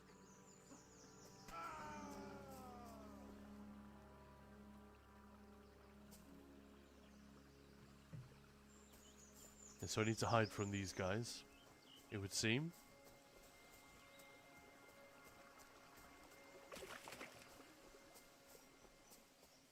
But yeah, then if you go back to that spot later where the bodies were buried, you'll notice that they've been dug up. And the graves that you buried them in are now empty. And that is like a 99% of video games would not bother with that little detail. But and like the justice system that you can steal a piece of jewelry from someone and 10 hours of gameplay later you can return wearing it and they'll say, "Oi, that's my necklace." Things like that. What video game has that stuff? It's amazing. Equally, like traveling over the terrain the way I'm doing is very risky. You can't just sort of hop around and slide down steep slopes like you would in most video games. It doesn't let you. I love that. And the game definitely rewards you for drinking it in slowly. And look at this.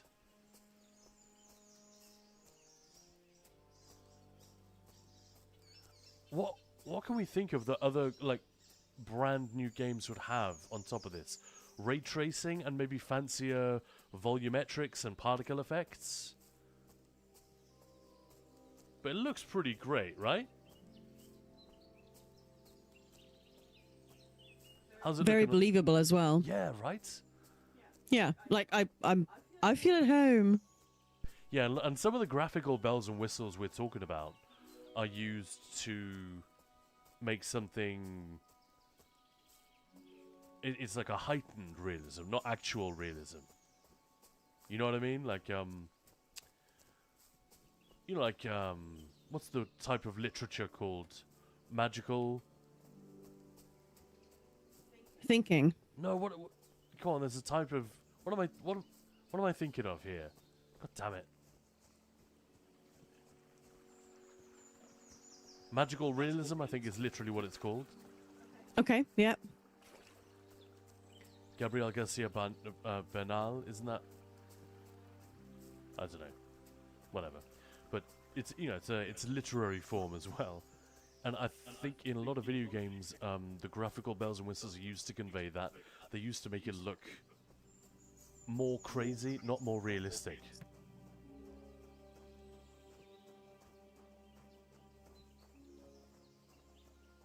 Thanks, good old Eerie. That's exactly what I was thinking of, yeah.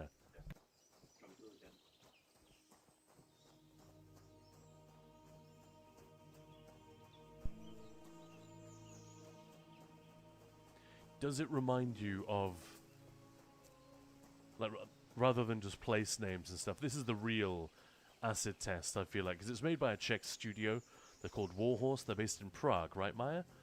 Does it feel like the countryside that you recognize? Well, not in Prague, but yeah. Definitely. No, but, you know, that part of Bohemia. So this is just south of Prague, right? Southeast, yeah. Southeast, right. Oh, yeah. We're looking for the shepherd. I just heard sheep bleating. So I guess we're getting close. And obviously, you know, there's mounted combat and all. Yeah, there's Eggbirds is famous. I'm sad Eggbirds isn't here for this, actually. Because he loved the first game. I don't think he's played the second one yet. I'm pretty sure he has. Has he? I think so. I could be wrong, but I thought he has. Those are cute, little animation, like the little pictures. Yeah, the map? Yeah. Looks really great. But yeah, magical realism isn't quite the right description for what we're doing with video game graphics, but I think it's something similar to that, isn't it? Epic realism was I think that's the phrase that they used in Skyrim when they were designing things like Solitude. It has to look like a place that would plausibly exist, but which actually would never plausibly exist. You know, the huge arch of stone. Yep. But yeah, that particular sort of the rocks on the side, you know, with the little like lines, that is so recognizable. I don't know if you remember. I'm not sure we ever necessarily made it there, because where I used to live, we moved not that far away, but there was like a stream and a little, pretty much a hill, nothing more than that. But on the other side, it was like a full-on cliff. Look at that. I know it's not coming through that well on stream, but yeah. Sorry, Maya. Keep going.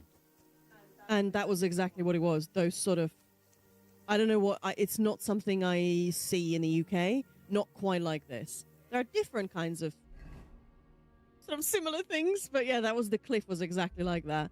And that was really cool. And the fun thing on the other side of that hill, there was like, now it's fully protected, like a wooden hut, basically, like a wooden house that was painted still. I mean, obviously not medieval, but it definitely had that vibe. All those pictures that we're looking at, the map, all of that, it was on that house, and it was fucking old. Hey, Maya. Ptarchik. That's a bird, isn't it? A little bird? Yeah, little bird. Always amused me, because Star Trek fans will recognize the word Ptark as being Klingon for, like, coward. Or dishonorable person. So Ptark in Czech is a bird.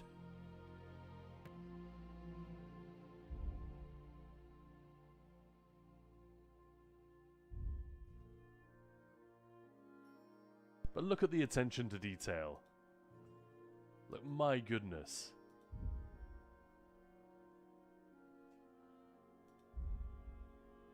Anyway, enough about that.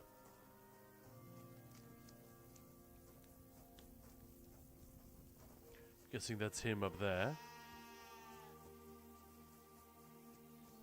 But as always, when we play a game like this with such a beautifully realized, I hear some sheep. Yeah, you hear sheep. You just are gonna go with Eggbird's sheepy version. Yeah, they don't like me. They're running away. Yeah, whenever I see an in-game world realized this beautifully, I cannot help but think of Elder Scrolls 6. You know, because I'm such a huge fan. You know what I cannot help but think? What's that? There would be a lot of sheep shit right there. Yeah, it doesn't necessarily matter though, does it? Praise God. Oh, I thought that was a scarecrow. No, that's Siegfried, the guy we're looking for. I hear you. No, I gathered, yeah. I hear you have some problems with wolves. You can say that again. Those fucking mangy beasts are eating my sheep. They take them like they were for sale at the market. Did you notice an ordinary mutt amongst those wolves? Hey, Zim. Zim. No, there might have been. I didn't get a close look at them.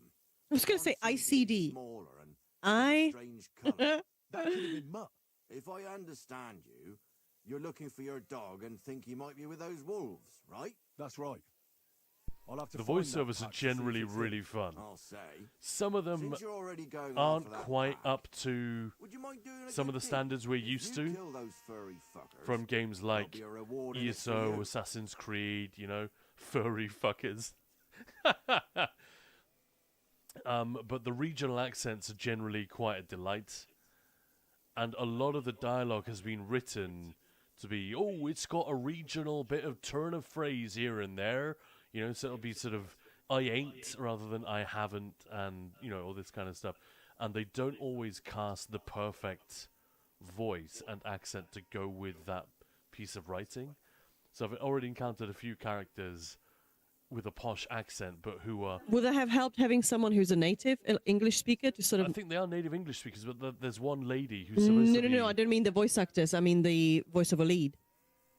Maybe, I don't... I think it's more of a casting thing, or you're cast as, you know, female 17, or whatever, and they get like 8 different characters that they portray. You know, you get that many pages of dialogue, and that's how it's broken down. And I think probably some of the characters they portray are quite, you know, noble, maybe, but then others are of a lower social standing, so the dialogue has been written very differently, and never intended to be necessarily recorded by the same actor. It's not a big deal, it's just a small detail I've noticed here and there. But generally, the voiceovers are really, really good, and the use of accent is... Think of The Witcher 2, or the Witcher games in general, 2 and 3, and how well they used UK regional accents. There are a couple of American accents in there, which is really weird. That really bumps me. Why not? I can kill 2 birds with the one stone. That's great. It'll be well worth your while. I hope so. Where can I find that wolf pack?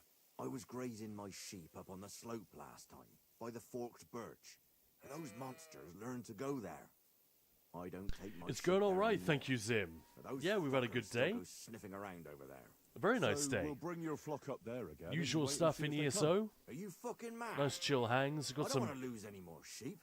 I think you just need some bait. bugging out Not with a even quest one in single Craglooorn. sheep. I killed a boss too I promise I'll quickly, look after it. and then Well, even I logging could out, lend you abandoning the Ignatius. quest, He is restarting the it, stupidest nothing rat I've helped. ever seen. So I'm hoping once I've been logged Khan out for a didn't kill bit, it too quickly. It was Khan just went in. The boss saw him. Was like, "Fuck, it's Khan from Ninja Pulse." No, and just ran off. So yeah, just despawned, right?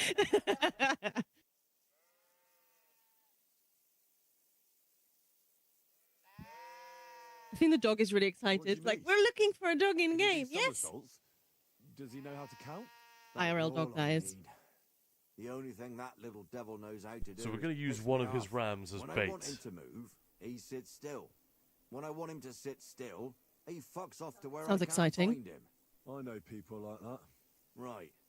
But you can tell a person to fuck off. But when it's I think the dog wants a treat. you're wasting your breath. And on You can top tell a of that, person to fuck off, you but have when to it's a take good sheep, you're care of wasting it. your breath. So I'll take Ignatius and use him as bait. Right. But he's so stupid he's smart. I'm certain he'll come back to me. All right. I'll take Ignatius and go and have a look around that forked birch. Will he come with me, or will I have to lead him up somehow? That bugger will follow you himself. Just wave a carrot in front of his face. It's He's going to be mad like for the carrots. I can't the even goat count the quest times in The he's Witcher rammed 3. his way into my house to Remember get that, some. man, with the little I happen bell? to have one here. And the If you take stupid it goat with you, runs it'll right follow into a you around monster. like a loyal dog. When you get to the pasture, just throw the carrot. Oh yeah. Although when I see here a goat and being a bait, all I think is Jurassic Park. There's a thicket He's gonna across the eat the road. goat? But don't worry. If the wolves go after the sheep, they won't notice. What's the you. matter, kid? But you'll hear You never them had from lamb far away chops? as they get closer. I don't know anything I'm a more vegetarian. horrifying than the sound of their damned howling. God be with you. Lead poor Ignatius to the birches on the slope. Aww. This is... We can go and ask the fisherman as well. I think I'd like to do that. Just for funsies. Yes, But I'll. I'm blown away by the realism of the game. I'm blown away by how detailed it is. I literally saw a screenshot. Sorry to interrupt, Grant. I Yeah, thought it no, was it's a fine. photo. Yeah, yeah. What was it? Again, do you remember? You told I me think it like was the name of it. Trotsky. Oh, Trotsky, The yeah. castle. Yeah. And I literally said, Oh. "Oh yeah, I've been there. No, I've been there." I said, "No, that's not a photo. That is a screenshot from the game." I mean, and she was like, "No," and then pulled her chair closer to the monitor, like, "No fucking I was like, oh way." yeah, it's like in perfect condition rather than dilapidated as it is now. Never mind. Oh, give Floofs a treat. I've Thank you, just Grey noticed Kirk. my redeem is spelled with 2 D's on the tickle redeem. Redeem. Oh, never mind. How have we never spotted that before? Right, well, tickle redeem activated. Are you ready? The dog is ready. No. Not the tattoo.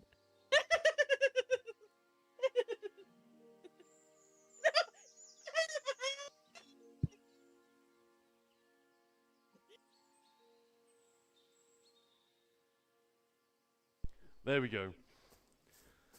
Mission success, I think.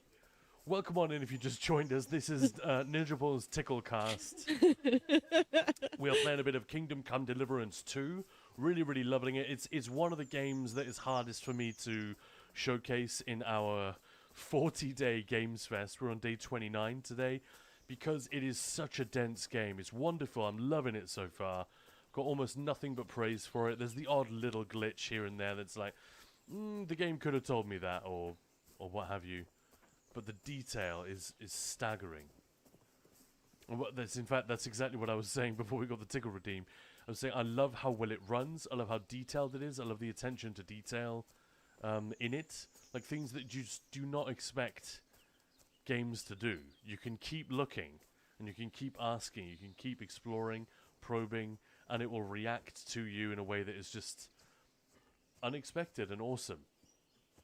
And I remember when Avowed and the Veil Guard came out, it was sort of around the same time as this, wasn't it? And many commentators gave both of those RPGs a lot of shit because by comparison to KCD2, they felt very shallow.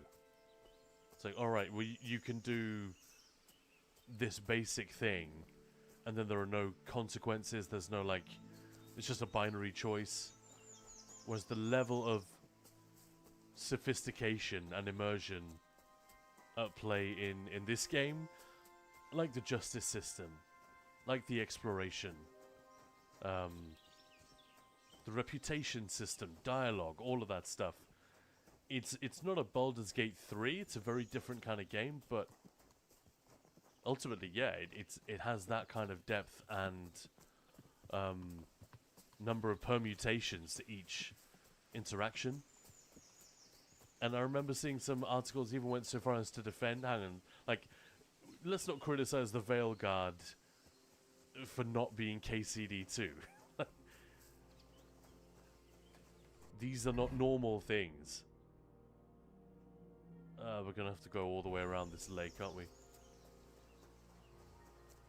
I like that as well because we're not a real nobleman. We're sort of a bastard son. We never learned how to swim. So he can't just swim across.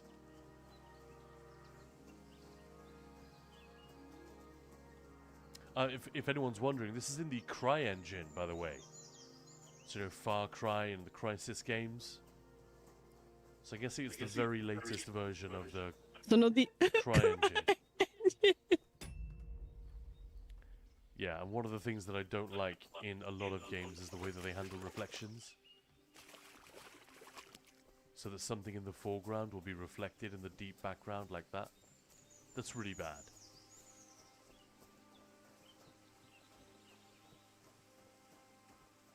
Alright, so we can talk to those guys, the fishermen. Oh, thanks, Ahel. This tick redeem is one of the best things to ever happen on Twitch. Oh, to Twitch. It is one of the best things on the internet, isn't it? Agreed. I don't know about you, I don't normally have the time to do this kind of thing, but I could just play for hours just doing this. You know, people say they fire up Skyrim. Oh, actually, can you go back? And just walk around? To the water and look left. Like, go to those things, the brown things. The reeds? Yeah, but those are very specific. Like, in the Czech Republic, especially when I was growing up, they'd be everywhere, and you'd buy them in, like, florists and stuff, but I've never seen them anywhere else. Oh, we have them done by the canal where my parents live. Loads of them. Yeah, it's just not a common thing, but like No, they would it be in isn't, shops and everything. That's what I mean. It's a super specific. Yeah. I see. Yeah. That's really fun. What's Kapradí again? Do you remember? Kapradí? Hmm. Can't remember, no. They're the oh shoot, what is it in English? They're like mostly in forest. And they're like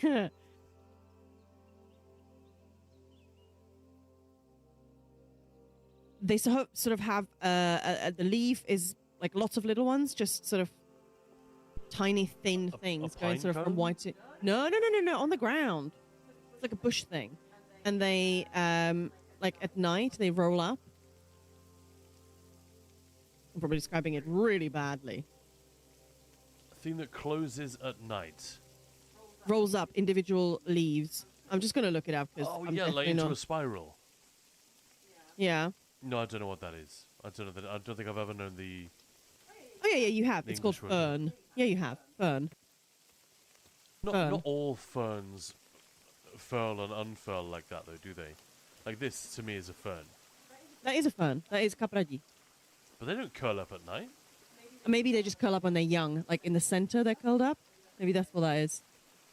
Maybe you curl up at night. I do. When I can fit in around the dog and cat. Yeah. No, not dandelions. That's the thing that Khan was looking at. But like when they're young, I think they're maybe curled up then. I'm just talking shit. Been a while. But like in really posh delivery places, like in London, I know that you can sometimes buy the young ones. Eat it like it's edible. There is definitely one that unfurls. That you see it a lot in like when a video game or a movie tries to make a place look exotic. They'll often use these and they spiral. They sort of close up. Anyway, this is the guy. Welcome. What can I do for you? Since you're always walking around the ponds here, did you notice a stray dog wandering about? What? A dog? This is definitely how I want my story to here to begin. fetch fish. That he's just above all other sheep. concerns. Well, that He's would be looking for another his dog. story.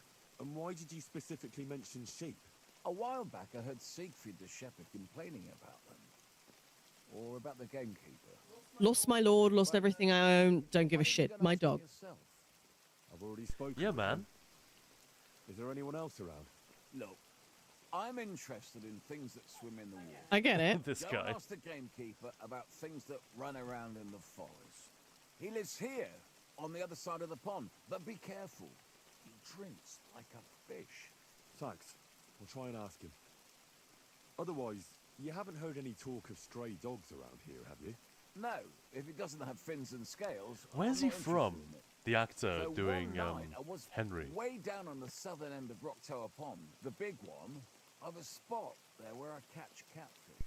Where do you Well, think I'm Maya? He fishing. sounds like he's from And around all of a here, sudden, where I we hear live. howling. Not I mean, just I can't hear him, so there must have been at least Oh, apologies. Possibly. Let me, if you mute for a moment, noise like I will crank up the game volume. oh no, that's not what I meant. I'm not listening. Otherwise, I'd hear you and me like 3 times. Such a large But I can pop it in. See you later, my friend.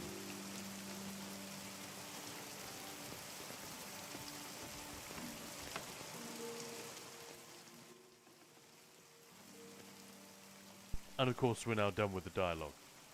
See if I can talk to his missus.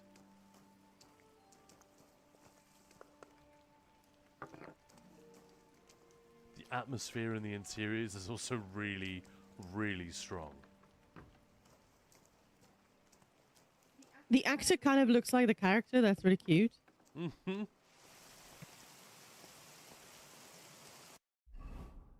He's from Solihull, Warwickshire. Oh, so he's from north of here. Yeah. That's fun. So he's actually Midlands. He sounds a bit like he's from round here, though, doesn't he? Bit sort of Bristol, or from round there.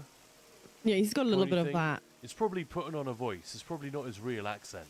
You know what I mean? Because maybe if he just did it, maybe it'd sound too modern. What hair gel is the main character using? The hairstyle did not get ruined by rain at all. Yeah, no, that's a very good point. Or like perfect makeup. It's like, what are you doing with it when you're going swimming and all sorts? Back. Last Friday of the month is filled with so many meetings. Is it last Friday? Of course it is. It's 26th.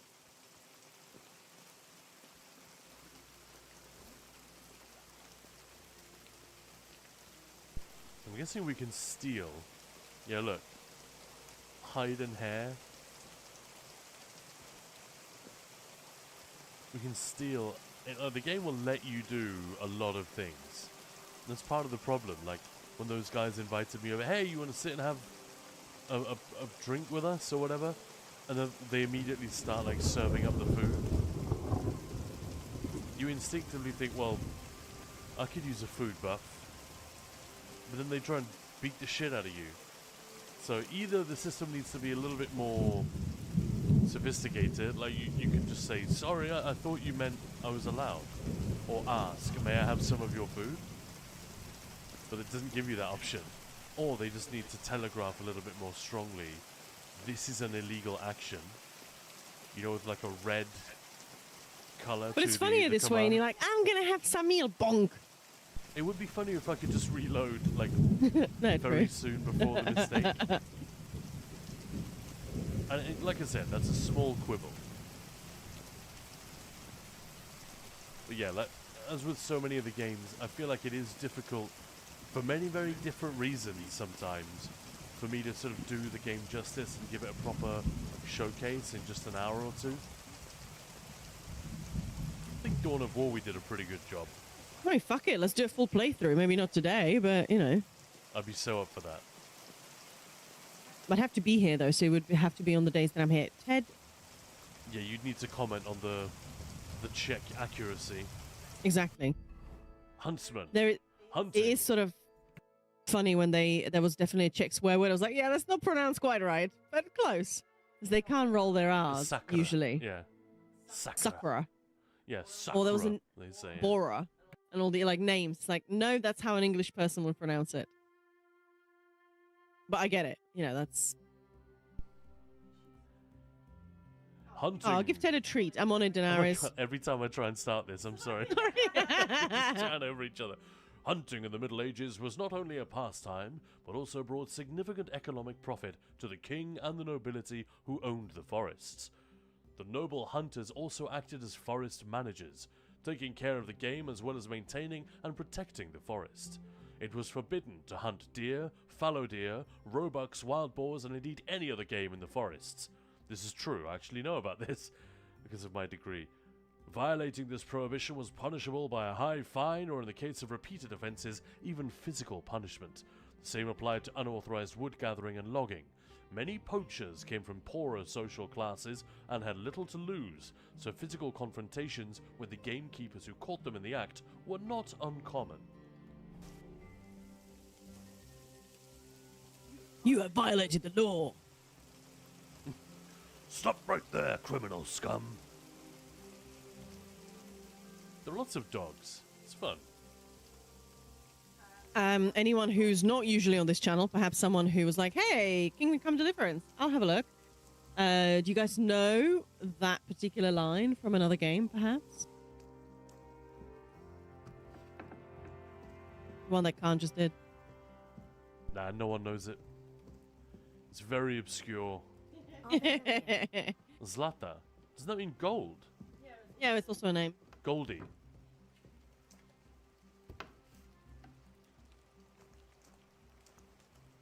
Loving the odd disappointed cat mum comment from Maya. Ted, stop it.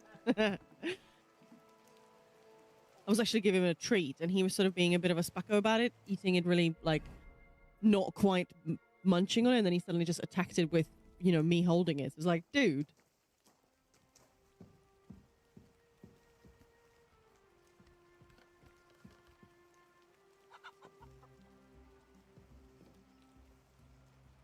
My god, it's very dark. Inside, I can barely see anything. Funny, on stream, like, we can see better. Oh, weird. I've noticed that a few times, yeah. Yeah, it's look at the stream here. Like, it's quite bright. Funny. Or she just took you down to a naughty cellar. She's carrying a chicken. As you do. What happened? No, she's gonna pluck it. My husband Vostatek left to go hunting and hasn't come back. I'm worried that something happened to him. I love how the His quest to Valverdo's find your huntsman, dog and the forest is just full of branching and poachers these branching days. and branching just got caught into up like somewhere. fixing Not a chance. every problem in the We're region. invited to young Lord Semin's wedding. He wouldn't dare miss that by wandering around the woods for so long. What would Lord Semin think if we didn't show up? It would be a disgrace. He sometimes loses track of time out in the woods, but All right, Maya, listen I've got in. a really bad feeling about it this time. One time, Vostatek didn't come home for 4 days after his horse broke its leg in the woods. I had a feeling right away that something bad had happened. And I have that same feeling now. Do you reckon you could help me? Does that happen often? That he gets lost in the woods? He disappears for a while from time to time when he gets orders from Lord von Burgo. And besides that, well, What is it? You can tell me. he drinks a bit sometimes. Then everything takes him longer. His job isn't easy, so I understand when he does, and I don't get upset with him. Well, she sounds like a saint. Drinks a bit sometimes, so he's a fucking drunkard who beats her, probably. So you're saying he got boozed up? I'm just and saying. supposed to go looking for him, God knows where.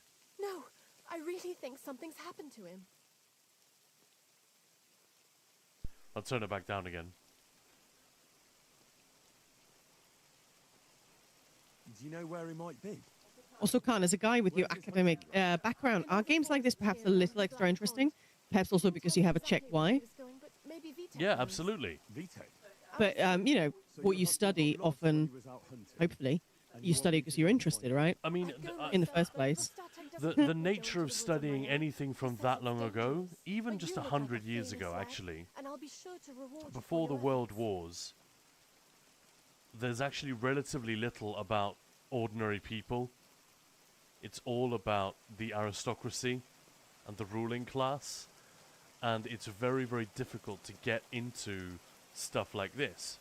Like the main character Henry is quite high up in society, actually. The point is he's a bastard son, so he was raised by peasants, but then actually he does have sort of one foot in the nobility. And yeah, there's a certain amount of artistic license involved in depicting anything outside of what we know. But one of the really cool things, I'll try to make this quick. One of the really cool things that I came across in studying that period was there's a French town called Montaillou, and it was subject to an inquisition. It's a real thing that happened, not just in Spain, but there were suspicions of heresy in the town, and actually they found that it was relatively widespread. Nothing serious, but just they weren't following quote-unquote proper Christian doctrine. So exactly what people believed and what they practiced was investigated. And in the course of this, they held, and this is very unusual, they kept meticulous records of interviews with the entire town, basically. And from this, 2 French historians went through those records and interviews and were able to piece together a narrative of what had happened in this town over like the course of a month.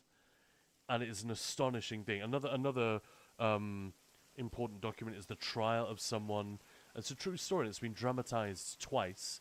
There was an American version called Summersby of a guy who comes back from the war. And he's a little bit different. Like, he's a bit too tall. And he's much nicer to his wife than he used to be. But he's been gone like 3.5 years. So no one's quite sure. Is it the right guy or is this an imposter? It was an imposter. And damn it, I can't remember the name. But a film was made of this too. Starring Gérard Depardieu, I think. And it's a true story. And again, the account of the trial gives us an insight into the lives of ordinary people. That's a little bit later, I suppose, but it's of that era. So it's all these things. Like, no record was kept about ordinary people except by accident. And it's when a historian finds something like that, some piece of evidence which unintentionally can be used as a goldmine of information on what it might have been like. And it's always an amazing moment when you study something like that. Because it really humanizes everything. When we talk about kings and queens and wars and military strategy and economics and yada yada, the Reformation, it all feels a little bit dim and distant. But when regular people are depicted in amongst all that, it really brings it to life. So yeah, it's a lot of fun, especially because I have some context for it. Although I never studied Czech history. It was more French, English, and Italian. To some degree Spanish. History was very much Western Europe, because that's where all the academic stuff was happening. Italy and France mostly. What can I expect in return for? Yeah, obviously in the Czech Republic we studied a lot of, we studied sort of the history, just a little bit of everything. Mostly it's just looking at dates, sort of how things fit together, which is pretty cool. So what, this kicked off here and then that kicked off over there. But yeah, I was always fascinated by that history, so much so that when I moved to the UK, I decided to study history, which was bloody tough because my English wasn't that great. And to suddenly have to write essays, which I had never done. But I decided for my A-level I was going to write an essay about Jan Hus, which we're just about to come up to. With the dog in the background, Maya. That's cute. Yeah, so Jan Hus, the Hussites, everyone's heard of them, right? That is like just a couple of decades after this, right? Or not even. I sort of thought that maybe that Kingdom Come Deliverance would be around that time, because like what proceeded after that, the Hussites, the wars, and Zizka, this incredible general. I think there was a movie made of him, probably shit. But like, it's incredible. It's like this heroic, going against people who are just paid to kill you kind of thing. That whole army that's just there because they have to, it's their job. And then, the army of people who are there for their beliefs. And it's just such a cool story. Anyway, I actually wrote a dissertation on Hus and everything, and I got access to the Bodleian Library at Oxford. And I have vague memories of looking at this like really cool historical stuff. That was kind of weird, like being Czech in the UK, having a look at stuff in the UK. But yeah, it didn't go down very well. I think I went to a slightly religious school, so that didn't go down so well in the UK. But it's a cool thing, and it's really fun that years later I'm sort of exploring that world in a computer game. Who would have thought? But it's fucking awesome, and I hope they keep coming up with more KCD games, because they can go anywhere in the world, right? Hopefully they stay here for long enough, but they can just do whatever they want. Yeah, they could make their way around all of like medieval and early modern Europe if they wanted to. She was asking us to talk to her son. Where the hell is he? Yeah, Jan Hus is prominently mentioned in both KCD games. Yeah, don't mention the Hussite Wars. Too many of the characters in the KCD games die in those. Yeah, I'm talking about specifically like Did you see that? The fact that the chicken is now plucked. Yeah, that's amazing. The level of detail is just so fun. Let me just put it this way: Jan Hus doesn't come to a beautiful ending. That's about it. Nor does Yishka, to be honest, but yeah. Where the hell's her kid? I've completely missed all of that.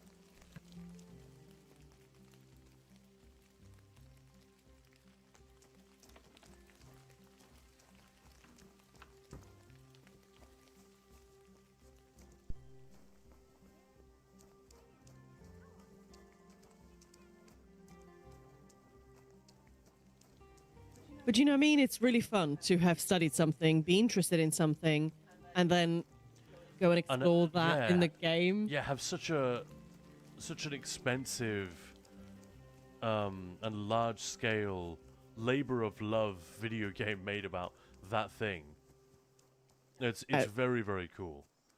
And I wonder also, I can't help but think, so Andrzej Sapkowski, the guy who wrote the Witcher novels, he also wrote a couple of historical fiction books about the Hussite Wars. He did, yeah, yeah. So I wonder if they would, like, this is a Czech studio, not a Polish one, but I wonder if they might consider, because the very, very obvious game to compare this to is The Witcher 3. You know, the Eastern European setting, the super realistic depiction of like natural biomes and human society and class and suffering and, you know, all of that juicy stuff.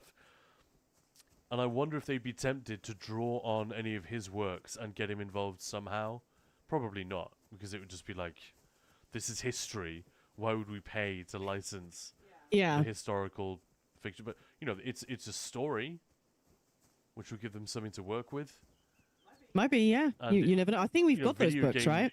Yeah, you own them, but they're in Czech, so I haven't read them. But video game fans would be primed. You know, that might move a lot of copies or generate a lot of interest. If you could say that it was the storyteller behind The Witcher. Aheld, is that a question that's spoilery to this game? Because, spoiler alert, I have not played it. So, or is it like a historical question? Before I opened it, there was another content creator Discord that I opened up, and I was like, oh my god, this person dies. It's completely unrelated, nothing. Yeah, but I was like, why would somebody do that to content that's fairly newish? Just sort of put it on the Discord and like, yeah. So what happens when this? It's like, come on. Yeah, thoughtlessly. If I've played it, everyone has. Yeah.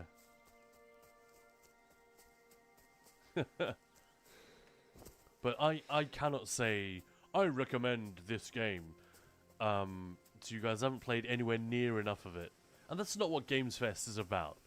It's not about us recommending this or that particularly, where, you know, although that being said, where spending money is concerned. Speaking of spending money, there is an offer on the Resident Evil series on Steam right now, which is perfect timing. It's like Gabe Newell's been watching Gamesfest, because we talked about how that is like a gap in our knowledge. Neither of us have played much or any of the Resident Evil games. I always assumed they were not for me, but so many people love them that I'm prepared to, like, just assume that is wrong. You know? That I assume that I'm missing something, that I'm mistaken. How are we supposed to find the gamekeeper? Oh. So I'm going the completely wrong way now.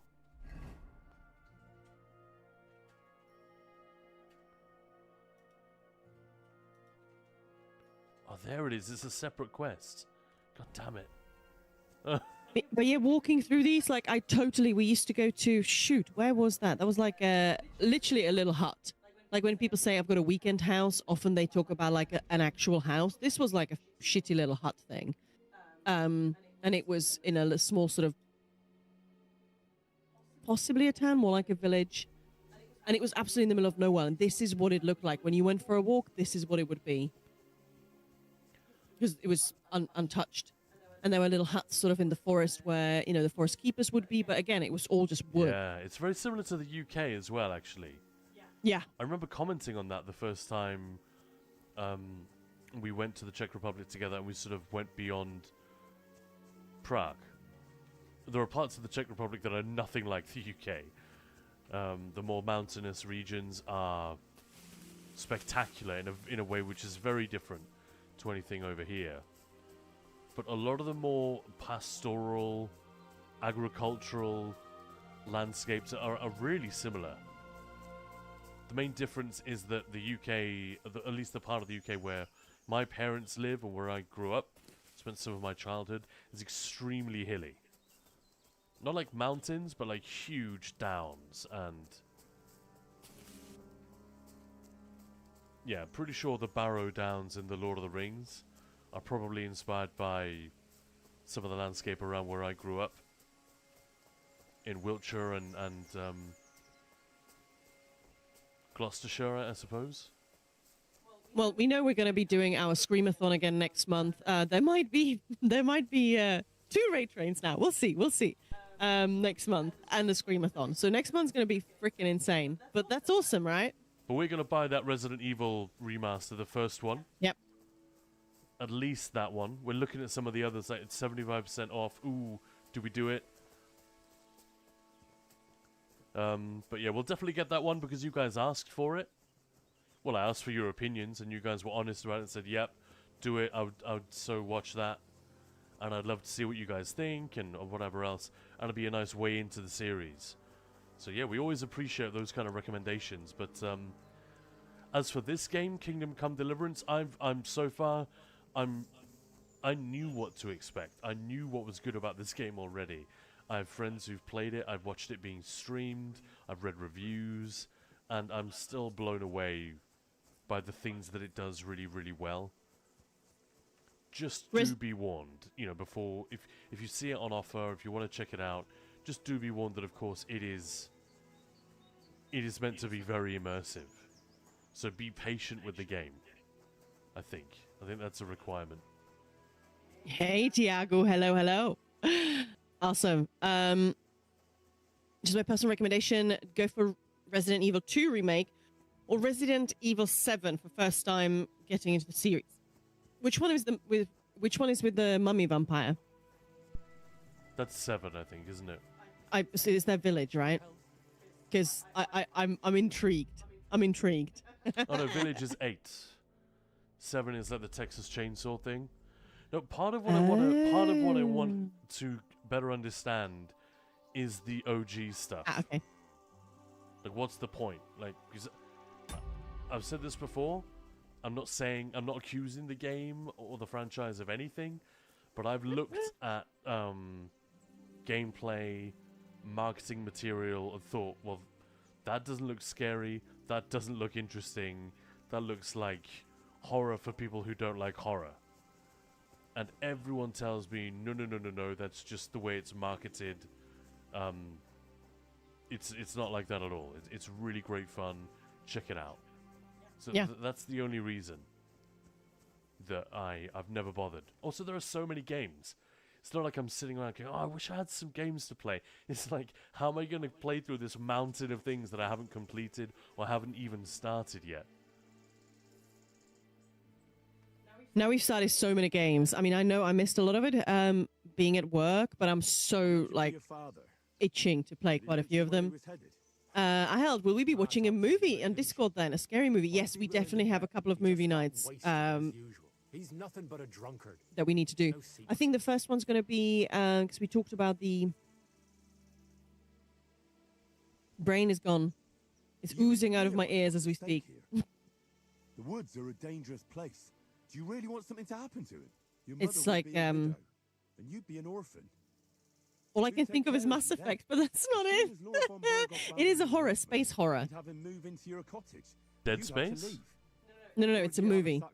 Oh, Event Horizon. Thank you. I think we already agreed on that a few times. All right, But yeah. already. I'm not What he says, stupid. Maya. Father may be a drunken bastard. Kuruma!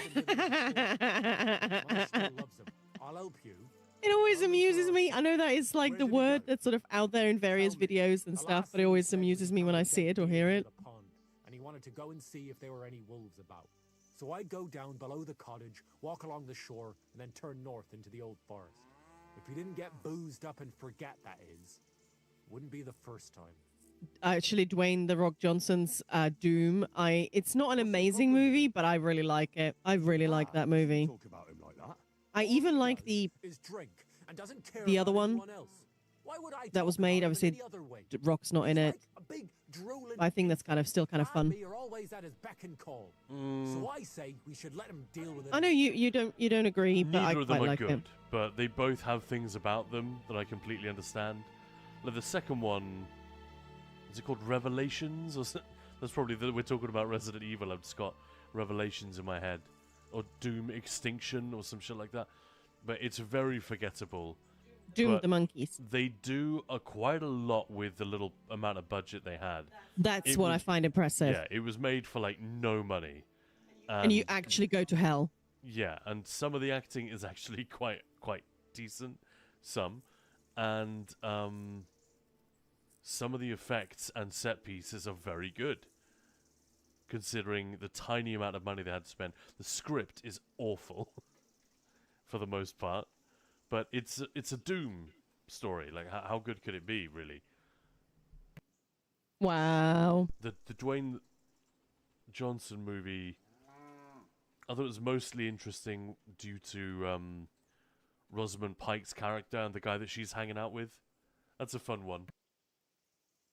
Shouldn't you be looking for your father? Hey, Asterial, how's it going? How's the Friday? You delight for humans. I don't want to be working beside money and stuff. Yeah, I get you. But we're good. How are you doing? And happy Friday. No need to rush. At least it would give him time to sleep it off and come home on his own. So that kid really doesn't like his dada.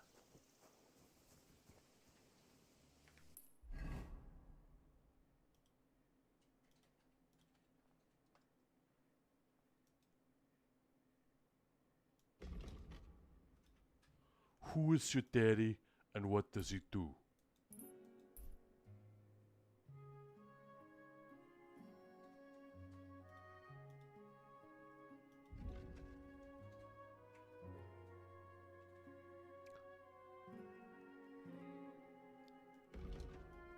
Go towards the forest from the Vidlak Pond. So here. Vidlak? Vidlaki? Vidlak, yeah. What's Vidlak. that? Isn't that Vidlak? That's funny. No, I know that word, but I'm not. I want to say it's the those things growing by the pond, but I could be totally wrong. Ah, fun. That would make sense. Oh no, it wouldn't is. They're saying it's a fork. That's Vidlichka. Vidla, I want to say, is like, forks and, when you see Knives a and monster, you... forks. Oh, torch and pitchforks. Yeah, so I'm not sure what that... well. Fun. Asturial, I'm doing it. I just, don't know what that was. Doing all right. Just slogging along, not quite caffeinated enough. But, enough to be productive. Fair enough.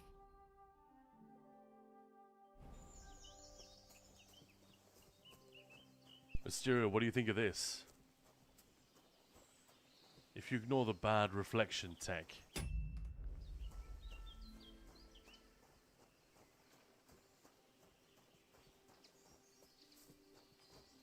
I wish they just implemented real reflections or just didn't bother.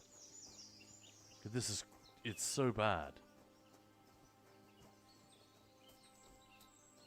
And it spoils this amazing the amazing visual effect that the game is having. It's really kicking a lot of ass in these moments. I'm sure it gets old and eventually I'll just be feeling at home here, but I'm still like kind of wowed by just the look of the thing. Greetings to you. It does look amazing, yeah. It's fucking stunning, man. And it runs so well. Like, streaming a game usually takes a big chunk out of your FPS. If you don't have a separate streaming machine, which I don't. You can expect like a 20% drop in frames, depending. But yeah, here we are. It's still like 100 frames with most of the settings on Ultra. in 4K. That's insane, actually, yeah. It's doing really, really well.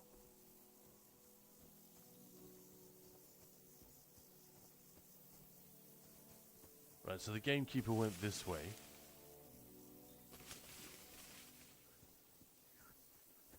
I'm a little bit surprised that the boar aren't dangerous in this game. It is funny, because that is genuinely one of the first things that I remember being... Is that just a wild pig? Yeah, I think maybe they're just wild pigs. It's also when it's baby season. They're not like humans, right? piglets, They go all year round. Although, yeah, there is a season. I remember whenever we went sort of to the summer hut, we were told if you see one of these in the forest, just run and zigzag, preferably. Yeah. Because the mama will come and protect regardless, which is fair. We should, we'll kill it and eat it. Yeah, well, yeah. Still, these games look interesting, but the combat makes me nervous. I don't have the hand-eye coordination for a reactive combat system anymore. Stew it, cure it, bake it, eat it. Whoa, hang on. What? There's shouting. There's someone up in that tree there. Uh-oh. What the hell happened to my sword? What the hell?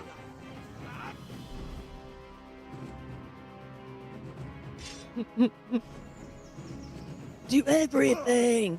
Yeah, sorry for screaming. The excitement is real. I mean, wild boar is delicious.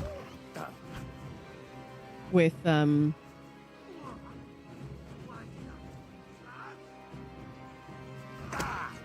Nope, can't think of... Oh my god, that's so weird, because I'm trying to think in Czech that the English is then not coming.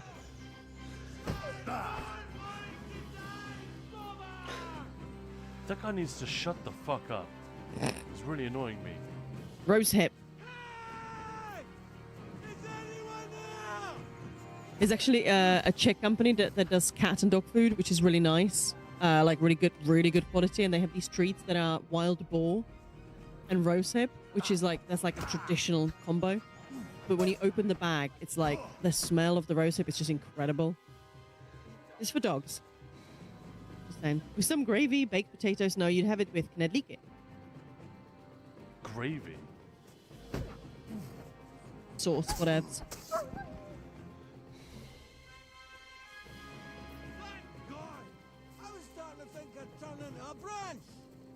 Some gamekeeper allows himself to be treed by a couple of wolves. That was so distracting, by the way. Obviously, you did nothing wrong.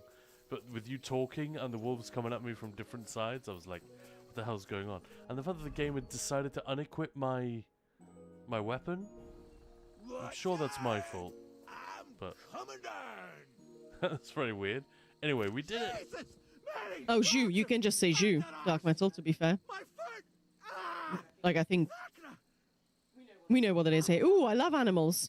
We love animals too. Yeah, it makes me sad when you have to kill anything in a game. I fucked up my bloody ankle, damn it. That's another thing that's funny with these kind of games where they use a lot of regional accents. The mother, the son, and the father all have completely different regional accents, which makes no sense. Kill the guy. What's your name? Henry. Thanks to you as well, Henry. He's just wasted. Why is he dressed like Robin Hood? Because he's in a tree. Because he's the royal huntsman, I guess, right? Yeah. What a huntsman. Just like, oh no, climb on a tree and scream. Look, I love how he's like me. I don't know how to get down from a tree, though. Look at Henry. If you're fighting off a few wolves and you end up covered in blood to that degree, I think you're going unnecessarily medieval on their ass. Do you know what I mean? Like, what the fuck? What is that? Cosplay, Khan. Cosplay. Who? Henry or that Robin Hood wannabe? He looks like he's been playing paintball. Doesn't he? He does, yeah. Especially with the padded gear. You're drunk? I heard you're a bit of a drinker. I see that's true. Not as much as I'd like to be. At least then it wouldn't hurt so much. Right, Khan, you gonna cosplay as the Robin Hood fella? He's got the hair for it, just a lot longer, but nice and blonde. Why would I cosplay? What? Just a joke. Is it bad? How do you feel? How the hell do you think? Like old Blaha's prick. Who's old Blaha? I can't get up either. Oh! Ow! Kurva. Ow! Jesus Christ. Do you know what I mean? How much more effective is this scene? Could you even do this? If this is what I was talking about earlier with the games who are so tempted to do. I hast fractured mine ankle. I am in need of thy help. You know, all this really stilted, lumpen attempt to make the dialogue sound important, and it goes completely the other way. And it just makes me laugh every time they do it in Dark Souls or Elden Ring. I'm just laughing at the game instead of being drawn further in to this beautiful, interesting world. And Yeah, Dark Middle, I'd be scared. Sorry. I'm just saying here it has the opposite effect. They, you know, they're breaking the mirror of they're breaking the glass of that this medieval epic bullshit and reminding you repeatedly with the swearing and the jokes and all that stuff and the familiarity of it. They're reminding us that these are real people with problems which we can relate to and which we can understand. And I think it is 10 times more powerful as a choice. I wish it was done more often. Dark Metal, I'd be scared shitless if a man came up to me, killed 3 wolves, and is covered in blood. True. I know how they did that Scream and Pain, Khan. They smacked a razor scooter at his leg/ankle. IRL. Okay. Like, ta-da! Believable dialogue when in pain. Jesus. Fuck! Ow! You take us both home. Peppy! Peppy is It's the my dog, best isn't it? It's Eddie. Oh, right.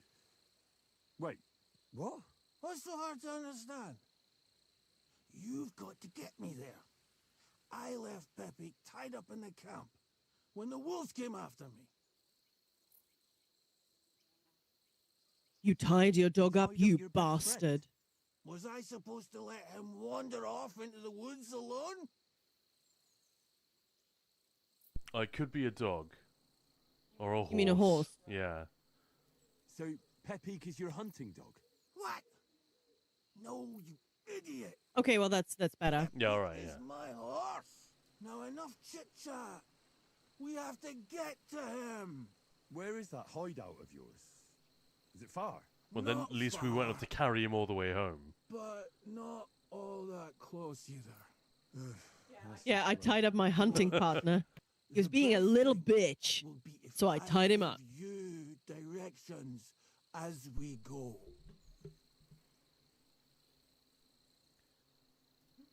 You're on your own. Yeah, fuck you, man. Throw me over your shoulder, and I'll tell you where to go. I just need a drink first, or I'll pass out from the pain. Do you want some? All right. If I'm going to carry you the whole way, I'll need the strength. You're my kind of fella. To good fortune, the treacherous bitch. Oof, that's strong. How can you drink this stuff? Christ. Christ. Fucking hearts. Fucking pick me up. What are you waiting for? I was wondering if we should butcher the wolves for meat. I mean, if they're already dead, it's rude not to.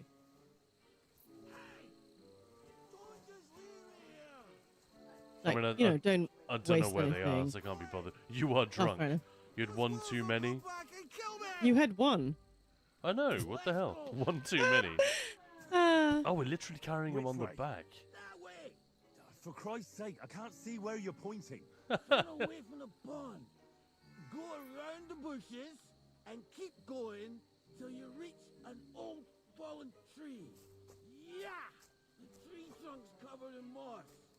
You can't miss it. Not. Where do you want us to go? Turn away from the pond. Which side, dipshit? Also, pond. Isn't that it's a river as well, isn't it? Sazava is a river as well? That's not wanna where we say? are, though. Are we not in Sasau anymore? No, we never were. Sasanka. Oh, okay. You're carrying me like a corpse.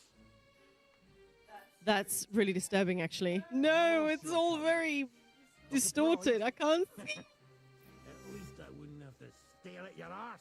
Just stop flailing about so much.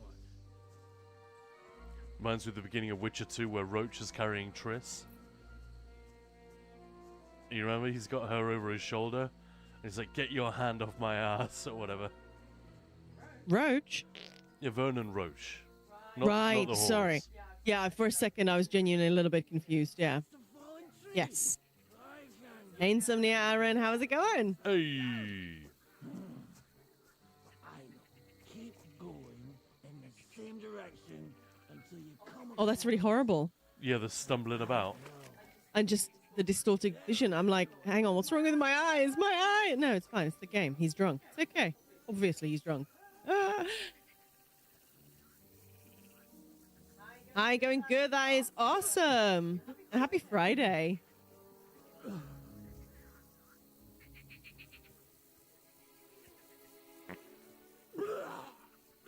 Is the guy puking? Yep, on your back. Ew. What an idiot. Like, I understand having a couple. Oh, the light is incredible. Yeah, man. It's good, right? I don't even know if we're going the right way. I've absolutely no idea. He's just belching, farting, and puking while I'm carrying him. This guy's an ass. Yippee! Friday! Yeah, exactly. I can't quite hear where he told me to go. Said go in the same direction.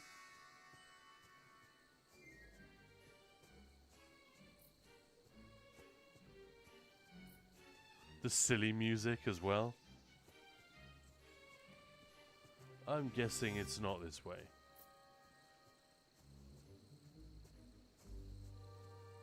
You might get to Prague, though.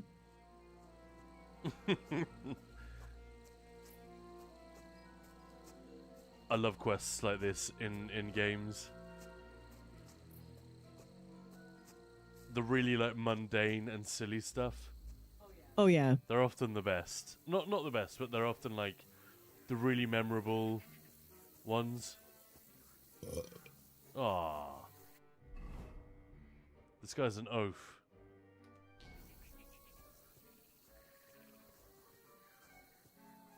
So why are we carrying him? I mean, I know why we're he- actually carrying him, but what is the... He's gone missing. His wife was worried about him. Well, fuck. Oh, he's that moron. Yeah, it's him. Okay. Is the anthill. Chuck him in it. Oh man, I wish I could save. Because I bet you can do that. Take me to the ale house instead. I mean, it would wake him up, wouldn't it? God damn it. You can have an exit save. Should we exit save?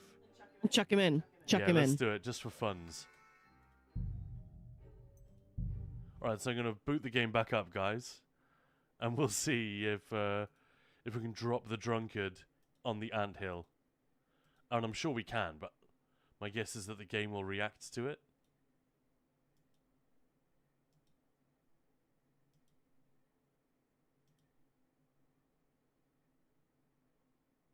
All right, let's see. Okay, that could be very, very funny. So just a reminder while we're on the screen, tomorrow is Baldur's Gate 3.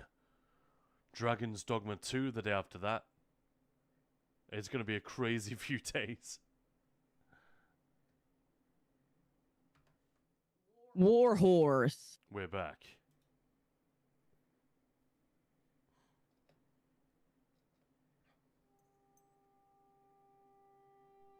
All right, let's see. But yeah, it might teach him a lesson.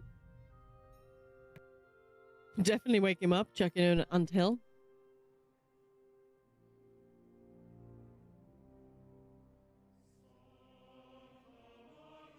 Probably wouldn't be as cool as that scene in Indiana Jones, you know, when they just eat the person, they swarm. Yeah, the crazy silly ants. giant, crazy, weird things. Yeah. All right, let's go. Look at those fellas go. They're as busy as Oh, you can't chuck him in? looking at. You know what? Take me to the ale house instead. What? I said fucking Oh, well, that's a shame. drink. Yeah! Are you bloody mad? Why are you putting me down on the anthill? Why are you putting me down on the anthill? Well, we didn't. Close enough. These So it worked. fuckers are biting me. Hey! Really? That's not like springing him into action? Surely even a drunk person, like, you'd crawl or roll away.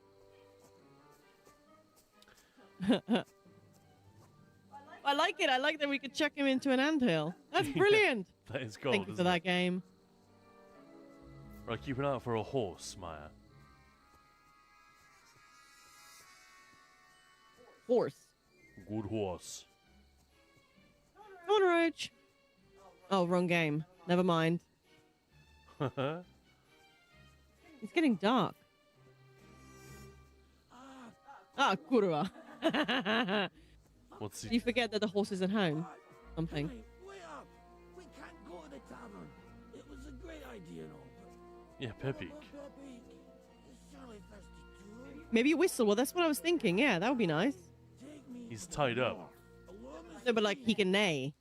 Nay! split in two. A real That was my impression of a horse. That's the way. Pretty bad. Sorry. Further The now, birch carry tree. on into the forest. There'll be a marker on a tree there. Birch is white, right? A marker? Like that white thing with black specks. A cross carved into the tree and a pile of stones next to it. The folks that work in the No? woods here mark all Yeah. sorts of interesting places. I don't see many of those there. Well, that's why he's saying you'll know it when Exactly. you see it.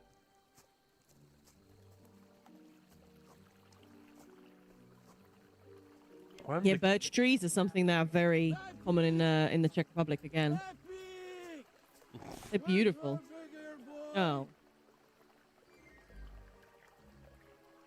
Happy! Audrin! We just have to yell louder. Happy! Happy! Happy! This is so weird. Happy!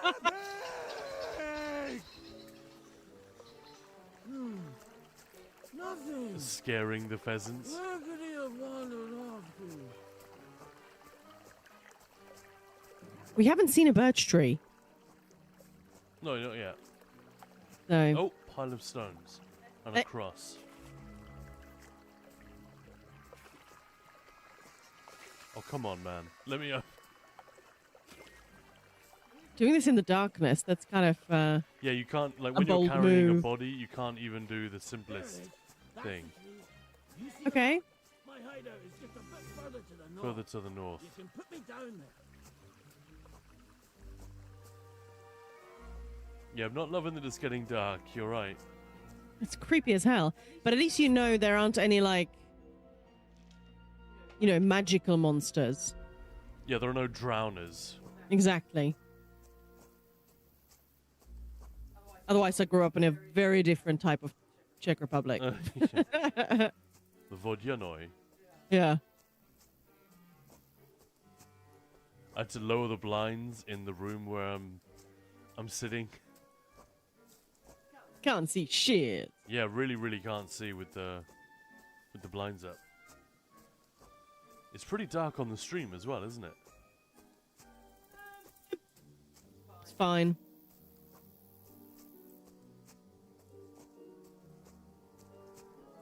Why was he so far away? It's weird. Is that Pepic on your map now? No, that's a hunting spot. Oh. You're supposed to be going north. Yeah, but he also said follow the stream. Oh, he's too drunk. You shouldn't listen to him at all, probably. It's like, go left. No, wait. Right. Wait. I can't even see a stream. That's because we've gone up the hill. Oh.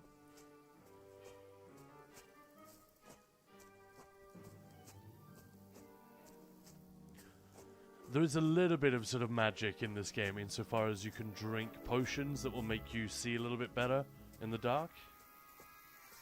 What? Yeah, like herbal remedies and stuff. Right, yeah. Because obviously everybody knows if you have a special herbal remedy, suddenly, you can see in the dark. Well, maybe it's a little bit like placebo effect. People believe. Believe. I'm just going to turn things up a little bit. I just can't see shit. I love it, though. I actually do love that, because it would get dark. Isn't that even worse? No, that's a bit better. Oh, is it? I can see the stream.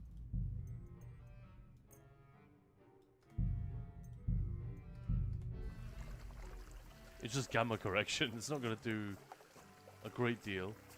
It's quite bright on the stream, to be fair, so... I just want to find the horsey. I love a quest in a game that is just a complete fuck about.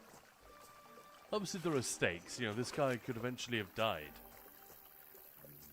But to the player, this does not feel like a big deal.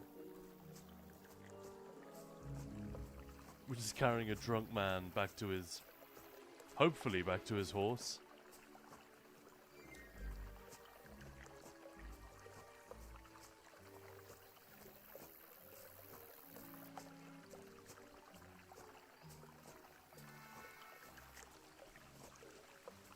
Man, where the hell did he leave his horse? Daenerys, maybe it is not seeing in the dark, but having hallucinations. Well, there we go. Yeah, maybe. That's a very good point. Dark visions! The choice of music is genius. It keeps making me smile throughout this whole bit. Oh. You can't let the guy ride anyway, though, can we? Like, surely he's not safe to ride a horse. God damn it, that's a deer. You are hungover. I thought that might be a horse. I genuinely can't see. There we go, that's the hallucinations. It's a horse! No, it's a tree, dude. Just a tree.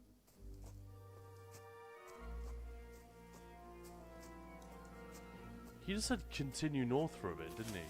Yeah.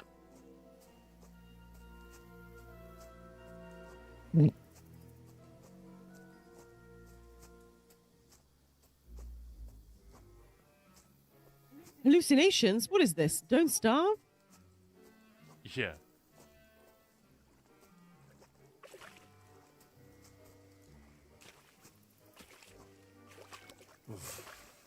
I should go back. Right, so we definitely missed it.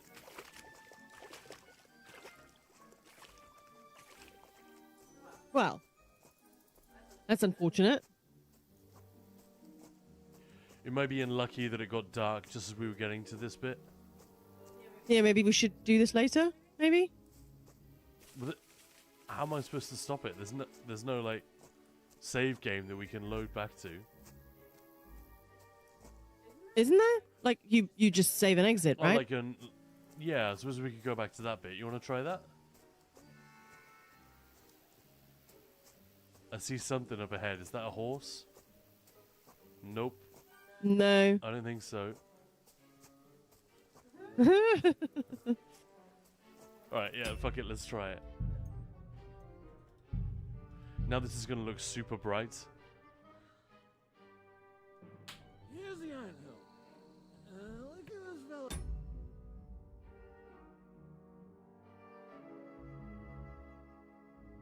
Oh, they're as busy as hell. It's making me thirsty looking at them. You know what? Alright, well Maya, do you wanna call it here? What? For the day? Probably. I kinda wanted to find Pepic. I'm invested, but They've got the best deal. I love that it changes, carry him to the tavern, and then he's like, oh no, don't do that. So your quest log is being updated by a drunkard on the fly while they change their mind. That is actually very funny. That's genuinely funny. We've all had a night like that. Where our quest log is changing because one of our friends is hammered. It does happen, yeah. Pepic, though, that's such a silly name for a horse. I don't know why, but that's. Would you be able to translate that? Pepic? No. I think it's Joseph. Much further now.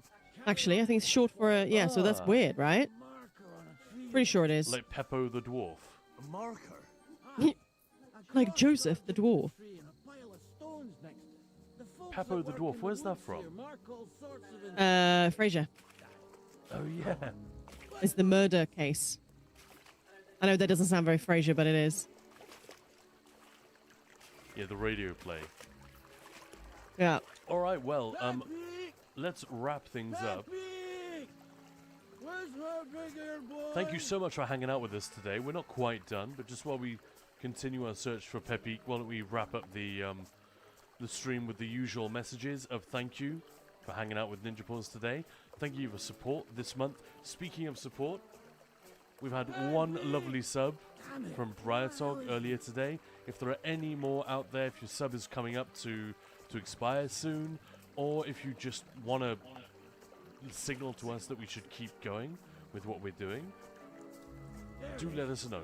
Please do consider, if you haven't subbed before but you do find that you're coming here often. Certainly, if you're not a follower yet, do follow. You don't want to miss the continued search for Pepic. Yeah, if you want to know what happens to Pepic. Yeah, thank you so much for hanging out, everyone. We really appreciate it. Yeah, and it's been a really fun Gamesfest. I appreciate this is a difficult game for us to get our teeth into. But I've really enjoyed checking it out, and I'm pleased that I got the excuse.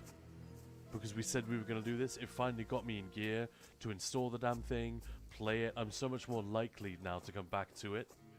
And I hope that you guys will give it consideration now. If it goes on sale, you'll be like, well, I remember seeing that and it looked incredibly deep. So if you're pushed for time and your pile of shame is already very, very tall, if it's a big pile, then, you know, keep that in mind as good advice. But also, if you have time for a bit of a medievalist, as many of us are, and you have time for something like this, I've had a ton of fun with it so far. The dialogue, the storytelling, the setting, it is beautifully brought to life. Any final words, Maya? No final words from me. Just thank you very much for keeping us company during this insane adventure. And Khan will be back tomorrow with, well, ESO and Baldur's Gate 3. Baldur's Gate, baby.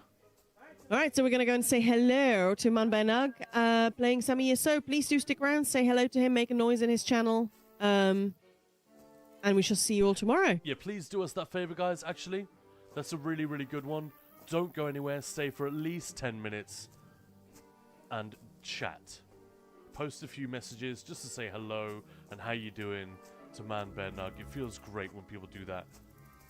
It takes very little effort, but it will really make his day. Please, please, please do it. And have a lovely, lovely weekend. We will see you tomorrow, I hope.